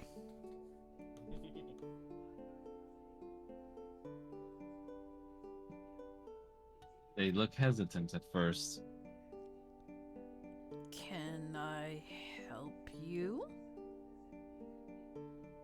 I hope this doesn't sound strange, but you smell like someone I know. That is a very strange thing to say to someone you have just met. I'm sorry, I'm just looking for someone. Maybe you have met him? Whom are you looking for? Kanan. He's a red dragonborn. Not completely unfamiliar with these lands, but I don't think there are many like him around. Dragonborn, you say? No, I don't think I recall seeing a red dragon before in Kresk. Why are you looking for this person?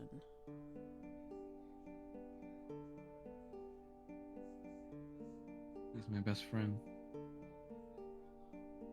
I managed to escape from somewhere, but I need his help. I see. Well, But maybe he won't care about me after everything I've done to him. perhaps you may find him at the inn. There are many people that go in and out of that place. I'm sure someone may have seen him, whoever it is you're looking for. Thank you. You're most welcome, Miss,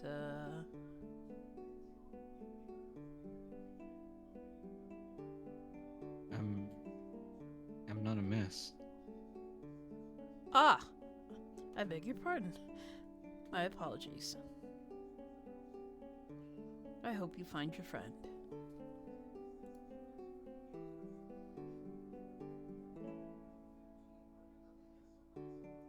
Kenny's gonna look at him suspiciously as he leaves. Just gonna like approach. This is the second time I've seen that dragonborn. Not my problem. They actually wanted me to pass a message to Kanan if I ever saw them. Never knew a male dragonborn.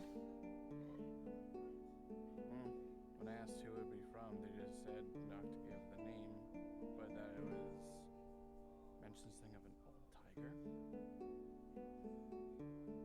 Something with tiger.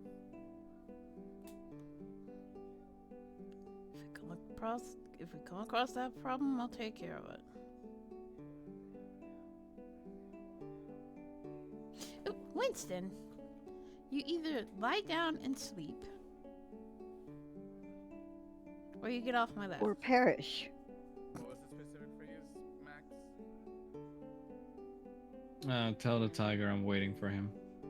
Now I remember the phrase. They said, tell the tiger I'm waiting for him. Is that familiar to him, Max? Yeah, that's her little catchphrase to you. Kanan's eyes are going to widen. And then he's gonna go after the stranger. You guys see Conan running towards the inn, but as far as you know, he just looks very excited to get started on winemaking.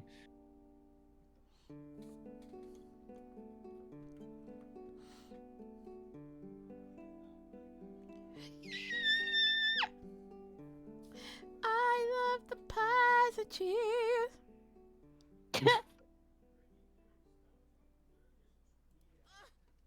It's so wet. Does Morton see Jesse by chance? Yep.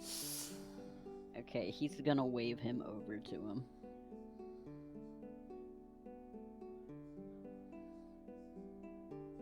Jesse, good of you to make it to the orientation. Stiff competition, right? Yeah, looks like it, but he's gonna lower his voice a little bit. I have a gift for you. Is it coin? What is it? No. I was gonna use this for our recipe, but I think you'll know what to do with it better than I can. I hear it's used a lot in orc delicacies. And he is gonna take out a bag from his mother and pull out an underdark mushroom called ripple bark. Oh. He sniffs at it. This can't be. How did you come across this? My family travels a lot more than it seems like. Wow. I've been scouring for Underdark ingredients, but they're always either sold out or just, lies sold by charlatans. Thank you. Now you have some. I will do my utmost to make the best bottle I can for you all. Can't wait to have a taste. He smiles. Oh, now, be on your way. Don't want to look like we're collaborating in anything. Of course not.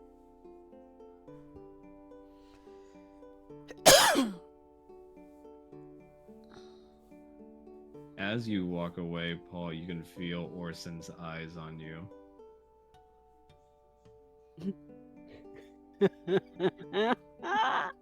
Oh, It's- don't! His glasses glint a little, but he says nothing.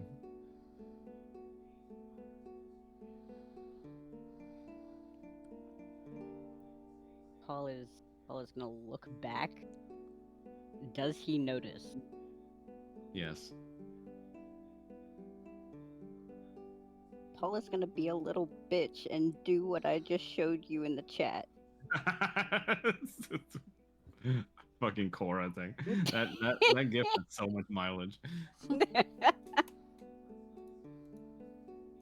You guys then return to the inn, where you run into the two-headed innkeeper of giant size, Kanan. He seems to be bent over and surprisingly very adept at keeping shape in these small spaces despite his size. Okay. Arkans. Ah, my good man. Hello. Hope you haven't forgotten my payment. How much was it again? I told your wife, but I want it by the end of the competition. Understand? Understood. Thank you for housing us during the competition. We greatly appreciate it. Gotta deal with a dragonborn in my little hotel now. Excuse me, do you know where that dragonborn fella is? I wish to speak to him. They went to the rooftop nook. Thank you. And he's gonna go wherever that is. He looks at you, Roger, and just goes like, seems his tastes go towards scales now. You're muted, Shrine.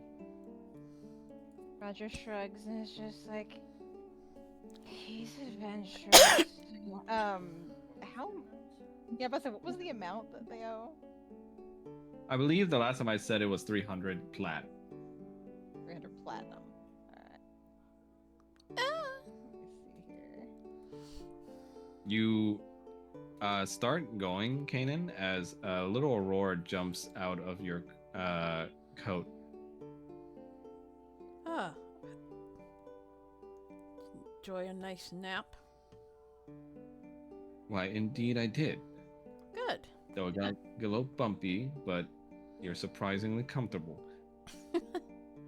He smiles, and he's gonna head towards the roof nook. Barbara just looks at you and goes like, whoa, where's your rush? Someone that I gotta talk to. I'll be right back. What? But the... Sorry. She looks down at the kid. He looks down at the kid and just grimaces and just goes, you want to throw rocks at a wall? She looks down and then looks back up at Barbara. Can I use my breath? Sure.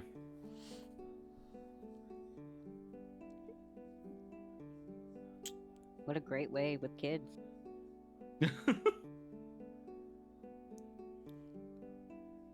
Barb is the cool aunt that lets you do things that you're not supposed to do, and if your parents find out, they get really fucking pissed. But technically speaking, the stuff isn't really that bad. Like, Yep. Don't jinx it. We don't know if that wall is wooden. her breath's ice, so I mean, I can still make it brittle. don't worry about it. Kanan, you hurry up to the rooftop nook,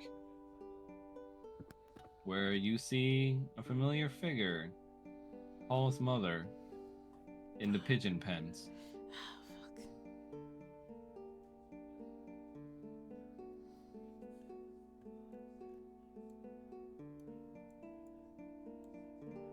Hello? I can't see her. Oh, there she is. Ah! You walk up to her, and when she turns around, you see she was talking to someone. Oh, sorry. I'm looking for someone. She stands out from view and reveals behind her was The pumpernickel. oh, she became a macro because I put her on my hotbar. Whoops. Hold on real quick.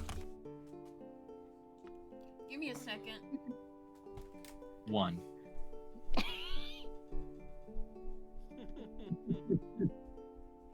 What time are we getting up in the morning, Rattles? 4. 4? Mm-hmm. Not 4:30? 4. Oh yeah, you don't start till 6:30, so yeah, 4:30. I'm back. I need to get some Wawa. Wawa. You see Sona. Kumquat. Your disguise falls off as Lady Skia talks to you. Oh dear, is that really a good idea? He's gonna run to Sona. And he's gonna give her a big old hug. She rubs your back and she just goes, "Hey, Tiger." He hugs a little harder because it's like he's doesn't want to let her go again. You might want to soften up. I'm still pretty hurt. Sorry. How did you? You see giant claw marks across her back. Oh, Sona. I found a way to escape thanks to Drakshara. What did she do to you?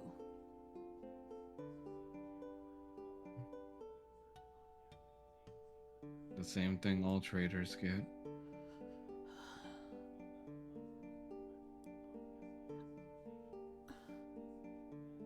I'm just... Drakshara got me out, but he could only port me here. Same place he's been stuck at.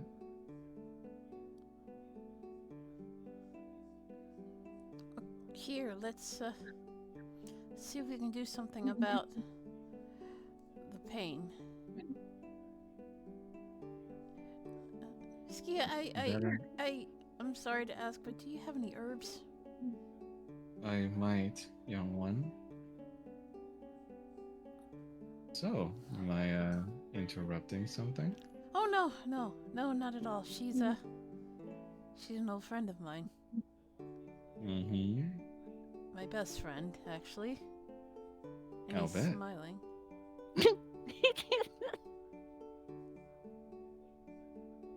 I just need some herbs to treat her pain.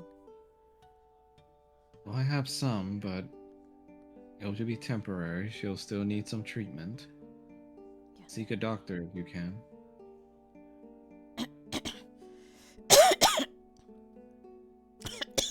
Excuse me. After she finishes bandaging up the wounds, Kia just says, "You should be okay for now. But still, remember the doctor."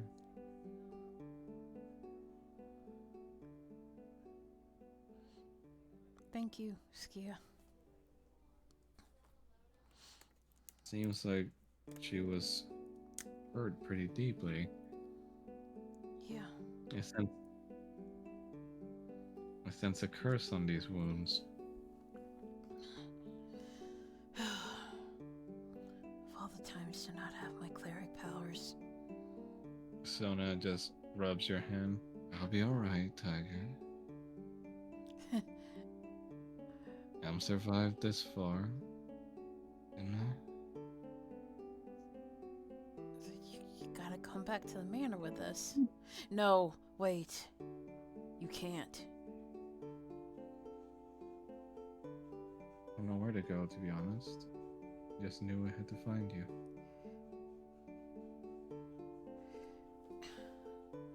We can get you to a safe place where you can recover.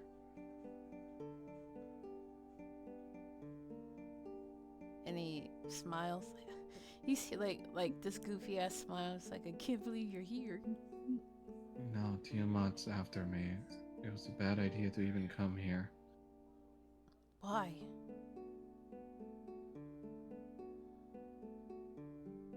I'm not supposed to be alive, Kanan, you know that. But you are alive, and that's all that matters.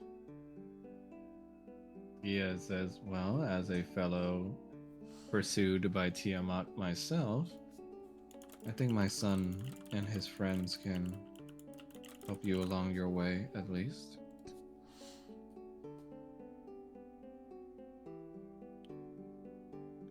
I'm sure if I explain who you are, they'd be willing to help. I don't know, Kanan. You've gotta come. You've got nowhere else to go. Are you sure? Yeah.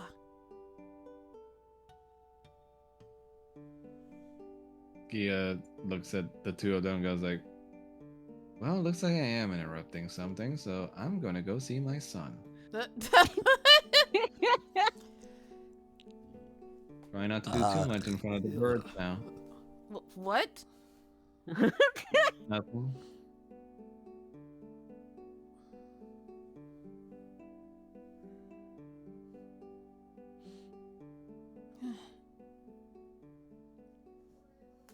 Kanan, I don't deserve this. What do you mean you don't deserve this? You deserve to live. I betrayed you back then. I tried to kill you. I know, but... I did kill you. You were forced to do it. Were you not?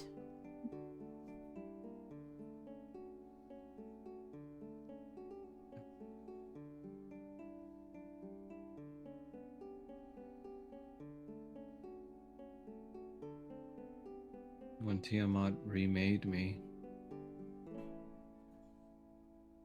I could feel so much of my old self dying. But you're still in there. You're still here. I saw the real you when you sent me back.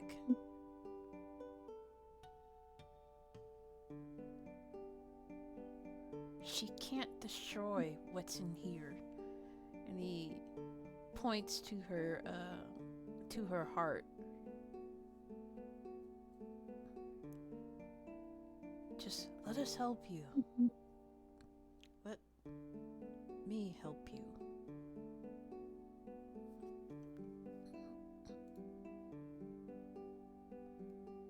Roll for persuasion. Okay.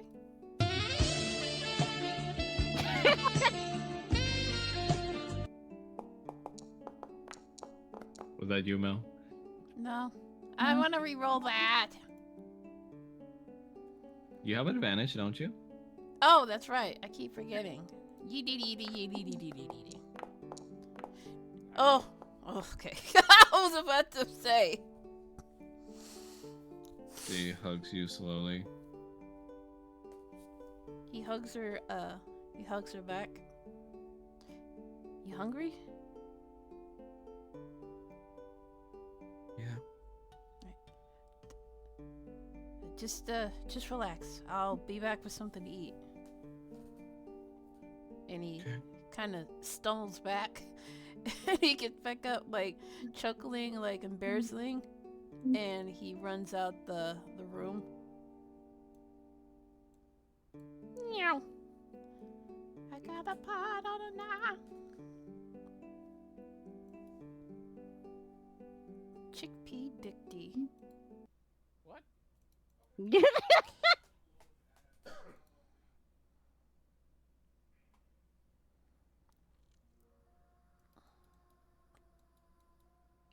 I don't like that spooky music. I don't like this music either. It says Why is it not mother. playing?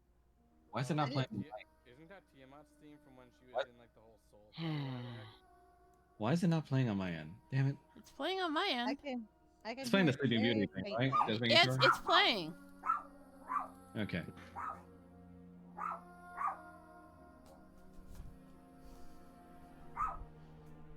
You see Sona's face return to like a drone-like, just stone cold appearance. She takes out a messaging stone.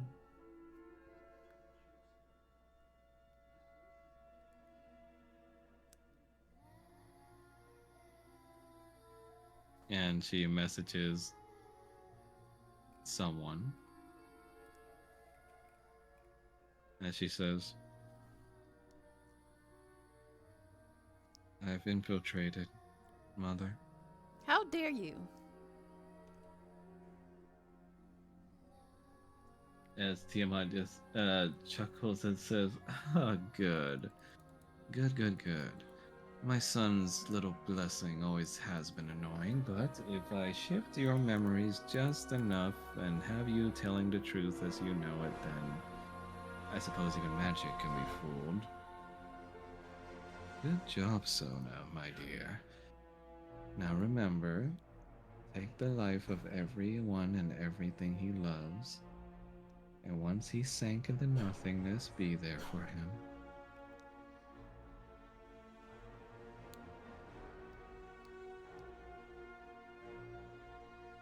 Sona mouth curls, but she trembles in her lips a bit.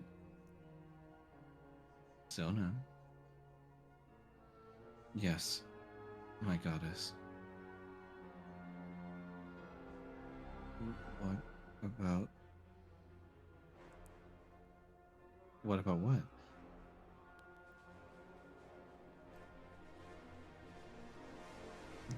But he's your son. Oh, come now, none of that. She twists something in her hands, and Sona just screams out in pain as she grabs her head. Remember what's at stake. Remember what you return to if you were to fail me again. Because I can easily make it all hurt all over again. Never forget who owns you. Okay, Hades. Okay, Gleema.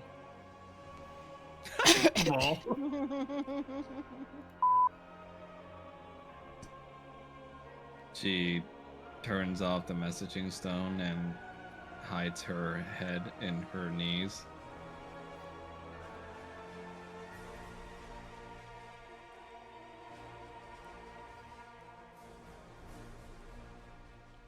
And that's where we're gonna leave it for tonight. Cock. Cock. Lol. Cock.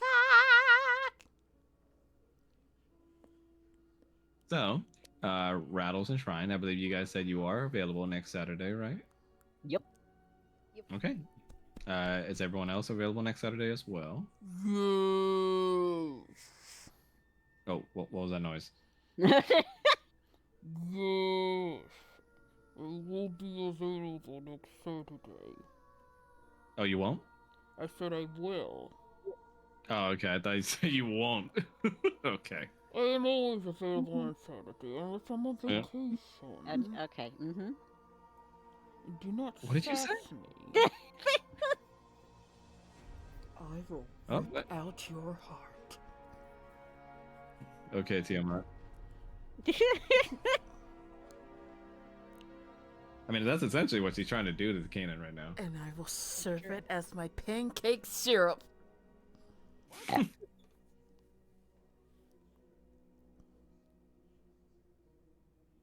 Okay. That we're hitting the point where Mel's beginning to get woozy Sleep and deprived? tired. I can tell. Yeah, so it was a good stopping point for sure. But good job today, gang. I hope you guys had fun. Lots of things to take care of for this wine art competition arc. Paul got a whole recipe. I come up Hey. with a new recipe. That scene between disguised Roger and his mom was deliciously catty. Whore. Bitch. Donkey! I'd assume for in a way it was also cathartic for Roger because he kind of gets to pretend to not be her son. On one hand, yes. On the other hand, she's saying shit, and Roger is, like, Oh yeah, a thing about, oh yeah, you know, I'm not one to like discipline my children. He is sitting there like, I am to backhand you. oh yeah, you know, I was bullshitting like tons because she would bullshit like that to make herself look better for the Of course. family. Of course. Like, oh, That's why I love- my kids never need to be disciplined like that. They're well behaved. Lie. Lie. Yeah, Kanan's head was probably like going off like crazy every time she spoke. lie, Yep. lie. Yeah. But yes, now a new player has joined the drama, which is revived Sona, aka Kovu, aka fucking what's his name from K-pop Demon Hunters? Gino? Gino. Yep. Pretty much. Now that you mention it, I'm just like, oh my god, it is Gino. Why must you inflict more trauma? Isn't I that mean, just D&D? I know. I mean, you kind of told her to fuck herself so you could save your Cambion friend, which is pretty major of a fuck you to her. Especially when she made that whole plot just to make herself and you look better. She planted a bomb in a baby mean- dragon. I mean, Yep. she succeeded in at least making Kanan look better. In Paul's eyes, yeah. But it comes to a point where you have to give him a break. There's I only did give so him a break. no, you're not listening. There's only so much mental heartbreak that he can take before he goes absolutely insane. No, And no, he no, no, will no. go See, insane if you see- keep doing this shit. See, it's fine. He hasn't gotten to the point where we have to watch him rip his wings off again, so he's fine. He's fine. This is fine. Fine. Is he This though? is fine. Well, then I guess you better save Sona somehow.